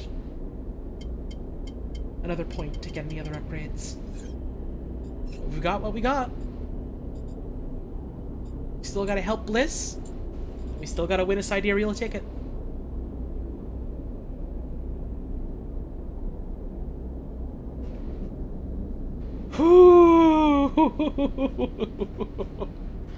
How much longer we got on this? Oh! We don't have longer. It's now. Lem and Mina, worker and daughter. The Machine Mandate books by Benjanun Sri Duangko. Interesting. At me with that on Twitter and I'll look it up later. Because I am bad at remembering things.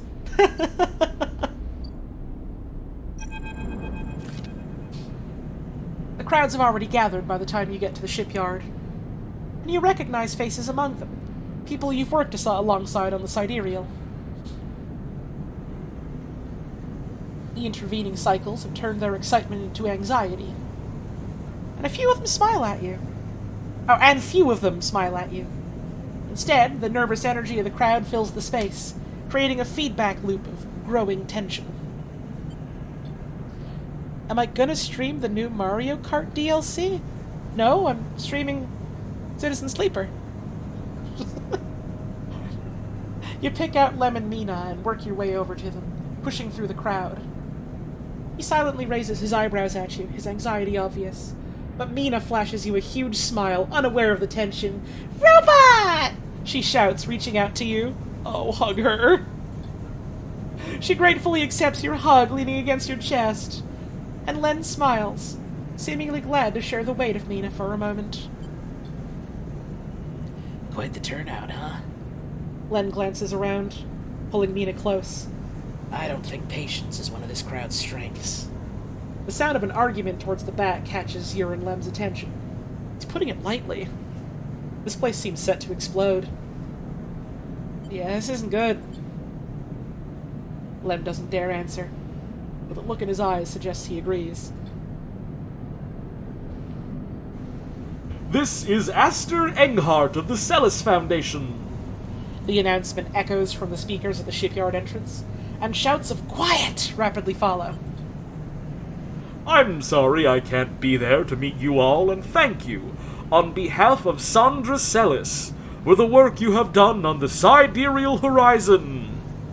Most of the crowd strains to see Aster's face, but the small display shows only a ghostly white figure, smudged and unclear. Sandra wanted me to pass on her personal thanks for your commitment to and belief in the Celis Foundation's mission. We chose the Eye for this project because we knew that we would find like-minded individuals here, especially among the ranks of the Venerable Havenage Association.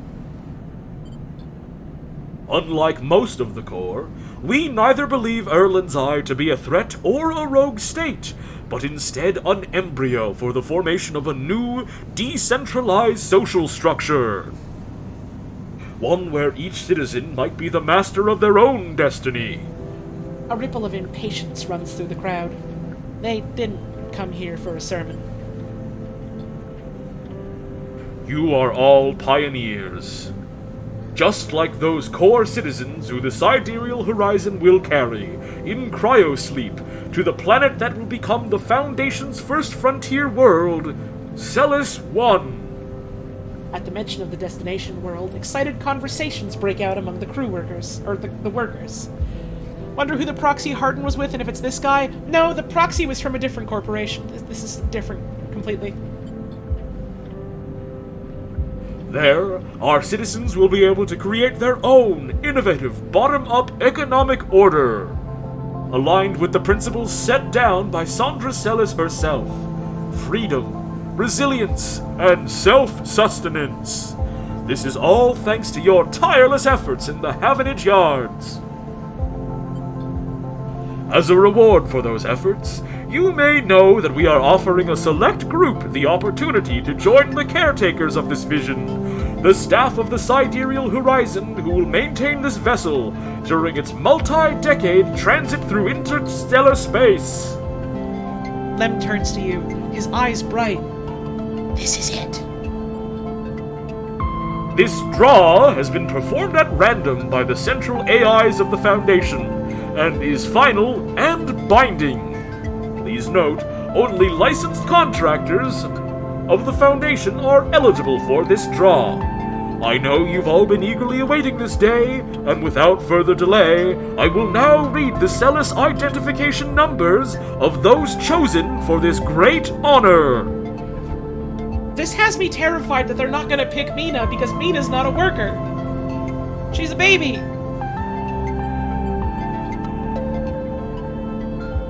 A murmur runs through the crowd. Celis identification numbers? Licensed contractors? You've never even heard the term mentioned. Is this something you were supposed to be assigned? You glance at Lem, but his eyes are fixed forward, wide and shimmering. All around you, people are speaking in hushed tones, like a rising wave. They fucking scammed us! They fucking scammed everyone here!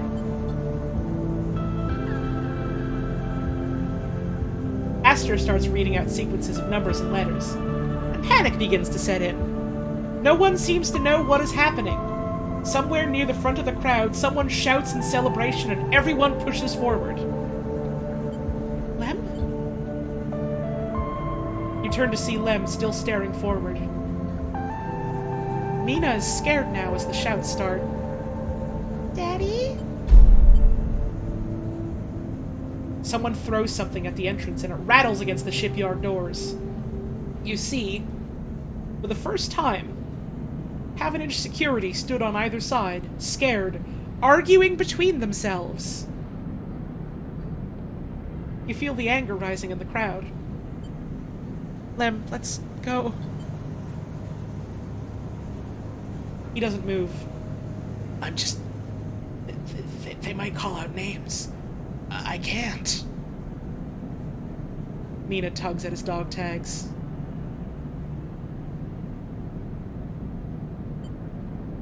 It's not happening.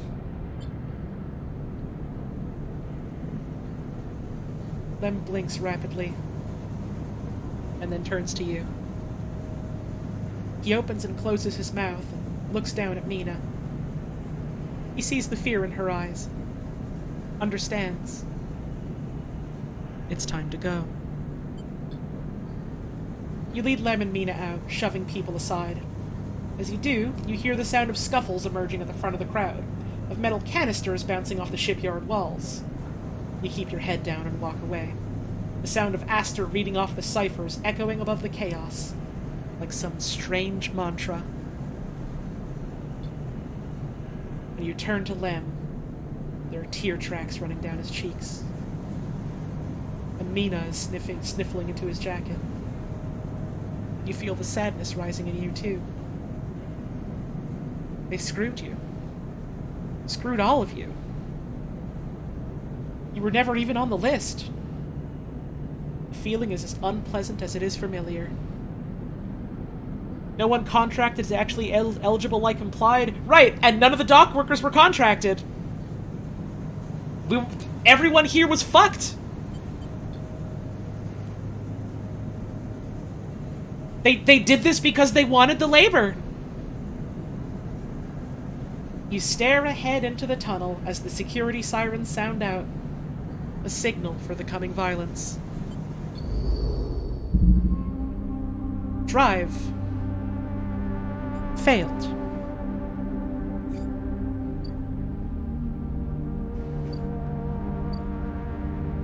Ah.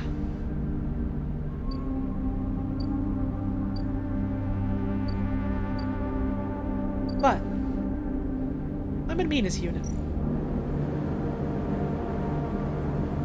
There's a note on the door of the unit. Sleeper.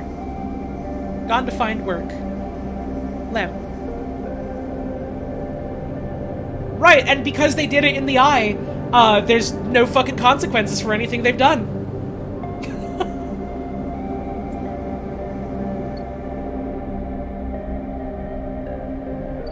Kind of like the cruddy way some real companies will be like, if you take on this unpaid internship, you can be promoted to full-time, then they never do. Uh-huh. It's a bit like that, huh?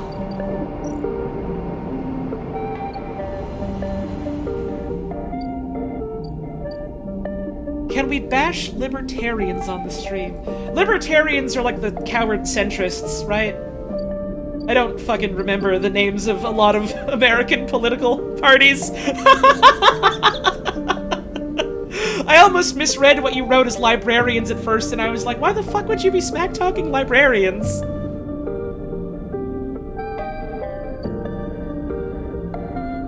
Yes, they are. Immoral super capitalists. Fucking yeah, you can shit-talk them! I'm thinking of neoliberals, okay. Yeah, you can fucking shit-talk them as much as you want. Fuck them. Thank you, Cleaver Bacon, for the raid. I hope you had yourself a wonderful stream today. We're getting real close to the end of just about everything we've got to do in this game. But we've got to wait a couple of more cycles for some other things to happen. Had a pretty chill stream? Fuck yeah. That is the good shit you do love to hear.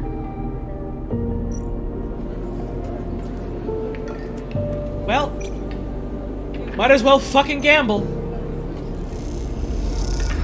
What else have we got to do right now? We got screwed out of a contract that one of our best buddies was really hoping on. We gotta wait for other work to come in. All we goddamn got right now is to wait.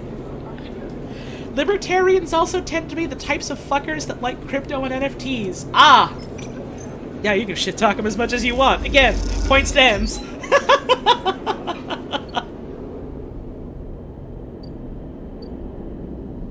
Well, we got this one. Might as well use it at the commune. Might as well use it here at the commune.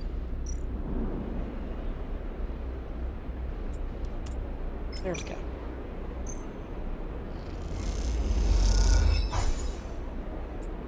There we go.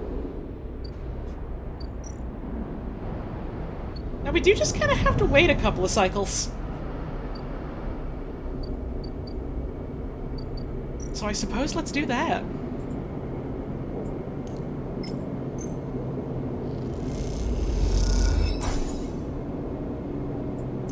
Feed our cat. End our cycle.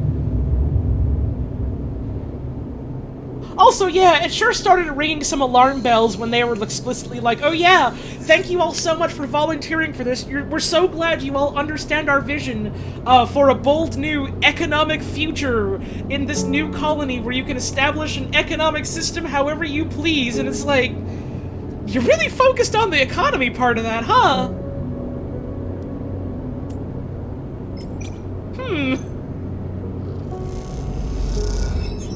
A bit worrying.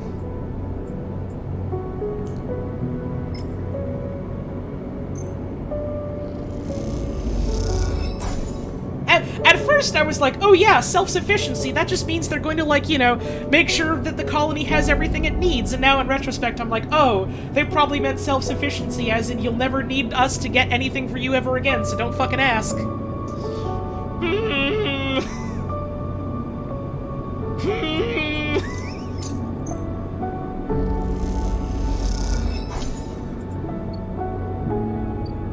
I'm not so happy about this.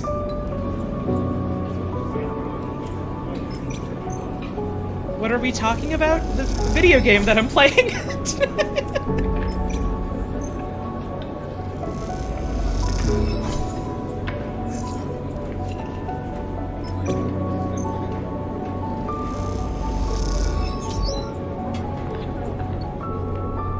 Oh, we got this one to spend on something. Fuck it, I'm feeling spiteful. I'm gonna hack a Havenage agent.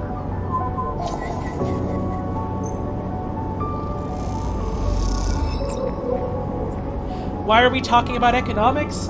Because the plot point that we just encountered is that a corporation just fucked thousands of people out of their chance to leave the station and get a new life because they wanted to save some fucking money. And scam some people into free work. It's a cyberpunk game. Economics is part of it. Cyberpunk literature talks about, you know, like, the problems of, like, technology and corporations and stuff. Corporations is inherently linked to economics. That's the kind of game it is, and that's the kind of discussion it you know, welcomes and actively has with the player. I'm assuming you, like, kind of just hopped in and don't know too much about this game, so, like, I hope that didn't come off as, like, rude or condescending or whatever. It's just, that's how it is.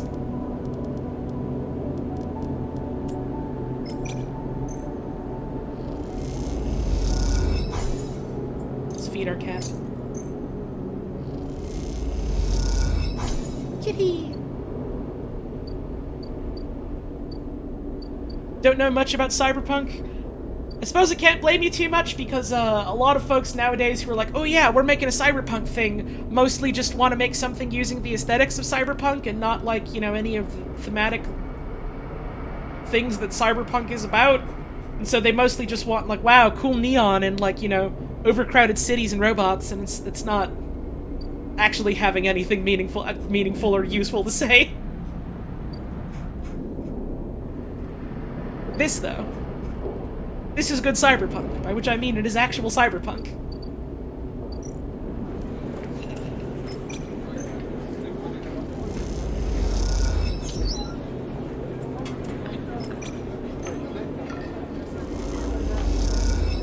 I'm going to continue gambling.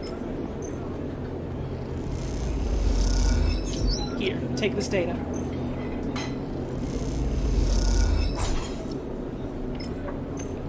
If I can't help Lem and Mina have a future, like, on a different planet to look forward to, at the very least I can get them the money to live here. The fucking least I can do.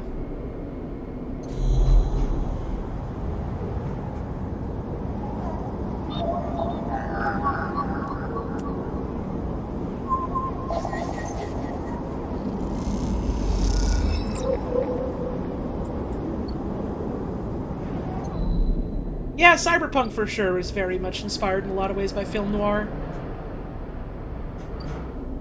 I took a couple of literature courses in college around cyberpunk. That was taught by a very cool woman in her like 40s or 50s who turns out was actually like best friends with my ma, who is very, very genre savvy and had a lot of interesting things to say about it.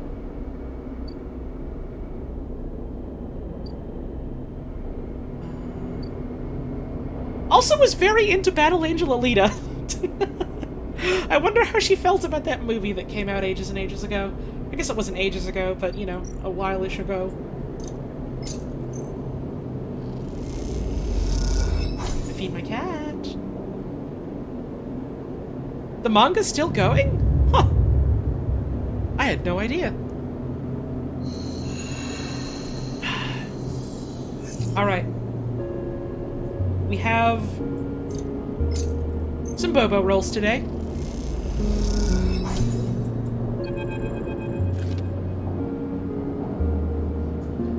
Sleeper. Lawrence is leaning against the corridor wall. It's time. He looks away. Big job just came in. Grand finale. You up for it? I'm ready. Alright then, we're in business. He pushes away from the wall. This has to work, Sleeper. Has to. He looks down. If it doesn't... This okay? He frowns. I don't think so, but she isn't hiding that from anyone. Look, Bliss had a rough time of it. I thought you of all people would understand that. He runs a hand through his hair. Sorry, didn't mean to be. He smiles. Bliss is a good one. She gave me a chance. I owe her. Doesn't help that a lot of 80s American cyberpunk media was heavily employed by irrational and xenophobic fears of Japanese cultural and economic takeover. It isn't specifically just Japanese, but it was just kind of like a broad anti-Asian sentiment in general that did kind of laser focus in on a lot of the Japanese stuff, specifically because of like, industrial innovation around that time from Japan. I get what you mean. I'm not saying like, oh, you're wrong. Just like, this is a thing I know some things about, so I like talking about it. He straightens up. I know you have your own things going on, Sleeper. We all do. But the Bay needs someone. Bliss needs someone. Hell, I need someone to help me keep Bliss from spinning out completely. He scratches the side of his head. Otherwise, there's not much I can do. He shakes his head. I would hate to not pay back my debts. Lawrence stretches. I gotta get back. He nods and walks away. I'm out. See you up there. Should you read Neuromancer? I can't remember if I've ever fucking read Neuromancer. So my take on that is, even if I have read it, I guess I have forgotten it. I mean, it's certainly, worth a look. If it sounds at all interesting to you. Cyberpunk is predominantly sci-fi with a particular interest in exploring the interplay between socioeconomics and future tech, ideas about class and transhumanism, etc., often dystopian but very broadly defined. Yeah, it's a genre that means a lot of things, but it's interested in exploring, like, the future and technology and innovation and how that ties into, like, the people who make that, the people who control that, who it is being made for, things like that. It's the punk part of it. Like, it's very broadly defined, and in some works, that stuff they go on it harder than in others, but like, that's kind of the essence of it to me personally, is the punk part of it, genres are always slippery when you get down to it. Yeah, they sure fucking are. Like, I feel that way about video game genres. Like, people like to get all like, oh man, what kind of genre is this video game? How do we strictly define it? And like, I feel like at the end of the day, that's kind of useless. Genres are like a word we use as like a, not so much a best guess, but as like a close enough so that people can get it when you say what it means. It doesn't have to be like a super granular thing that we drill down into. The super granular thing we drill it down into is just talking about the work itself.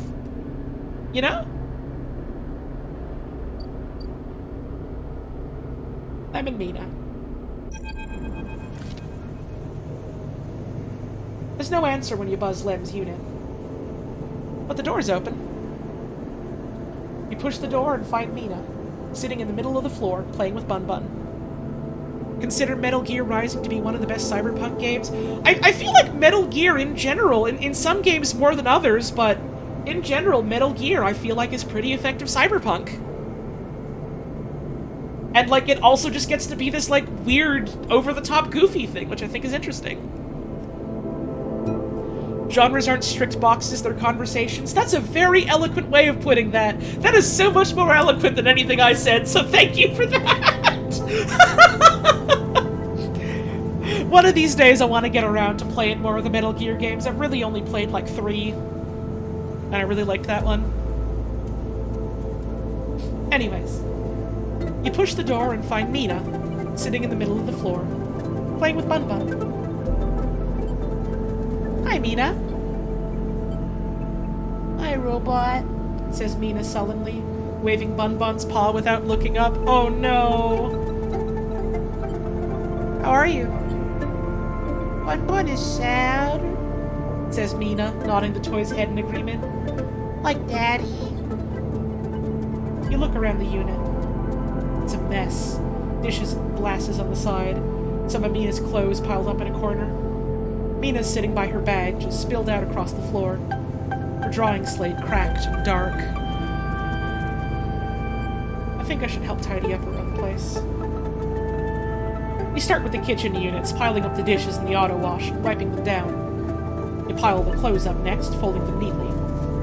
Mina watches you quietly as she plays, curious but silent. You've just started to look at fixing her cracked slate when Lem enters. Sleeper, what are you? He pauses and looks from you to Mina and back again.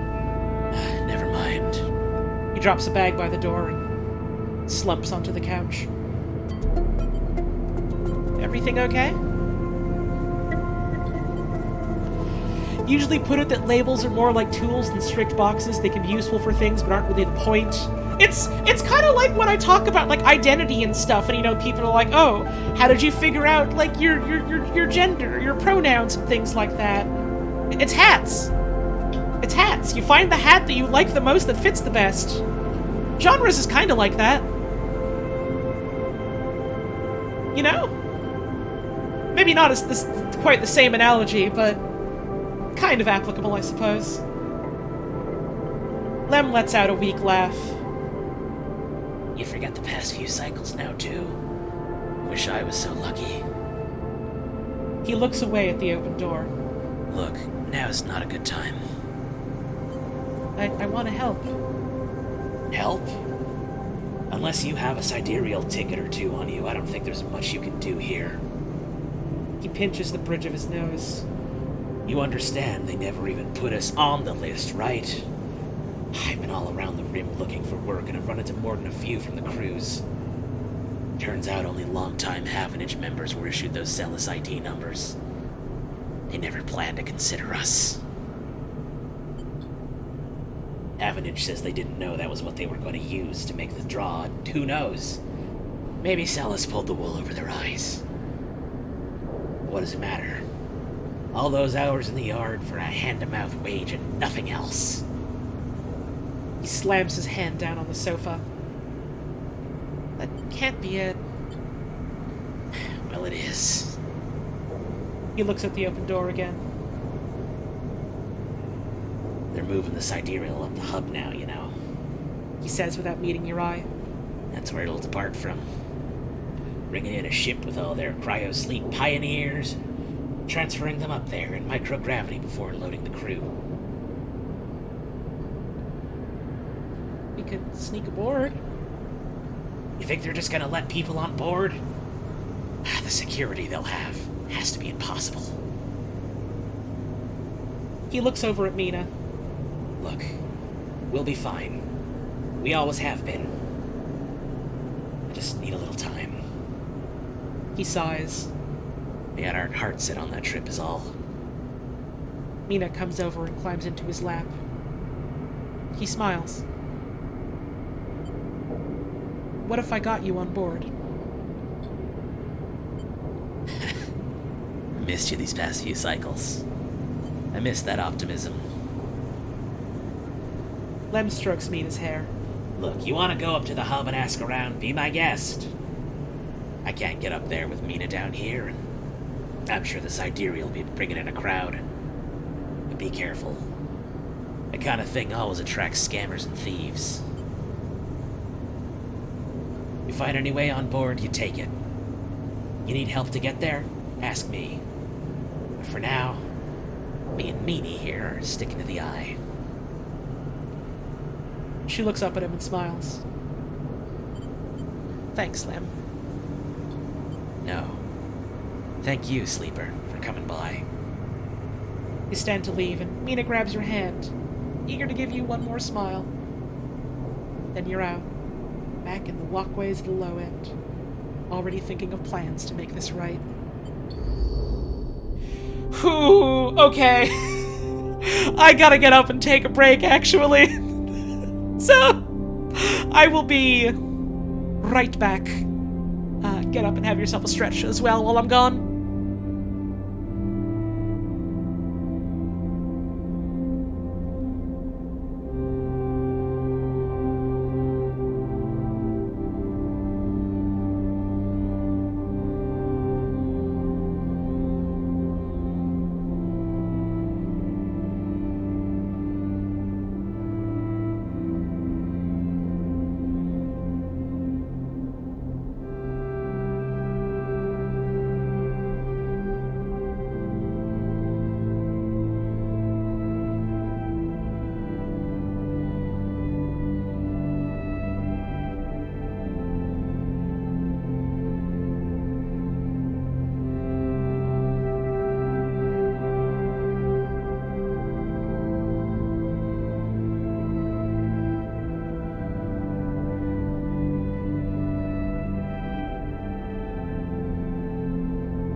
Alright, I'm back.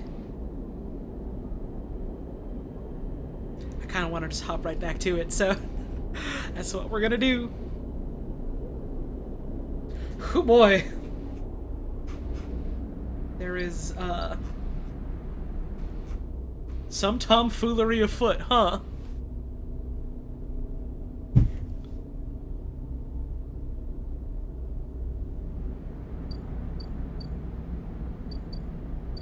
Not really sure what to do next, but I suppose I do have to go visit Bliss. So we can certainly do that. Up here a ways. And hey, here's the Starboard Victor and the Sidereal Dock. Scout the dock. Away on board. The Sidereal is being loaded and prepped among all the commotion. Is it possible to find a way on board? Interesting. For now, Victor. Solar window. The selected launch window for the Starboard Vector's maiden voyage is closing. This is gonna be a tight one. The Starboard Vector's experimental sail deployment failed horribly. Now its massive solar sails need to be repaired. We can either go for engineering or interfacing, and both of them... untangle the sails seems to give more, actually. The spurs need resetting and the system rebooting, but if you're careful, you can safely untangle some of the sail while you do this. Let's go with this. You delicately spin the spur, unwinding the sailcloth without it tearing. Bliss thumps you on the arm. She's impressed. Let's see, go for this one. There we go, that's some more. Delicately spin the spur, unwinding the sailcloth without it tearing. That's still the same really good one. Okay. And then we can use the bad rolls on engineering. That'll just take away energy from us if we get a Bobo roll. Less progress, though. Bit energy gone. Progress is hard-earned and slow. By the end, you're exhausted, but you're getting there, piece by piece. We can certainly afford to get food, it's fine. Ah! You struggle to focus. The bright solar sail blinding and vast. You can't do this. No one can do this. That's not true. We can do it. I believe. I totally believe. It's gonna take some work, but...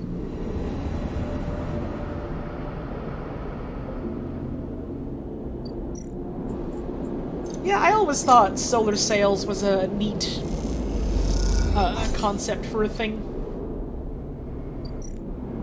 Alright, let's sunbathe. Eat our cat.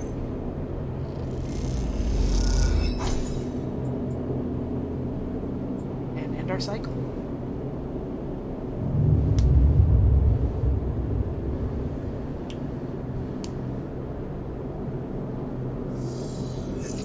Alright.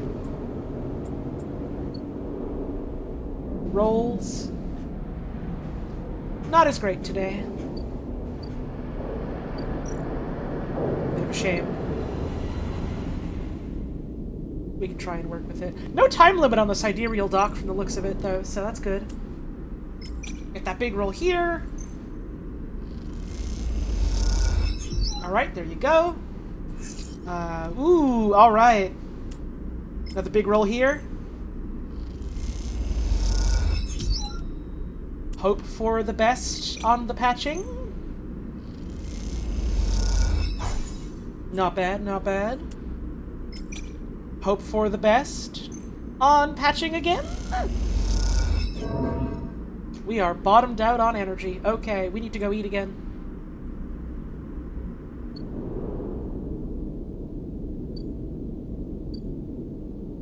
Seeing someone play this game has been a really nice experience, and my narration and discussion has added to it. Oh, I'm glad you've been enjoying the stream. Thank you for the kind words, and thank you for tuning in.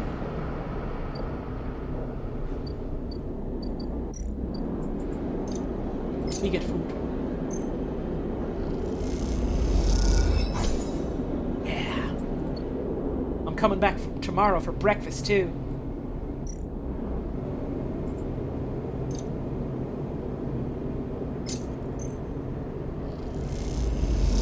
And I feed my cat. Not even my cat, just a cat.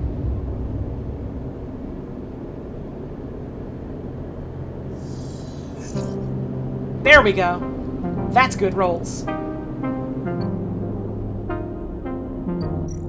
That is confidence. Let's go. Breakfast. Up we go.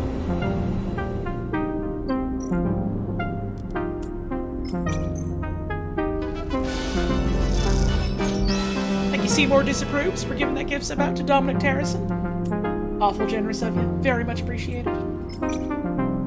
Risk it on this one so that we don't risk losing more progress. There we go. You enter a flow state of scanning and fixing, and Bliss does the same.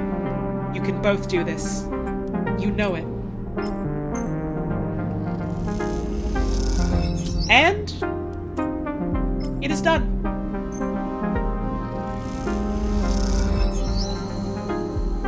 That's it.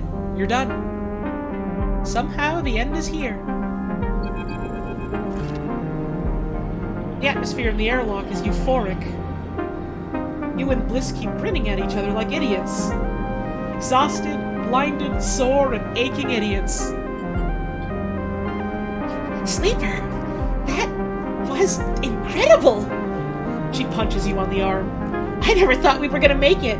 Those idiots tangled the whole thing up like nothing I've ever seen. We make a good team. Bliss smiles a winning smile. As the lock's inner door clunks open, Moritz gives a rare woof. He looks exhausted too, and for good reason. Moritz has been the one ferrying tools and parts back and forth from the ship. His tired smile tells you he's glad it's done. Sleeper, Bliss. He shakes his head. Impressive. When I saw that ship come in, I thought there was no way. Why, thank you, Moritz, she winks, for believing in us. Moritz rolls his eyes. You know what I mean, take the compliment. He shoulders some of the gear that came back in with you and Bliss and heads to the racks to stow it. Bliss turns to you. I think you should be the one to do the honors. She nods to the ragged-looking console that Moritz assembled. I don't want to jinx it. She smiles, but you can see she's genuinely nervous. Alright, let's check it out. You glide over to the console and check the screen. It takes a second to see what you're doing through the flickering, cracked display, but after a moment, you see the accounts. And there it is. Almost 1,000 cryo. Sat in the base transfer accounts. Well, Bliss calls. Have we been screwed again? If you see more disapproves for that gift sub out to Cetrus, very generous of you. We did it! Bliss kicks off from the floor and spins up into the bay, shouting as she does. The noise takes Moritz by surprise, and he knocks a rack apart, scattering handfuls of metal fixings across the bay. The sight is something. Glinting steel catching the work lights like glitter. Sorry, says Bliss, grinning when she comes back down. I needed that. She kicks off and joins you at the terminal. Moritz even managed to sell that produce. We made a tiny profit. Eventually. She laughs. Here. She loads a stack of blank chits into the terminal and transfers a chunk of the cryo to him. This is your cut. Bliss hands you the chits. Thank you for believing in this place. She looks away and smiles. Even when I couldn't. When you first met me, I was on the edge of giving up.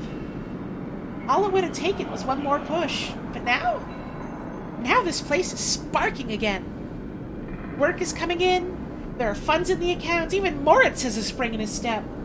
You both look over at him, happily racking up tools. Well, that's because of you.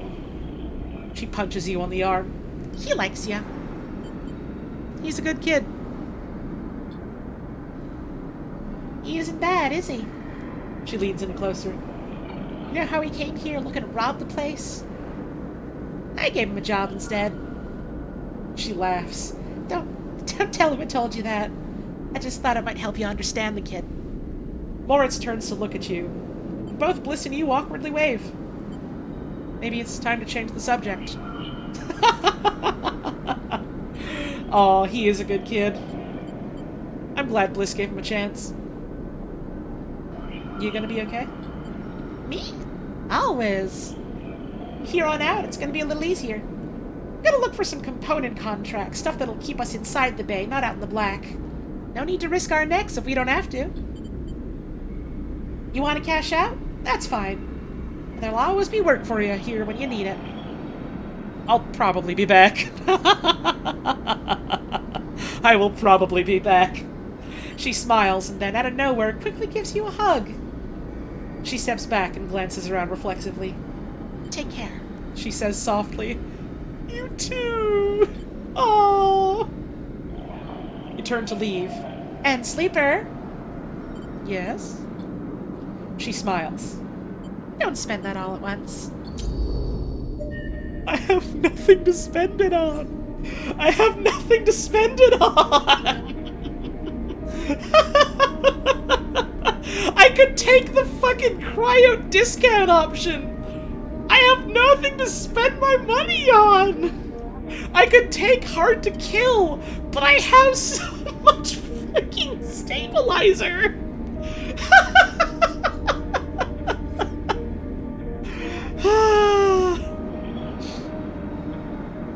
One last job. Moritz has heard Bliss speaking with someone remotely. Is there another job coming in? Damn. Well, let's have a sleep. End our cycle.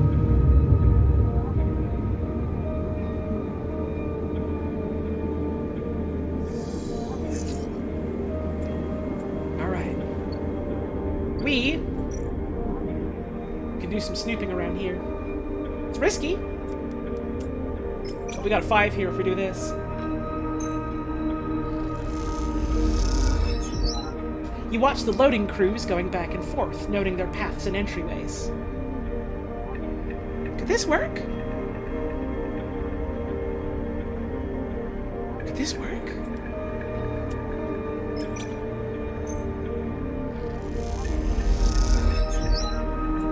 Let's re-roll these Bobo dice. Here's a 5.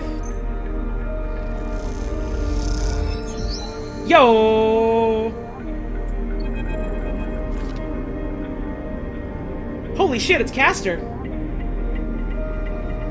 Holy shit, Castor's here! Quite the achievement, isn't she? Sandra Celis must be proud. You recognize the resonating voice of Castor immediately, and turn to see him, hooded and tucked into the shadows near the viewing platform. Castor? I see you remember our game. Good. He looks around, but the platform's clear. I'm afraid you'll have to wait for a rematch. Microgravity makes Tavla a little difficult. He smiles broadly. Castor walks out to stand beside you on the platform. The telltale clunk of magnetic boots accompanies his slow crossing. He notices you looking at them. I don't much like it up here, he explains. Here there was some trouble at the Habited shipyard when they announced the results of the crew. Oh, I was there. Don't worry, I saw. I know. He sighs, meeting your eyes. An ugly business. Celis are too used to the way things work in the Corps. Exploitation is the only logic they know. He gestures out of the sidereal. You know why they built this monstrosity on the Eye? Money? Well, that was a part, perhaps. But there are cheaper shipyards. He stares at the pristine yellow hull. Celis built it here, says Castor gravely, because they didn't want anyone to know it exists. He rubs his forehead. And secrecy is something I cannot abide. He turns to face you. This is sounding even more and more sketchy as time goes on.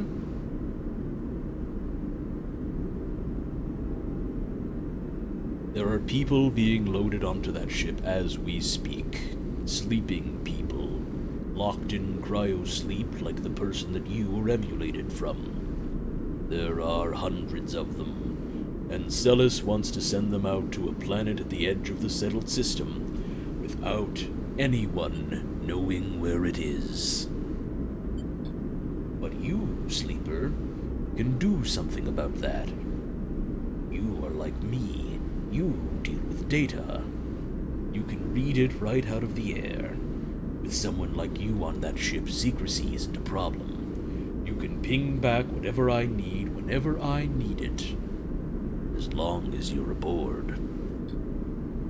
With you on the sidereal and with some minor modifications... He pauses. You can be my eyes and ears. I will keep track of Celis's grand project through you. In short... says Castor, stretching. I can get you aboard, Sleeper. But I am going to need you to help me. What if I disagree? Then I doubt you will find a way onto that ship out there. I'm not going. Then no one is going. If you help us, we can make allowances for your friend, Lem, too. Make sure they're assigned a winning ID. But if you don't go, then the deal is off. Castor clunks closer to the window, watching the tugs wheeling around the sidereal. It's a simple offer. And the only one that'll get you on that ship. Please, consider it. He turns back, silhouetted against the ship. But to make it happen, I need your assistance, as I said. This is a Celis Foundation ship docked in the now-empty shipyard. I need the data from its servers. This will allow me to produce the IDs necessary for your transit. Castor looks over his glasses at you. Celis aren't stupid, though. Their ship is totally isolated from the station. You'll need to get on board if you want access to their air-walled servers. Once you have the data, meet me at your friend's unit so we can give him the good news. He smiles. I noticed his importance to you. And the little one. So cute. You don't extract the data before the sidereal horizon leaves the hub. Then I will get the message. We have other options, but you are certainly my preferred one. But be sure when you act, Sleeper. Once you take the data from Celis, you'll set off a series of events that will likely be hard for you to untangle yourself from. Either way, I recommend you stop asking around here. You're bringing a lot of attention to yourself. Castor glances around as if to emphasize his point. There are only a handful of cycles until departure, Sleeper. Make your decision. With that, Castor marches back off the platform, the sound of his mag boots fading away, leaving you to contemplate the sidereal horizon and the part it may play in your future.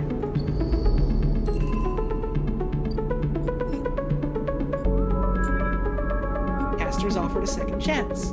If you cooperate, perhaps you could be leaving on the sidereal horizon after all.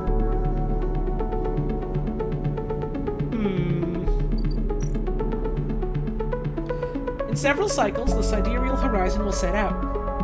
You will either be on board or not. Interesting. Interesting.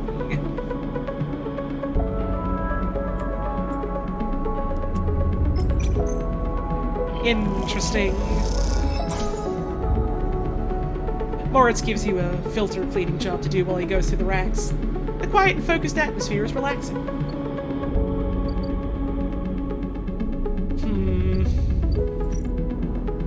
I don't want to leave the station.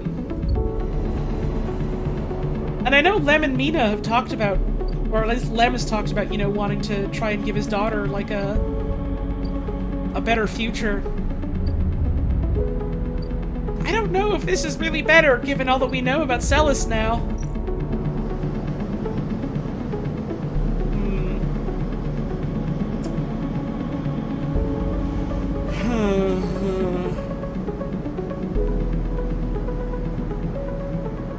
Yeah, I don't think the colony's gonna be much better. Yeah, the ship does look a bit like a smiley face from this angle, huh? That's cute. Happy boat. Hate this wretched boat. It deserves no smiles.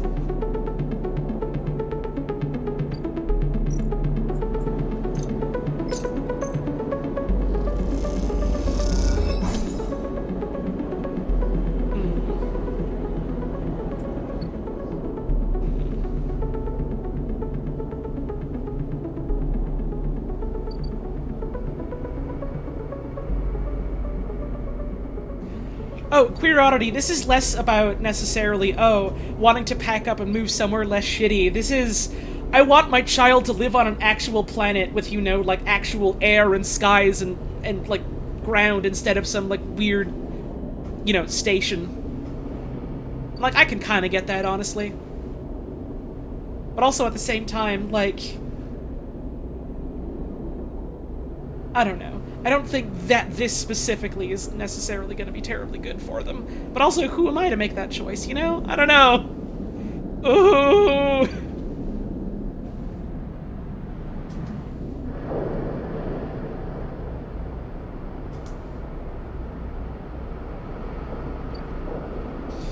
Well,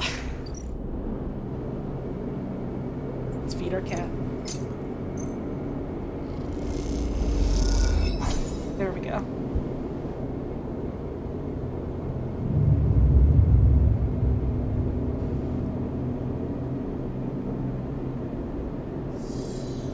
For people that have played this game and who know, I got a yes or no question, I guess. If I just like don't do anything with the Celis ship at all, and the big one eventually leaves, like, do we still get to conclude the quest with Lem and Mina, even if it's not, like, them leaving? Like, even if it's them staying here and I don't get a skill point for it or whatever? Like, is there still a conclusion to it if I do that?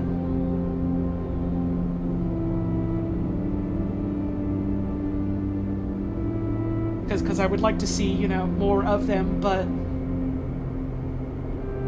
I also don't think I want to ship them out to that place. Don't know. Okay. I guess we'll wait and see. Because we've got a couple of cycles to wait for this, and a couple more cycles to wait for this.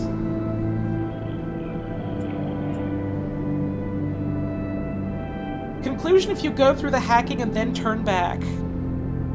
Okay.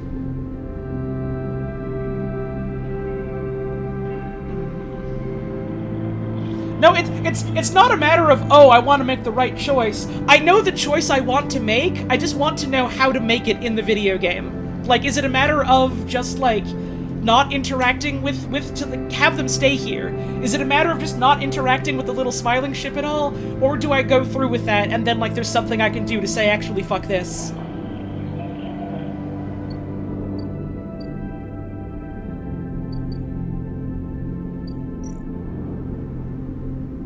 Both. Okay.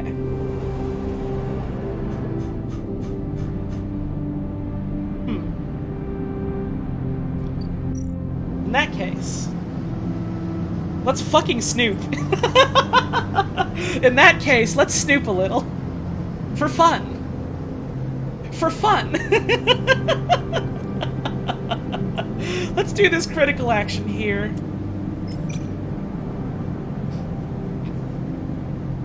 We get a 6 on this.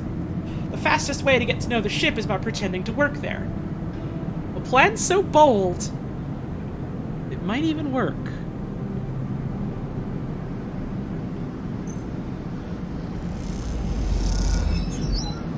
You convince the guards to help you look for your ID inside the ship before you remember you left it at home. Ah. Nice. Alright. You note down shift changes, security keys, camera positions. A possible route starts to emerge in your mind. Aha! Alright. Just the kind of trick that only works once, if at all. Awesome. I think it's very funny that if you fail the fucking bluff, then it just is maximum lockdown on the ship. Alright. Celis servers. Extract Celis data. You are in. Maybe if you do this right, you might be able to pull something more than just IDs. Sure, I'll take more money. I will give it to my friends. I did just kind of walk into the smiling ship and go, not to worry, anyone, I got a permit. And my permit was just, I left it at home, sorry, help. You find the data. But sitting right beside it there is a cache of cryo. You take both. Too easy. I got no problem stealing from them. I got no fucking problem stealing from them. The data is extracted. Alright. Celis data.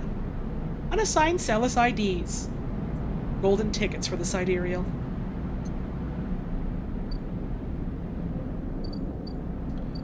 Okay.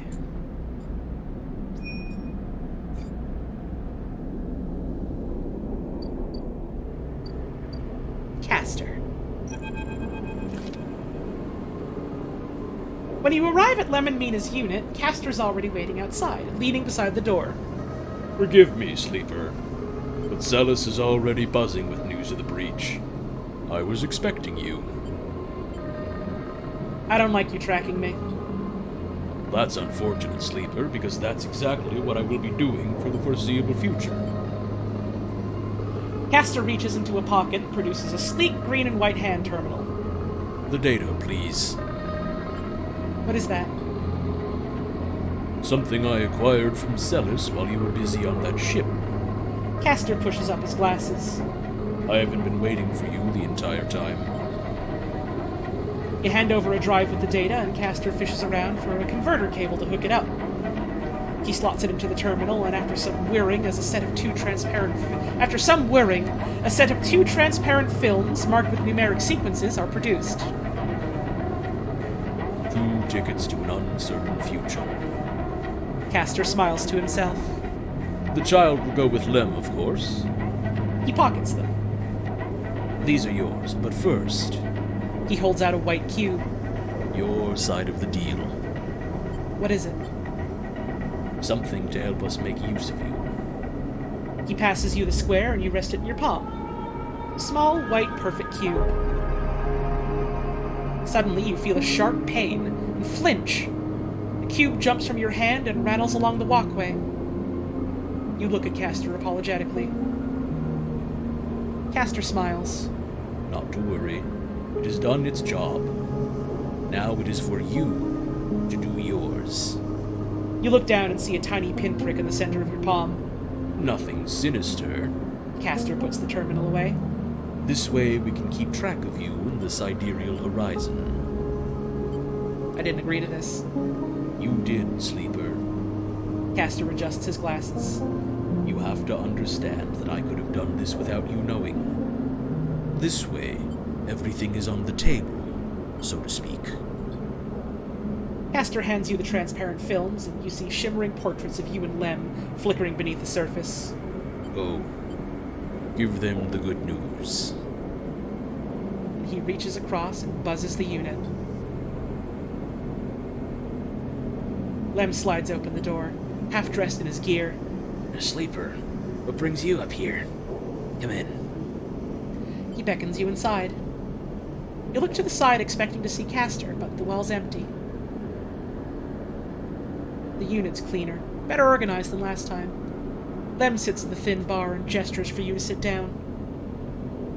Mina's with some of the local kids. Someone started doing lessons down the way. She seems to like it.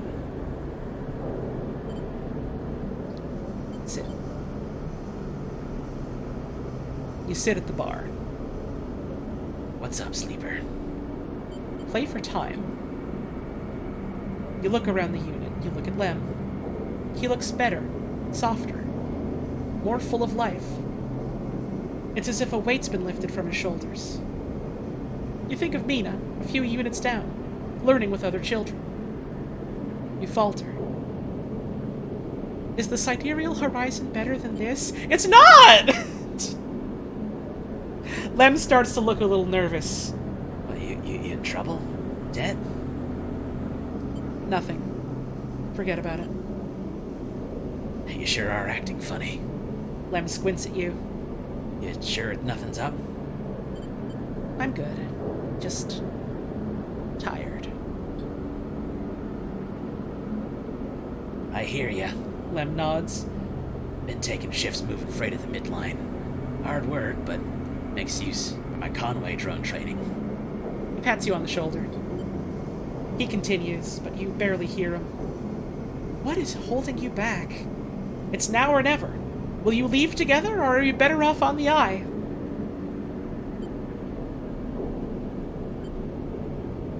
This is our home now.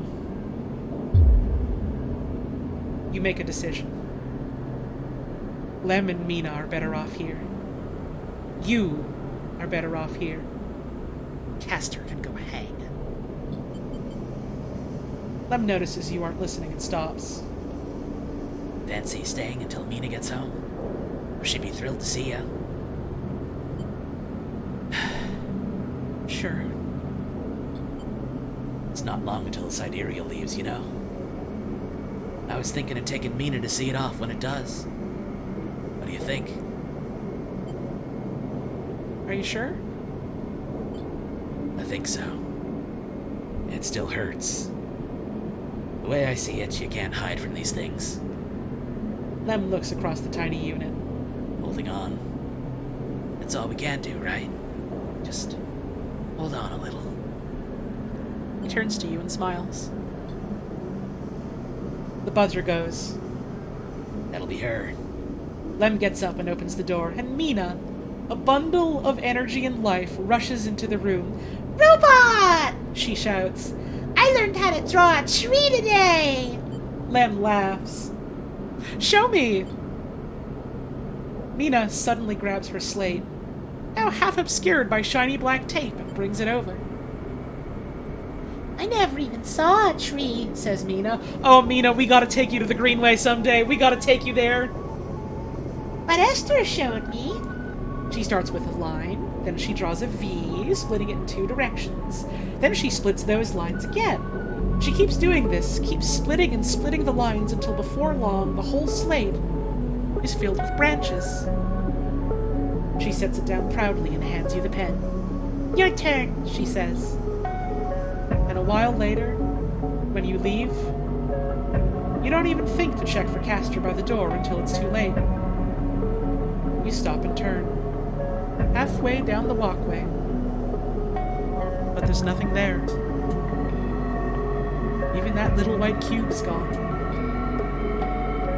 You stop and take out the two films, the faces, yours and Lem's staring out from them like figures encased in ice. How did Castor even get these images? A rush of anger runs through you, and you crumple them in your hand. You let the films drop, and they bounce once, twice, then fall through the grill of the walkway into darkness. The future, leaving as easily as it arrived. You pause for a moment. There doesn't seem to be anything else to be done. So you keep walking, back through the low end, deep in thought. Achievement for that, name of the running game. And now, all we do is wait. And while we wait, pretty soon, we'll be able to help out at Bliss's Bay.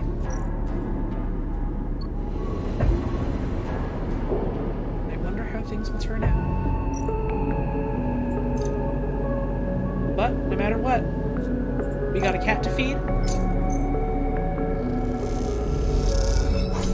And we got a place to stay and sleep. Tomorrow we'll wake up. And we'll get food. And we'll have people we know to meet with and talk to.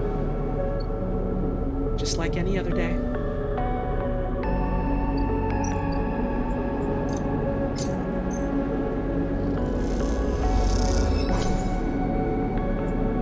Stuff.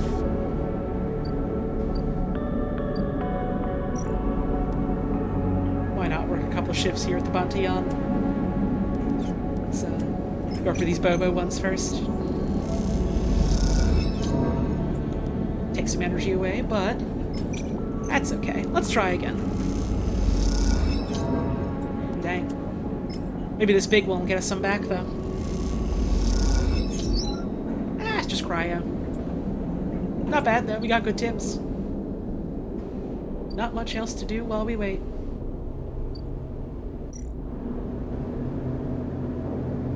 The next couple of cycles are just going to be a little bit of waiting, I reckon.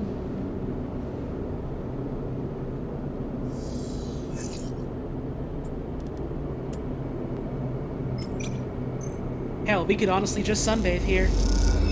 We could just stay in all day and sunbathe.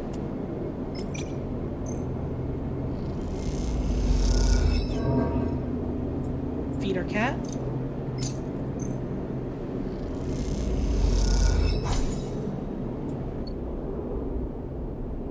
And then,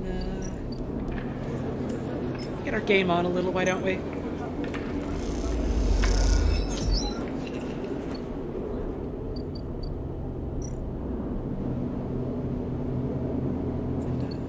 Is it next cycle that we start on this next job?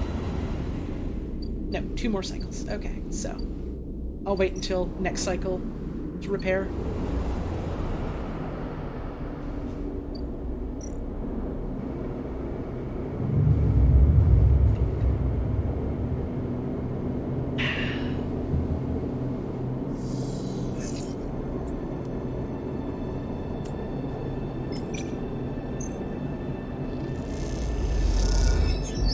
Here we go.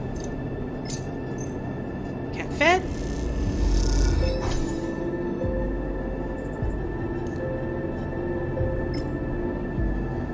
Do you imagine this will weigh on Sleeper? Are you fucking kidding me? It's weighing on me, dude! I am the character!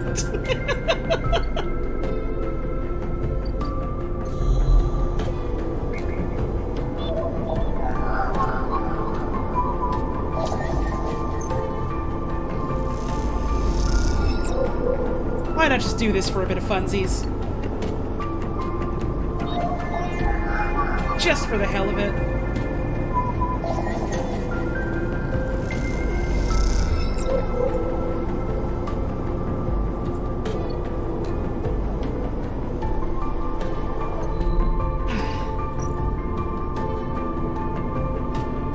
Next cycle. A new job.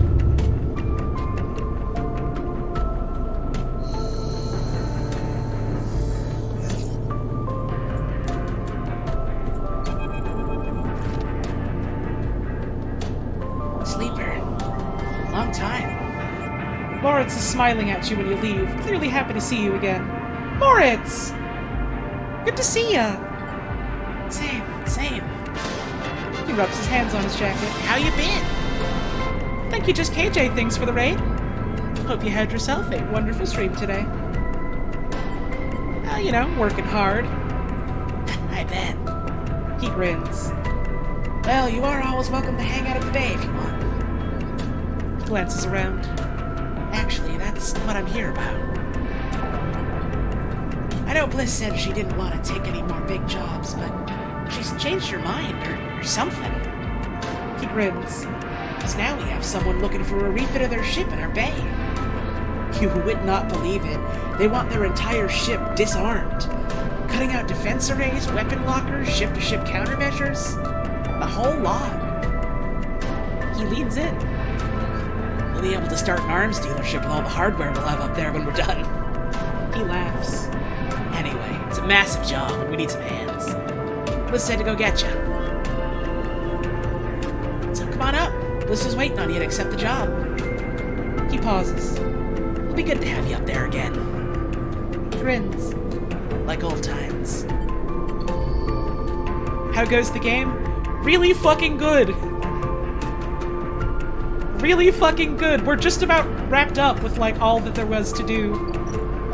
So we are very near to the end of the stream, I reckon.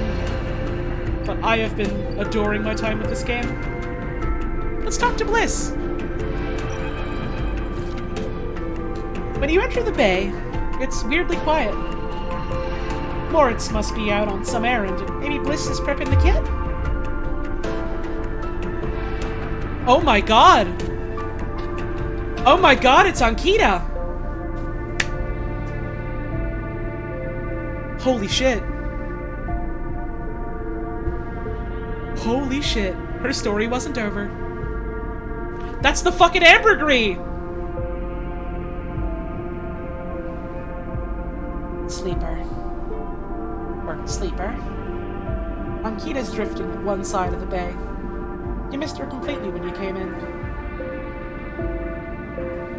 The idea of not seeing Ankita when you entered a room would have seemed unlikely to you several cycles ago, but seeing her without her armor, she seems smaller, less imposing.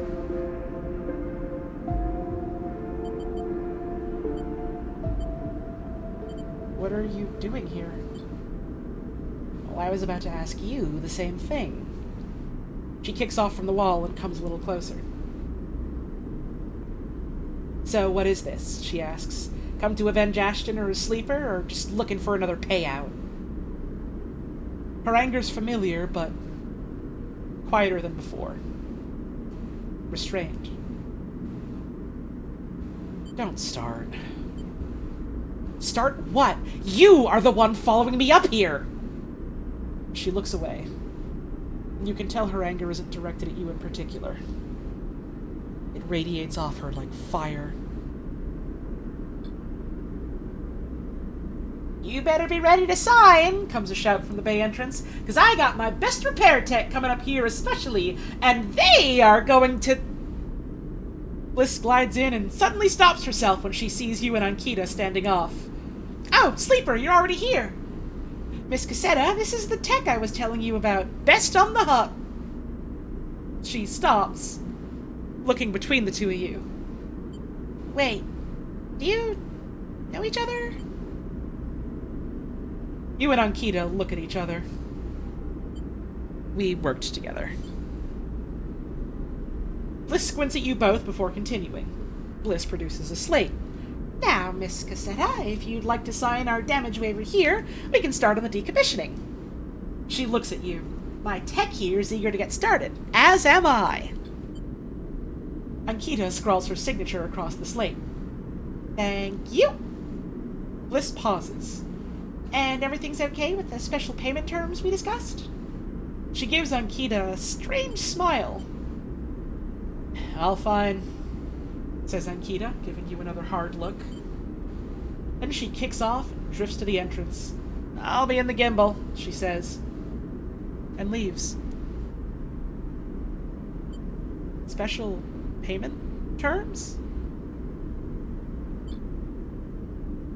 She looks over her glasses at you. Look, Sleeper, there's something I have to tell you. She glances around again. What is she so nervous about? This isn't exactly a typical job. Miss Cassetta, I mean, Ankita, she gives you a knowing look, doesn't have the chits to pay us, so we made a special agreement. She sighs. I'm leaving. Leaving? Oh, keep it down. I haven't told Moritz. I haven't told Moritz. I think it's supposed to be I haven't told Moritz yet. She looks down. Just waiting to break it to him. But don't you tell him either. She stares hard at you. I'll tell him when I'm ready. I don't want him getting worried about Ankita's history. He can be very protective. I've noticed. Look, all I care is that she's heading for the starboard belt. She looks out of the bay. That's where I'm headed. She turns back to face you. Also, I wanted to ask... She stops, unsure. If you'd like to come with us? I can't. She interrupts before you answer. I know, things have been hard for you on the Eye, and you helped me so much. I asked Ankita if she'd carry 2 of us, and she said yes. Moritz will take over the bay anyway, although if you stay, you're welcome to help him run it. I just thought... She sighs. I just thought you might be in need of a fresh start as much as I am. She turns away nervously. Think about it anyway. The berth is there. We gotta finish the job first anyway. And with that, she kicks away and heads to the racks before you can offer an answer. Moments later, Moritz enters with a new cutting torch for the disarming of the ambergris. The starboard belt. You push your thoughts to the back of your mind. Time to get to work. Well, it's time to take the ambergris apart and back together again. Once this job is ready, you better be ready to make a fast decision. Stay with Moritz or go with Ankita and Bliss? I'm pretty sure this is base game stuff, Seymour. Let's disarm Amber. Ankita wants it all out. Weapons, countermeasures, torpedoes. It would be a risky job if you didn't know Amber so well. Funny how that works out, eh, Amber?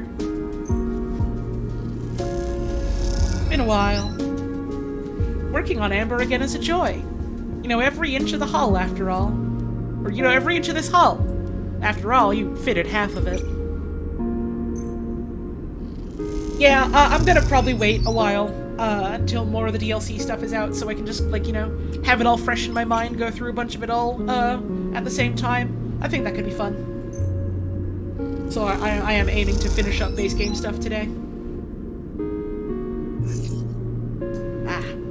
Not so great rolls, but big money, no whammies. You move diffused torpedo warheads into the bay, trying not to think about what Ankita used them for. And our final roll. There we go. Big money, no whammies.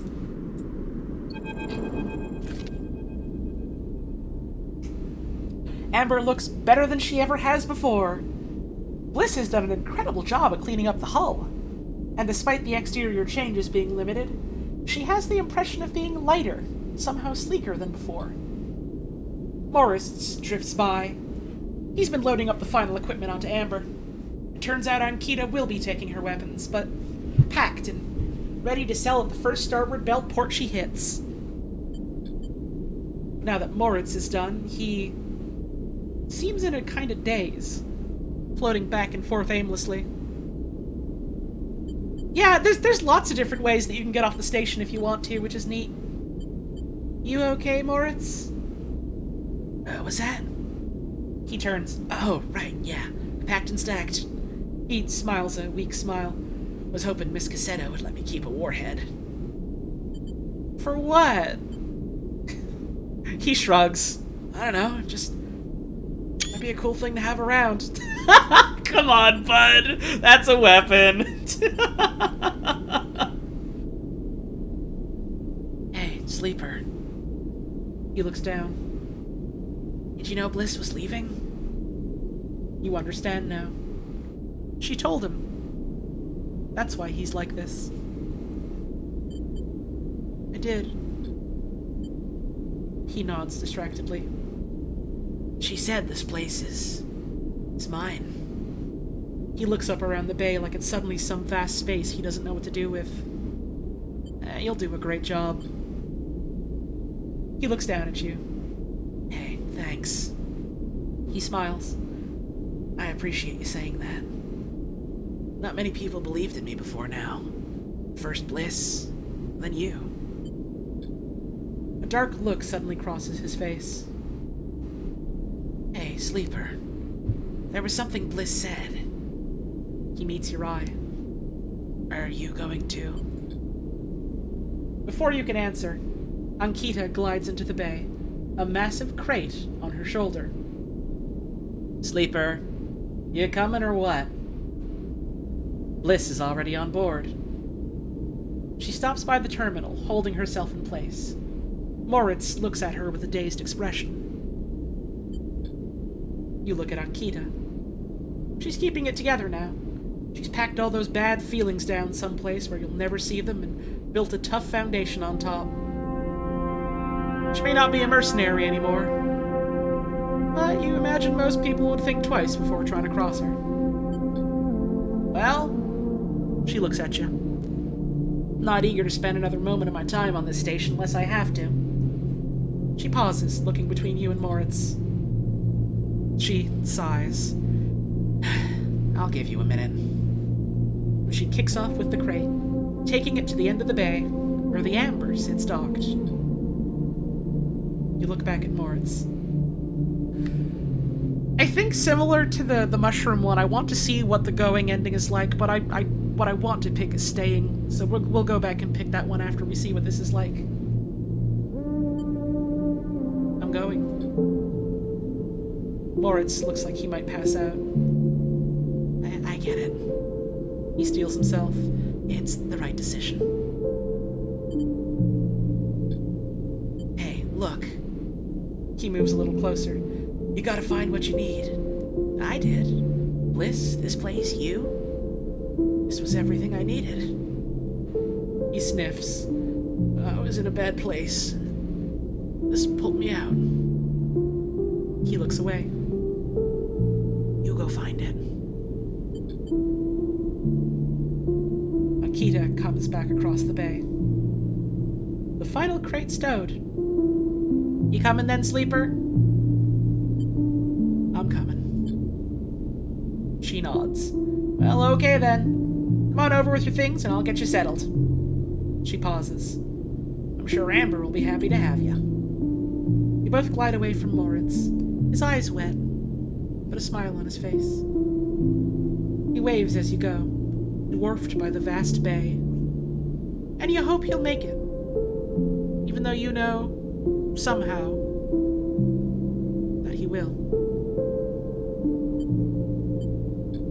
Yeah, I'm literally just choosing this out of curiosity, to be honest. I already know what I actually want to pick, so I'm just gonna go back and do that after this. Ankita helps you through the lock, onto the Amber, and the sense of familiarity is overwhelming. You think about all the time you spent working in these corridors, listening to these sounds, diagnosing those hisses. Ankita gives you a minute before she speaks. Look, Sleeper. I'm not gonna go back over everything that happened. She sighs. I'm trying to put that behind me. She stops, unsure of how to proceed.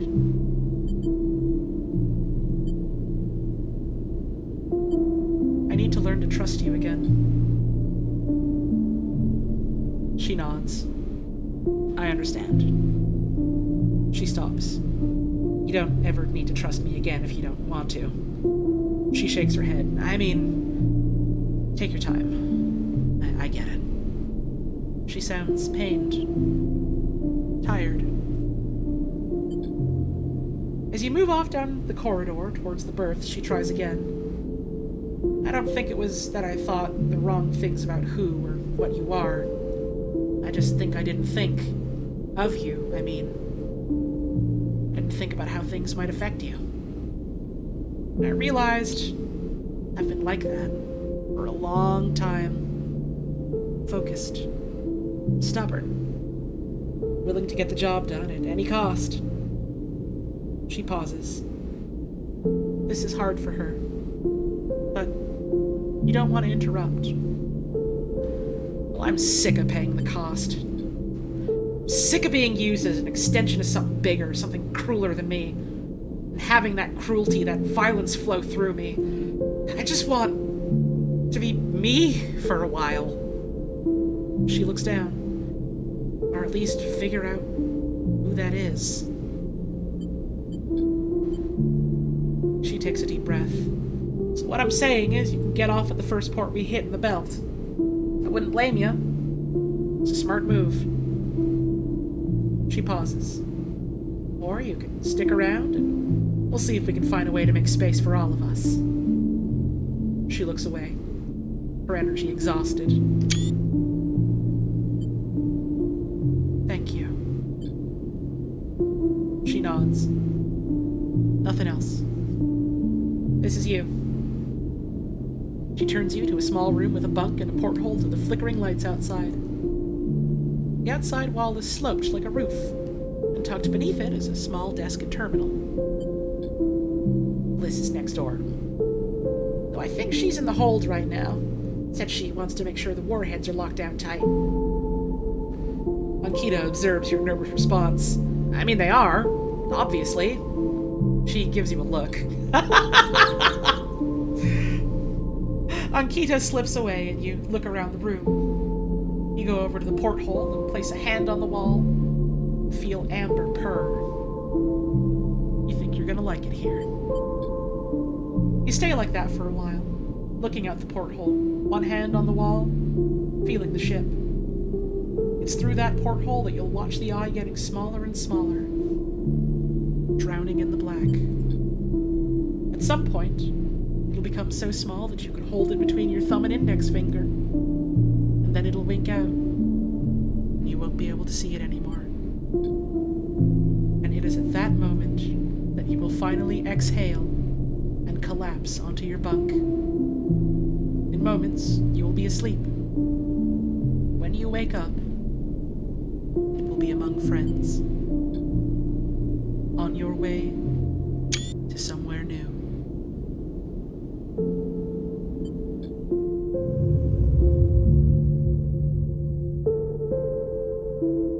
And that's another ending.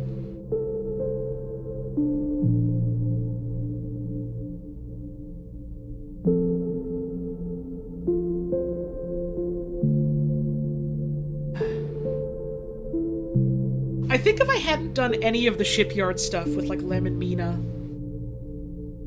and if I had maybe done a little bit less with, like, some of the people that I wanted to stick around, like, I think I would really want this. I think I would really like this. This is a good ending, I think. But this isn't the ending for my sleeper, I think. Game is fucking good. Game is good! Game's really good! Thank you for the tip! Yeah, I do really like Ankita's character arc. It like, does something really interesting with the whole, like, you know, hard-assed, gruff mercenary type.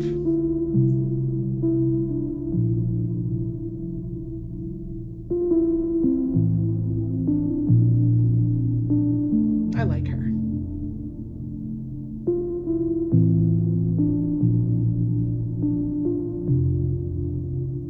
I do need to get up and have a bit of a quick stretch. And then after that, we'll see what kind of ending we get if we choose to stay behind. So give me just a sec to get back on here to get some other music going.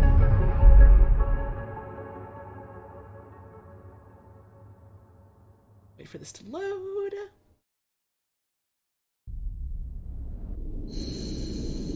Alright. I'm gonna get up. I'm gonna have a stretch. I'll be back real soon. And then when I'm back, the conclusion.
I'm back.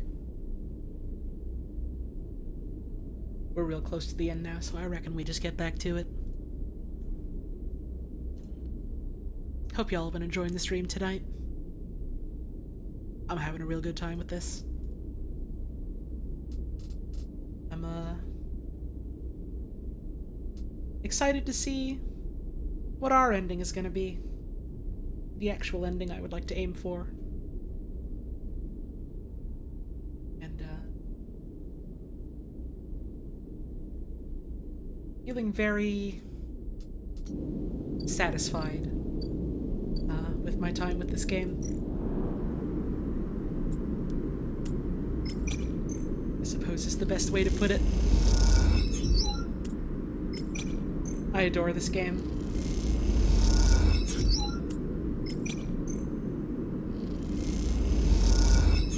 Let's see how these rerolls go. Ah, much better this time, actually. In the true future, in the true timeline, I have one extra die. That's funny. And we got scrap! Alright, so... Done this. We've done this. I asked Moritz if he was okay. For what? For the torpedo. I knew that. You'll do a great job.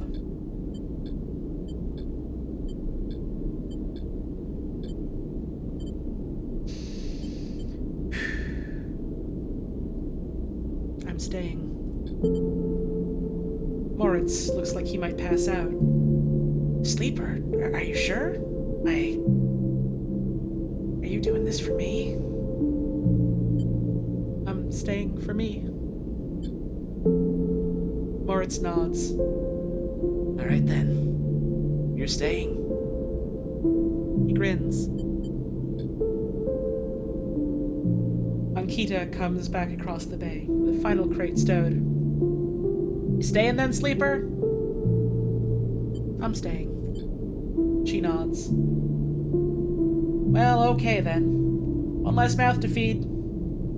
She pauses. Look, Sleeper, I'm not gonna go back over everything that happened.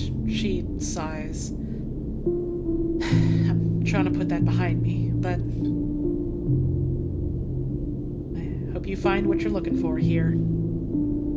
She smiles. And kicks off, gliding to the ambergris and the starboard belt beyond. You both watch in silence as Amber's drives fire up. I guess this is our place now, says Moritz, the weight of everything suddenly hitting him. Your place. He smiles. Okay, but I'll need help. I'll need some help from time to time. You both stay for a while to watch Amber and Bliss and Ankita leave. And then Moritz goes to the racks to finally implement a new organizational system. And you head out, promising to be back to check on things soon. As you glide around the soft curve of the hub, you catch a glimpse of the distant stars flickering through the windows. They're beautiful, it's true, but by now you think of them as a distraction. In your time on the Eye, you've realized there's nothing out there waiting for you. No fresh starts, no bright futures. Just a whole load of problems you haven't found yet. No, your place is here, among the people you know, and the problems you know. You wish Ankita and Bliss the best of luck out in the belt. But as you do, you focus on the Eye, on the vast spinning rim that rotates around its hub, on its buildings and flashing lights, on its people and places. This is your home. And for now, it contains all the futures you need.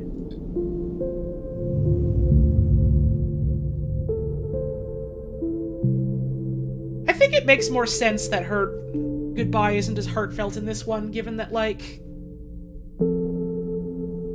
she's going, she's putting it all behind her. She doesn't have to have you there with her so that, and like, learn to live with it, you know?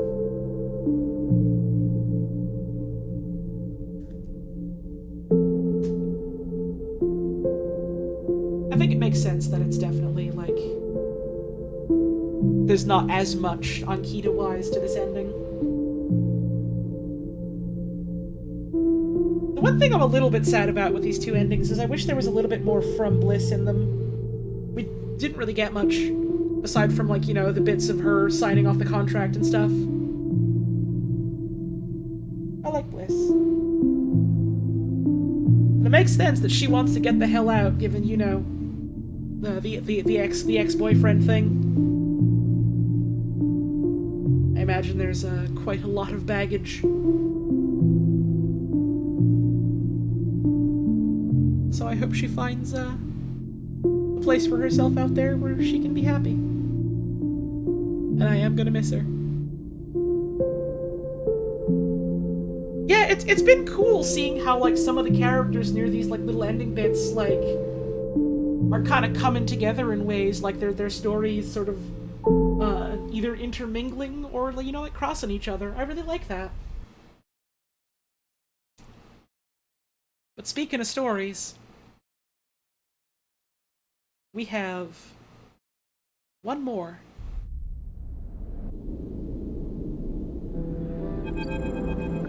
But first,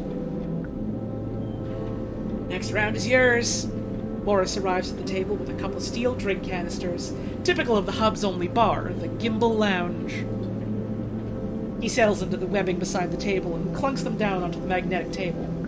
This place, you have decided, is ridiculous. A rapidly spinning cavernous sphere, the gimbal's weak gravity, just like gravity at the eye's rim, is created by its gut-wrenching rotation. The interior surface of the sphere is the gimbal's floor, which descends topward or towards the equator, where one long bar loops around the entire circumference. Tumbling out from that central ring are an array of booths and seating arrangements, equipped with all kinds of harnesses and webbings to keep customers in place. Those harnesses are there because the gimbal doesn't quite spin up fast enough, and you watch as the clientele bounce towards the bar in lazy arcs, or shift from table to table with graceful leaps. "What are you thinking?" asks Moritz, noticing you staring out into the gimbal. "How fucking weird this place is, dude! Look at it!" Moritz glances around, as if for the first time. Yeah. Bliss never used to like coming here. Moritz takes a drink and stretches. So, Sleeper, you sticking around? I have things to take care of. Moritz nods. Yeah, thought you might. Moritz rubs the back of his neck. One cycle at a time. That's how we'll take it. Nice and easy. You aren't sure if he's talking to himself or you. We'll make it. He lifts his drink for a toast. To the next cycle, he pronounces and knocks it back. Later, when you finally leave the gimbal, Moritz is still laughing. You help him out of the spinning gimbal and back into the hub, sending him on his way home to the bay. Then you pause for a moment to watch the stars as they spin and spin around the eye. You smile to yourself. Think of Bliss and Ankita out there, somewhere, among those points of light. To the next cycle.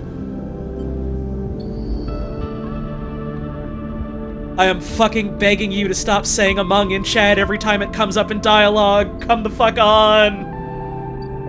Come on!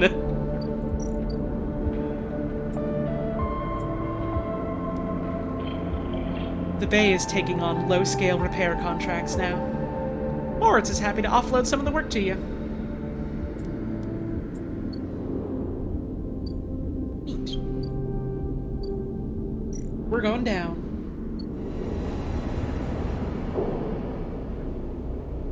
I am going to sunbathe.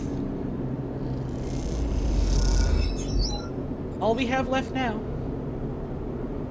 is to escape on the sidereal. Which we're not escaping on, we're just waiting for it to, take off. We're gonna watch that take off. That's all we got left. Wonder how many cycles we've been on the eye. It tells you on the main menu on your save file. It was like 70 or 80 something, I want to say.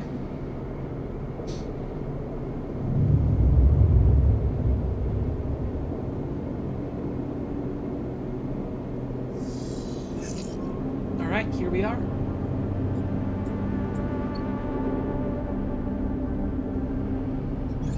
And hey, we have 2 more points. I'm gonna keep those in the pockets because I don't know exactly what we're gonna have to do in the DLC whenever we get to it. Might help to, although, you know, given how much fucking cryo I have, I suppose, you know, that's not gonna be a big a deal. But also, given how we have access to stabilizer real easy like now, I suppose neither of those choices are necessarily super important right now. It's just a matter of, like, what skill bonus would we really want?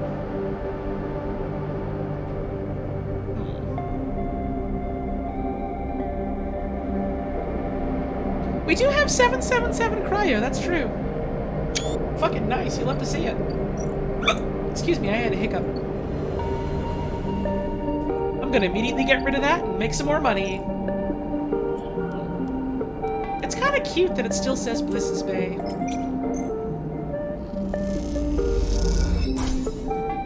Moritz gives you a filter cleaning job to do while he goes through the racks. The quiet and focused atmosphere is relaxing.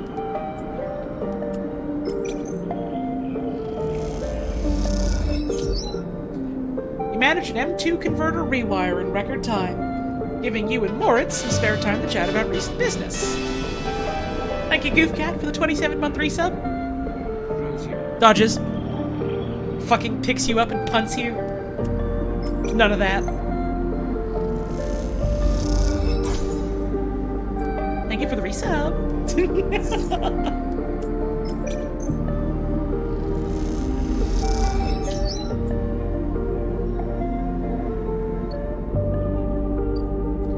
And I suppose it is technically faster to be doing it from the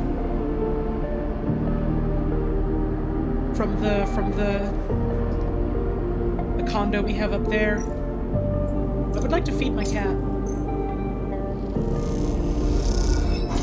Kitty! So let's sunbathe a bit. There we go. End our cycle.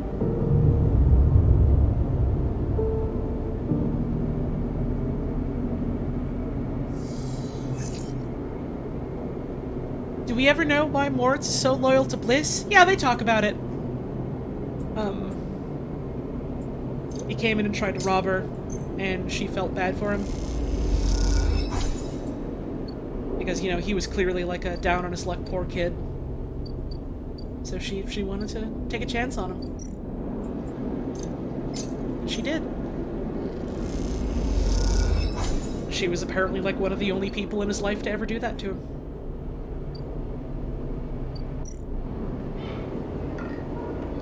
I can still see Castor if I want to.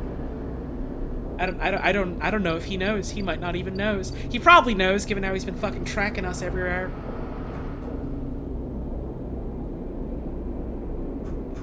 I gotta spend these dice on something.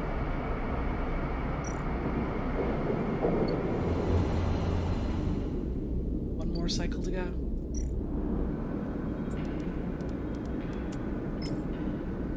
Let's hang out with Moritz for a bit. We gotta spend the dice. Let's see what a bad roll gives us on this.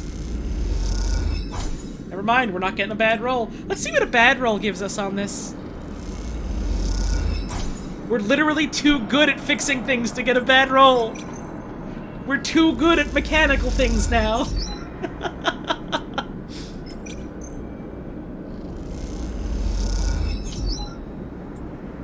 We have so many credits. Or cryo, I suppose. I keep calling them credits. Alright. We sleep. And tomorrow, we say goodbye to the boat.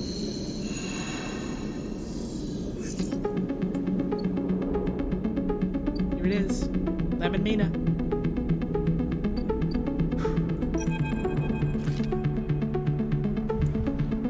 there's a crowd, but you spot Lem and Mina immediately as you enter the dock. They're anchored, like everyone else, along the viewing platform, watching the final stages of the Sidereal Horizon's loading and preparation. Lem! He turns and searches nervously through the faces to see who called. Well, then he spots you, and a weak smile passes across his face. You move up and join him on the platform. We decided to come watch in the end. He nods at a sleepy-looking Mina, whose bright eyes are locked on the yellow hull of the Sidereal Horizon. Mimi wouldn't let me stay away.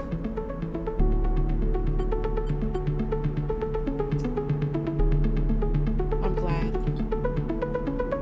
Lem smiles again. Wasn't sure if I'd see you up here. Mina turns to you and flashes you a small smile, too. You three watch the ship for a while, in the same hushed state as most of the crowd. All the anger seems to have faded out of those who didn't make the crew. Perhaps down in the low ends, the tambour is full of angry workers, drunkenly denouncing Celis. But up here, the atmosphere is reflective. Somewhere between a funeral and a ritual. You seem to have a lot on your mind, friend. Lem puts a hand on your shoulder. You want to tell me what's been bothering you? I'm worried about you. Us? He reflexively strokes Mina's head. I don't worry about us. He turns away from the ship to face you. If you think this is the worst we've been through, then you are wrong. Lem puts Mina down beside him. She kicks off, glides to the viewing window, and presses her nose against it. You know, there's been plenty of cycles where I thought Mina would be better off without me. Who am I to decide her life for her? To drag her through... He gestures around at the eye. All this. We sure did have the option to tell him. I don't have the heart to do it. When I see her smiling, I see her dealing with things, making fun out of nothing. It reminds me that she's the one dragging me through. This is her world now. And who am I to decide it isn't good enough for her?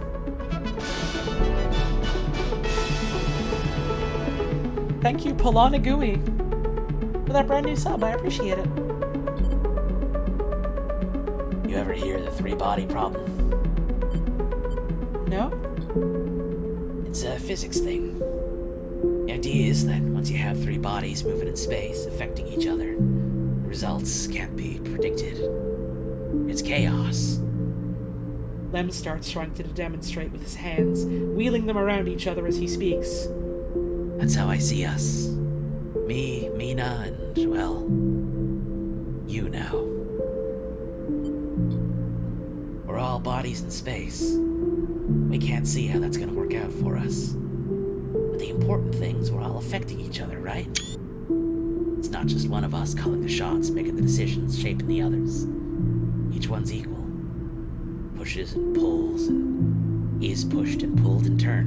And maybe there are other bodies too, right? The Eye, Esther a few units down, other kids, other systems. Hell, the whole Hellion solar system's itself. Some of these bodies have bigger forces, bigger effects. But none of them, not one, can totally dictate the movement of the others. So the whole thing keeps spinning, going, and in the middle of it is us three. And everything we do has an effect. A real effect in the system, on each other. And if we move together, push together, hell, maybe the effect can grow. Maybe chaos can help us. He stops suddenly, noticing how rapid his speech has become. He drops his hands to his side. Well, that's it. He laughs. I understand. Lem nods and turns back to watch Mina as the docking clamps release on the sidereal horizon. A tremor goes through the watching crowd. No one speaks. Mina, suddenly scared, kicks off from the windows and glides back into your arms. She settles there, that lack of gravity meaning you can't feel her weight. Only the grip of her small hands on your clothes. Then the sidereal horizon leaves. The spectacle of a vast machine doing the job it was built to do, hypnotizing half the crowd into stunned silence. But despite the scale of the endeavor, and your part in it, you can't feel proud, or even impressed. What you see instead, as Mina clings onto you for comfort, is that same system Lem just described for you. In it, the Sidereal and the Celis Foundation are as vast as a sun, around which millions of other bodies orbit. Their scale is terrifying, and the breadth of their influence impossible to conceive. Yet here, in this small, nested system of Lem, of Mina, of you, of the Eye with its orbits and transits and the people that are linked to it, those vast forces can be countered. They shift you, yes, and the people around you, but they do not negate the pull of friendship, the orbits of community.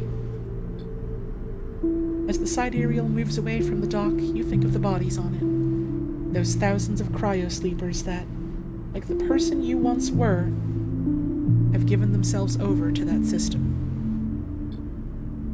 You imagine each of them has their reasons, their dreams, their fears. But you worry for them. You worry they've shackled themselves to something so much bigger than themselves that it would crush them without a thought. The thought makes you bring Mina closer, holding her too.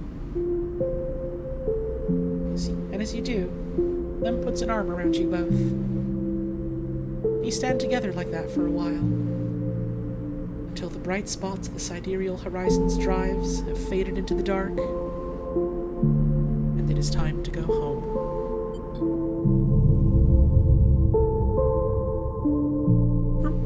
We're home. And that's Citizen Sleeper.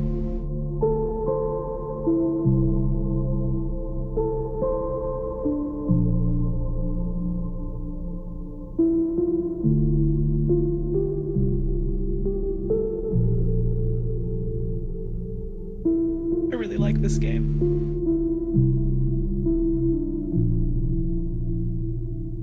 And I hope you all liked it too, watching through this playthrough with me.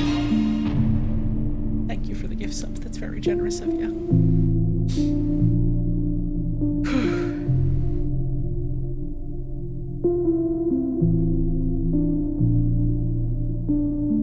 I think this game is really something special, something beautiful.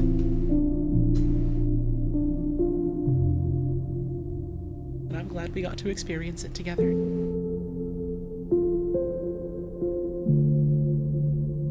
Thank you all very much for tuning in tonight. For all the subs, all the tips, and all the bits. The support is always very much appreciated. And thank you all for tuning in. No matter when, where, or how you catch the streams. It's always wonderful to have you here. So thanks for taking time out of your busy day to spend it here with us.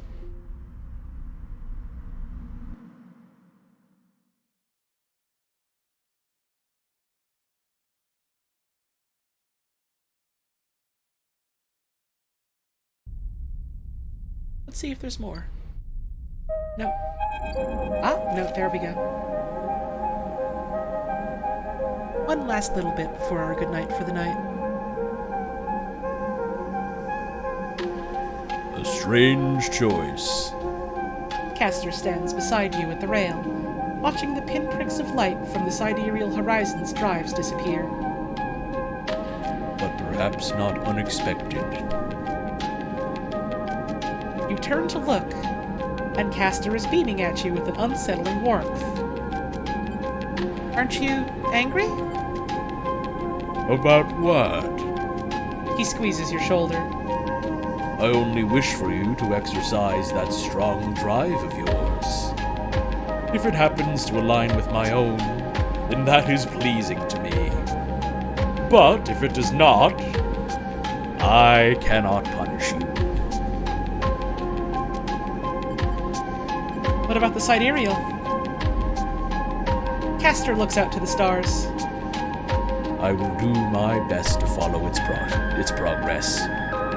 He pauses. Celis itself is of more concern. Sandra Celis has taken a step back from the public eye. It seems some internal struggles are playing out within their pristine halls. Castor sighs. But I doubt core politics are of much concern to you. Castor moves down along the rail. The eye, though, that seems to be your primary concern. Am I right? It's my home. He smiles broadly. Then we are fellow residents! He seems pleased. This place has become a good home for me. Though, like all places, it has its phases. Do not idle here too long, Sleeper, unless you wish to be once again caught in the movement of systems much bigger than yourself. Castor turns and starts to clunk away in his mag boots. I will be keeping an eye on you if you don't mind, Sleeper. He waves as he walks. My curiosity remains piqued.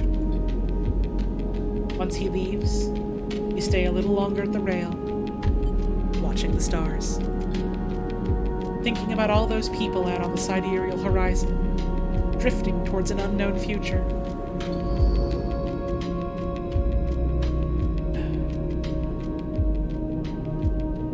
I suppose all we can do right now is hope for the best for him.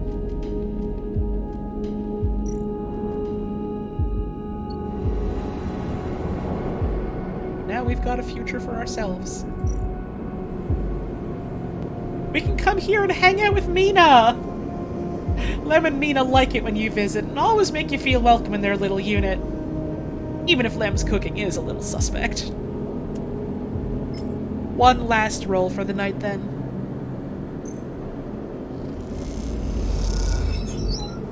You all eat dinner together, and Lem chats eagerly about his work at the midline. Mina asks a lot of questions.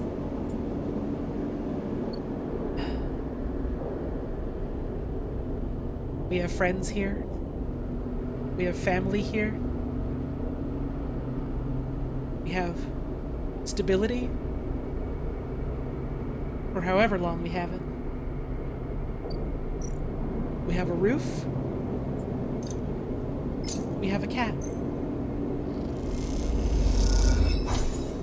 We have a home.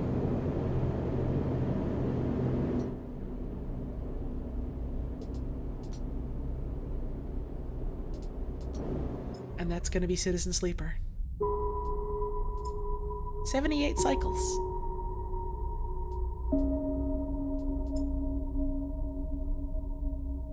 Whew. My god, what a game, what a game. This isn't the end of our time with this game, of course. There are going to be updates coming out over time, adding a new storyline. The first of 3 episodic updates is already out. I would like to wait until all of them are out before I try and go through them, so think of this less as goodbye, Citizen Sleeper, and more, we'll see you again soon.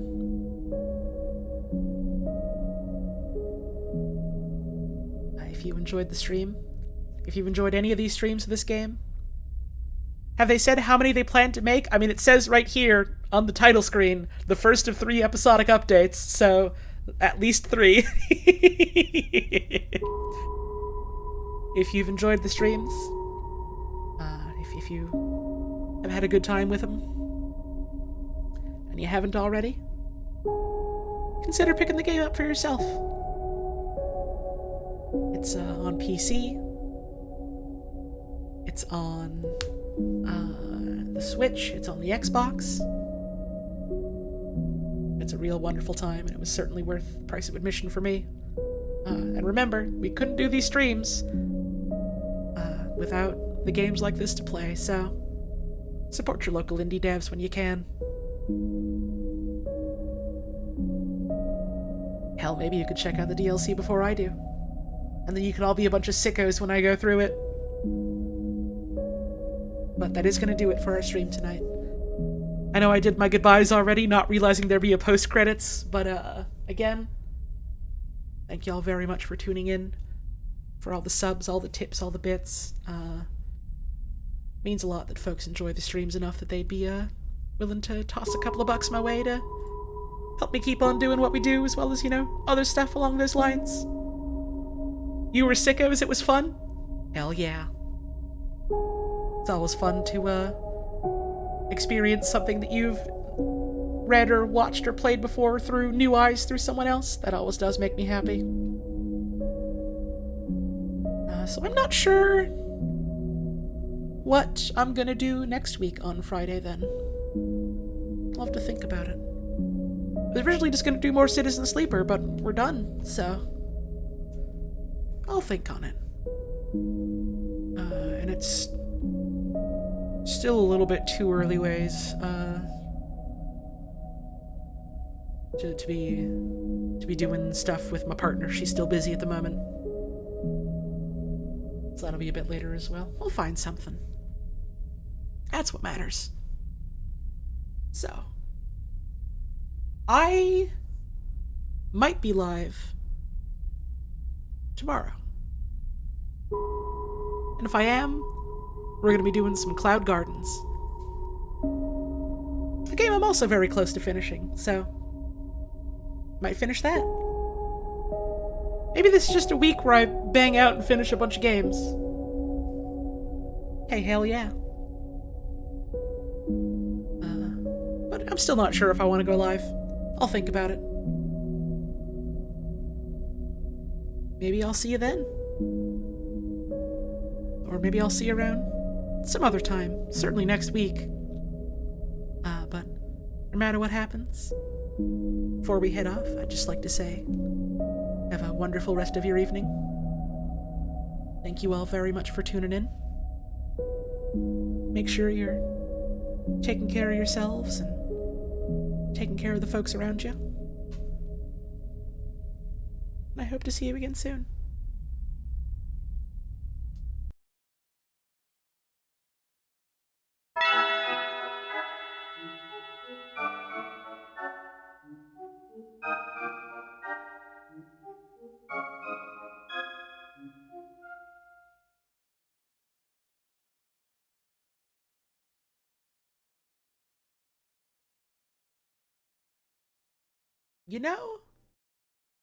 You know what? Y'all have been real nice tonight. You get one.